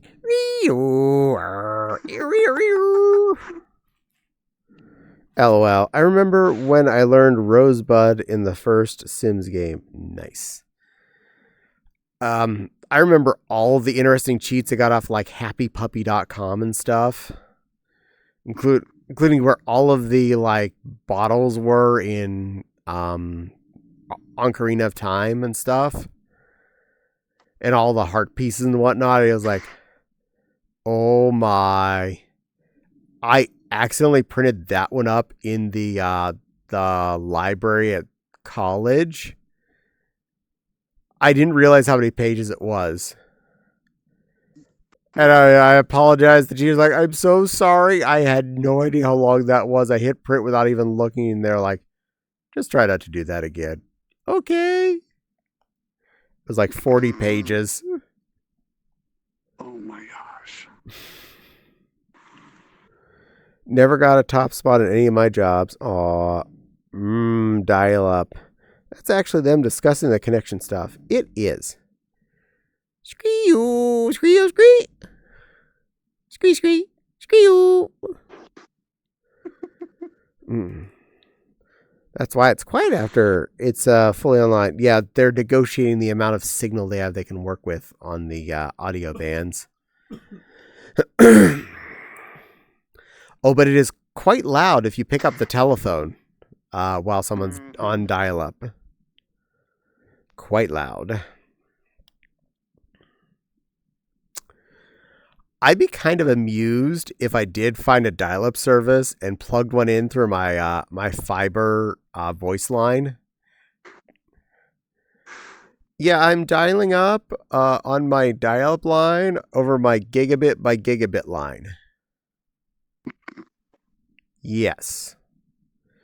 Because it'd be kind of VoIP because it's technically not an actual line to my house, but it's also technically actual landline because it is not just a VoIP situation. It's coming out of the NID. What about 6 or 7 orders of magnitude more? From dial-up to gigabit, that's like what, 6 or 7 orders of magnitude? Yes, because 56K. To get 56K up to 1 meg. 1 billion. Yeah. Oh yeah, meg. Yeah, is 3, and then 6 orders of magnitude. That's insane. It's a lot. It's a big. Yeah. GameFAQs was my go-to. Nice. Mm-hmm. I liked Happy Puppy. They were fun to search on. They usually had good quality cheats and walkthroughs and things. I learned about them just today. What, Happy Puppy or GameFAQs? Yeah. No, Happy Puppy. I've known Game FAQs for a long time. I don't even know if Happy Puppy still exists, but that's what I browsed back in college days, back on the D-Lups. Yeah, that's fair. Long, long ago, back when the modems screeched at each other, we searched the Happy Puppy to get walkthroughs for our Nintendo and Nintendo 64 games. And then we printed them out because you couldn't stay online the whole time because that'd keep the phone line busy. And or you got them at college and saved them to a floppy and then took them home. It was a different time. A different time. Yeah. Heck, I remember because the internet was so new to me when I went to college, and I would take floppies with me into the lab, and I would download and save JPEGs to the floppies and bring them home with me.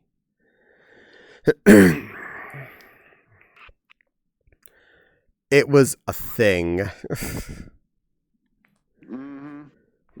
I don't miss not having the internet at my every fingertip, no matter where I am, no matter what I'm doing. The fact that when I'm at home, I have the 1x1 gigabit and I can do whatever I want. And it feels like it just happens as fast as the internet's willing to let it happen. And when I'm out and about, I can at least get it at some rate of speed on my phone. I'll be like, I'm I'm at the store. I wonder if they have these for sale on Amazon. Boop, boop, boop, boop, boop. Hey, it's $5 cheaper. I can wait 2 days. Bing! Ordered.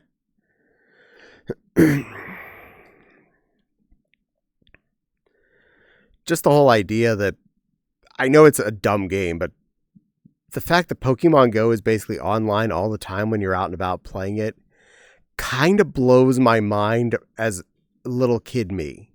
Because the concept of that, just having a game that's constantly running when I'm walking about, it's crazy. I remember when I saw a 100 megabit hard drive and it was 3.5 inches. Yeah, my parents' first Windows computer had a 120 megabyte hard drive. And it was just before IDE, so it had the, I can't remember what the name of those weird cables were, but it had the 2 cables for the hard drive. So yeah. But they did have both floppy drives. They had both the 5 1/4 and the 3.5 inch ones. So we were in like Flint. Ooh, those are fancy. I know. Because we could borrow discs from Aunt Sharon, whose 286 had 5 1/4 floppies. So she had a bunch of games that she'd had for ages. Because of course, games that ran on the 286 were, amazing. And half of them were file degraded by the time we tried to use them and couldn't even copy our discs. Sadness. And just how yeah, a little bit. Yeah. Just how crazy it was in 04 when I had a flash drive with more in my pocket. Oh my god, yes. The first time I had I don't remember what I did, but I got given a 2 gig USB flash drive on a lanyard. Back in like 03 or whatever, or 04 or something. I don't remember exactly when it was. And it was like, oh my god, I'm carrying around 2 gigabytes in something that looks smaller than a pack of gum. I remember in elementary school helping fix a computer that was in the lab zone. It had a 1 meg hard drive. Mm-hmm. That 1 meg hard drive was not 3.5 inch. It was what was referred to as a full height 5 1/4 hard drive. That meant it was the size of 2 5 1/4 floppy drives stacked on top of each other to be 1 megabyte of hard drive storage. 1 megabyte of hard drive.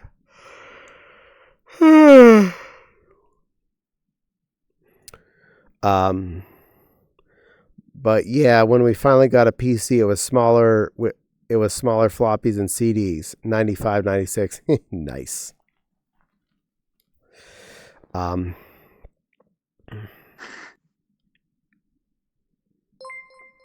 Something go ding. Nope. I don't see anything yet, so let's see what it was. Oh, Zarud Zaza Tuza, thank you for the follow. Welcome in. I hope you enjoy your stay. I apologize for any delay in being allowed to talk, but I appreciate your patience.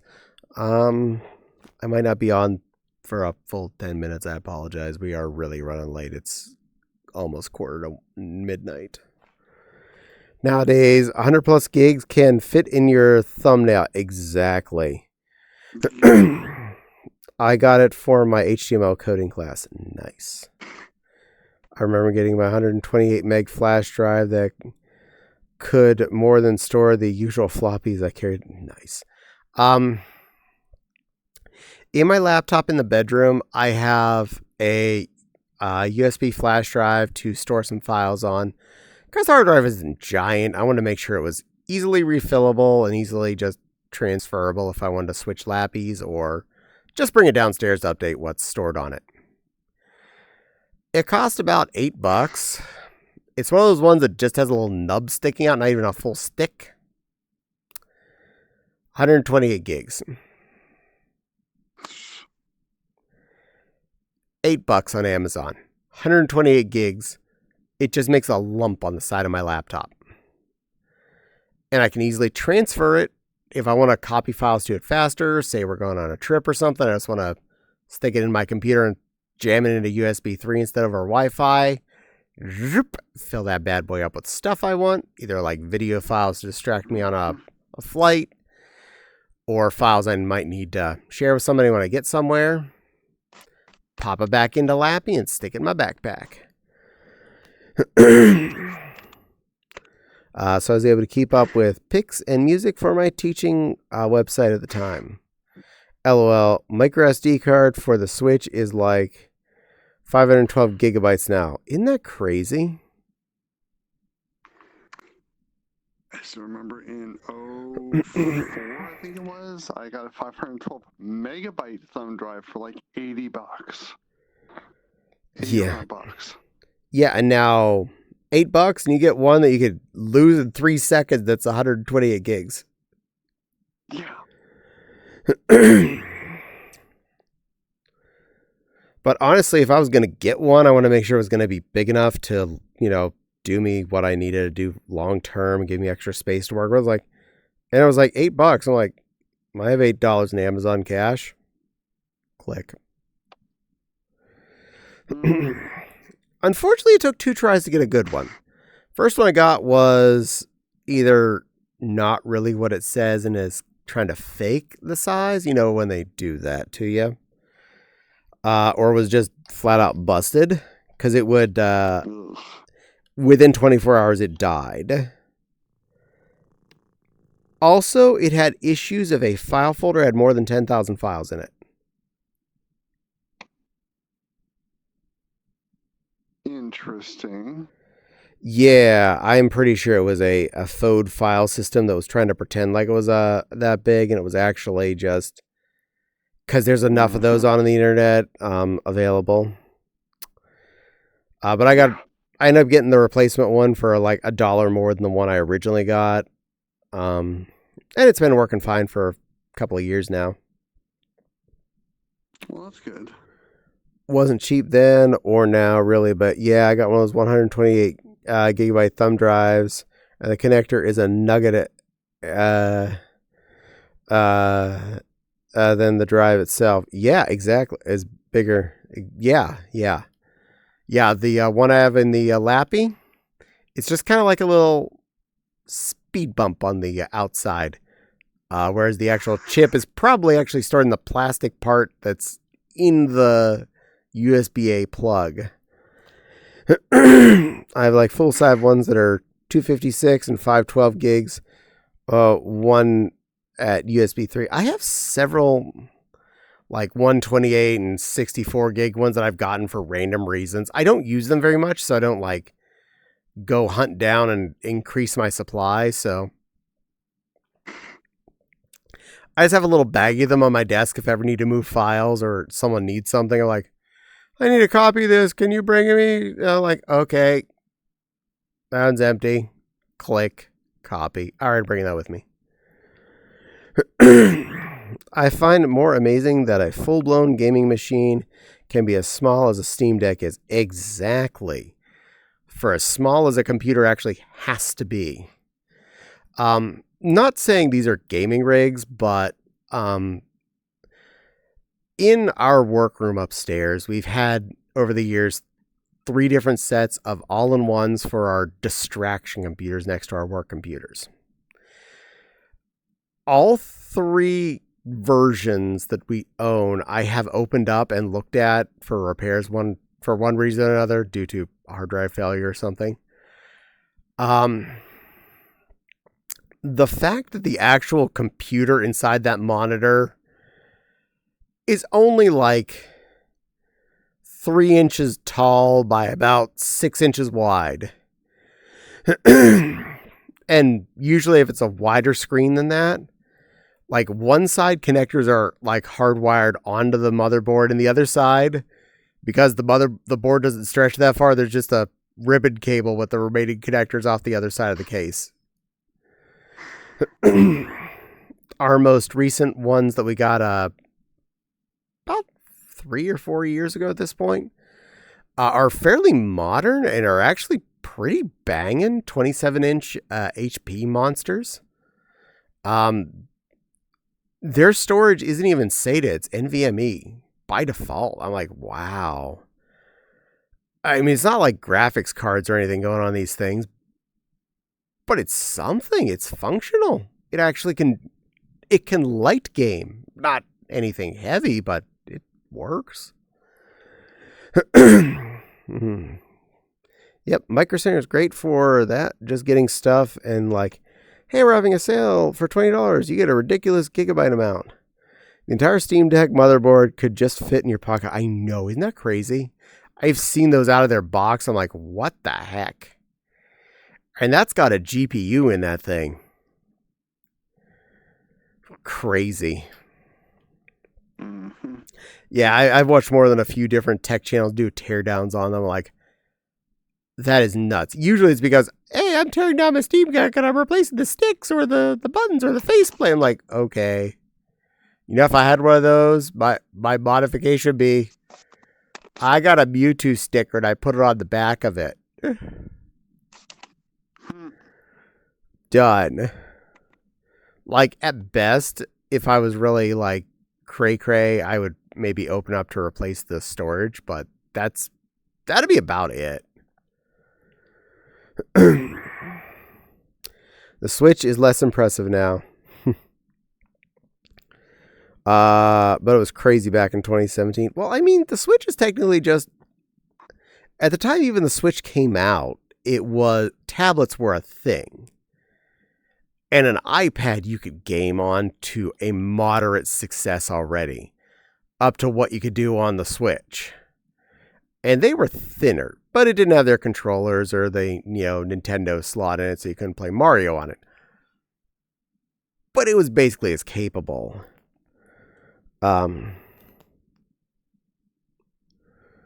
They're stupid easy to work on. Nice. Yeah, but I'm lazy, and if I don't have anything to change, I probably wouldn't. But still, I rarely game elsewise besides my, command center right here where I have my really comfy chair. I probably wouldn't go lay on the couch to play on my Steam Deck or travel, because if I'm traveling, I'm not traveling to play video games. I'm traveling to do whatever I'm traveling to do. If only the Steam Deck's Wi-Fi worked. I would like it if something like the Steam Deck or one of their competitors had also good cell service, because that'd be a lot cooler that you could just literally be sitting in a park, playing, World of Warcraft with your friends or whatever from your Steam Deck over cell. I did change the color of my Joy-Cons. Ooh. Switch only popularized the idea of the handheld gaming like that. Very true. Wi-Fi issue? I never had a Wi-Fi issue. I haven't played with one, so I've never had to have a Wi-Fi issue with it yet.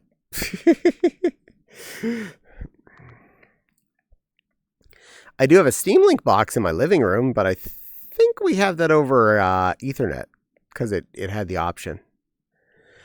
We got one of those when it was not super expensive, and it was actually pretty convenient to jack that in and be able to put stuff on the TV in the living room that was stored on my computer in the other room. Because I totally would only put up legally available items off of my computer on the television. Absolutely nothing I would have downloaded from a bay of pirates or a wire where I would eat limes or anything like that. Someplace I might take a nap. Stir.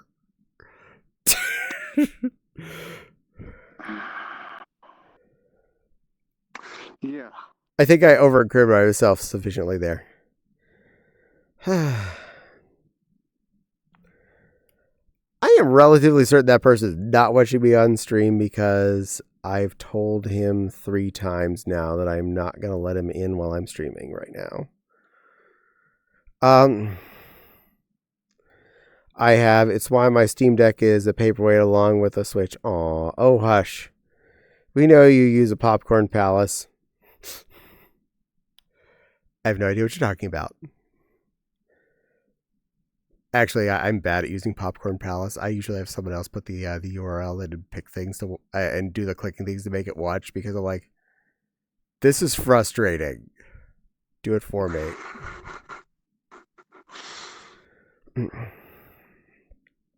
We do pay for several legitimate services: HBO Max, Hulu, Disney Plus, Netflix.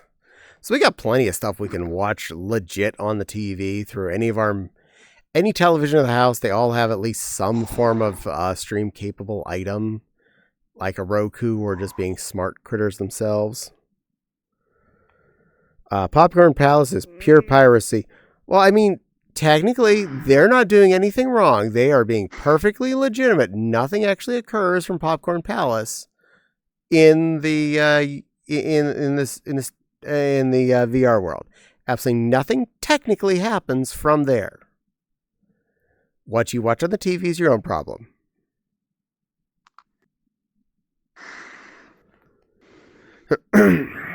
Which is why it's allowed to stay up, where its predecessor technically had to be taken down. Yeah, that's how they work around it. There's a URL you put in the thingy. Yeah. They use a loophole in terms of service. Uh-huh. And you know what? If the server resides not in an area where that's illegal, you're just watching something in that country. So therefore, it's not a crime. Currently.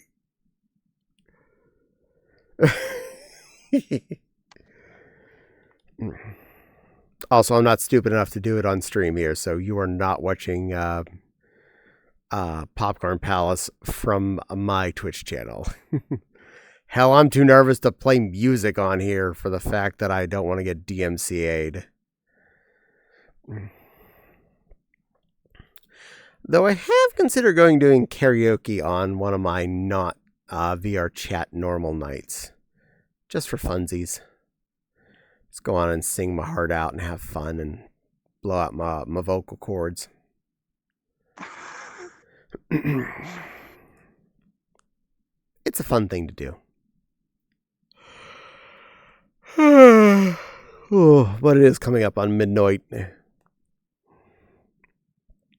They mute stream. DMCA doesn't happen often. Yeah, I know. But I also re-upload my VR chat streams to my YouTube channel, and that has gotten clanks on it.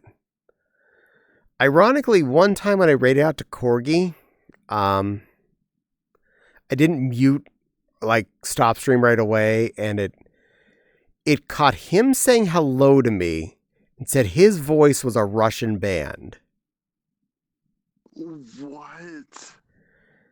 Yeah, he's very Canadian. He does not sound anything like a Russian band. Okay. I don't ask stupid questions. Well, I do ask stupid questions, and I expect no one's going to answer them, so that's all that is.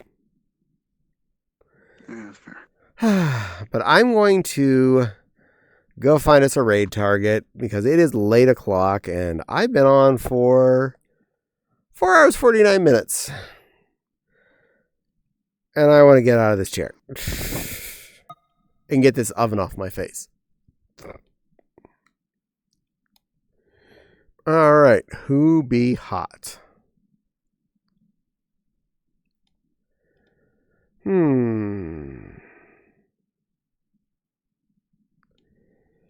You know what? I haven't bothered her in a while, and she's playing a fun game. I have a plan. It's not a great plan, but it's a plan.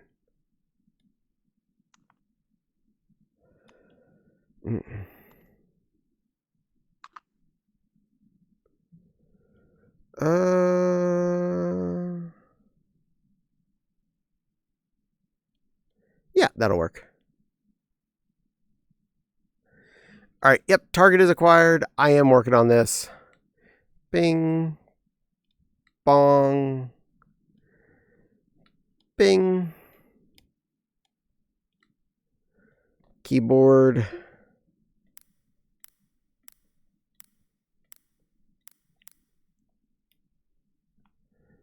That's her. And the raid has begun. So my request to all of you is be good to Miss Maple, where I'm sending you off to. She's a very lovely woman. She's very supportive of the trans community, and we appreciate her. She's the one that started the Cult of the Blaha.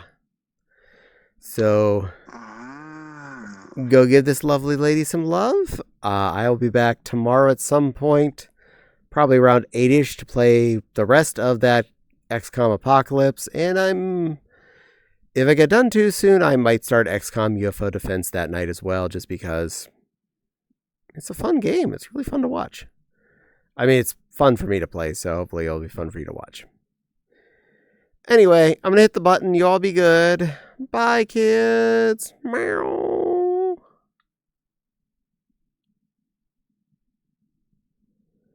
Okay.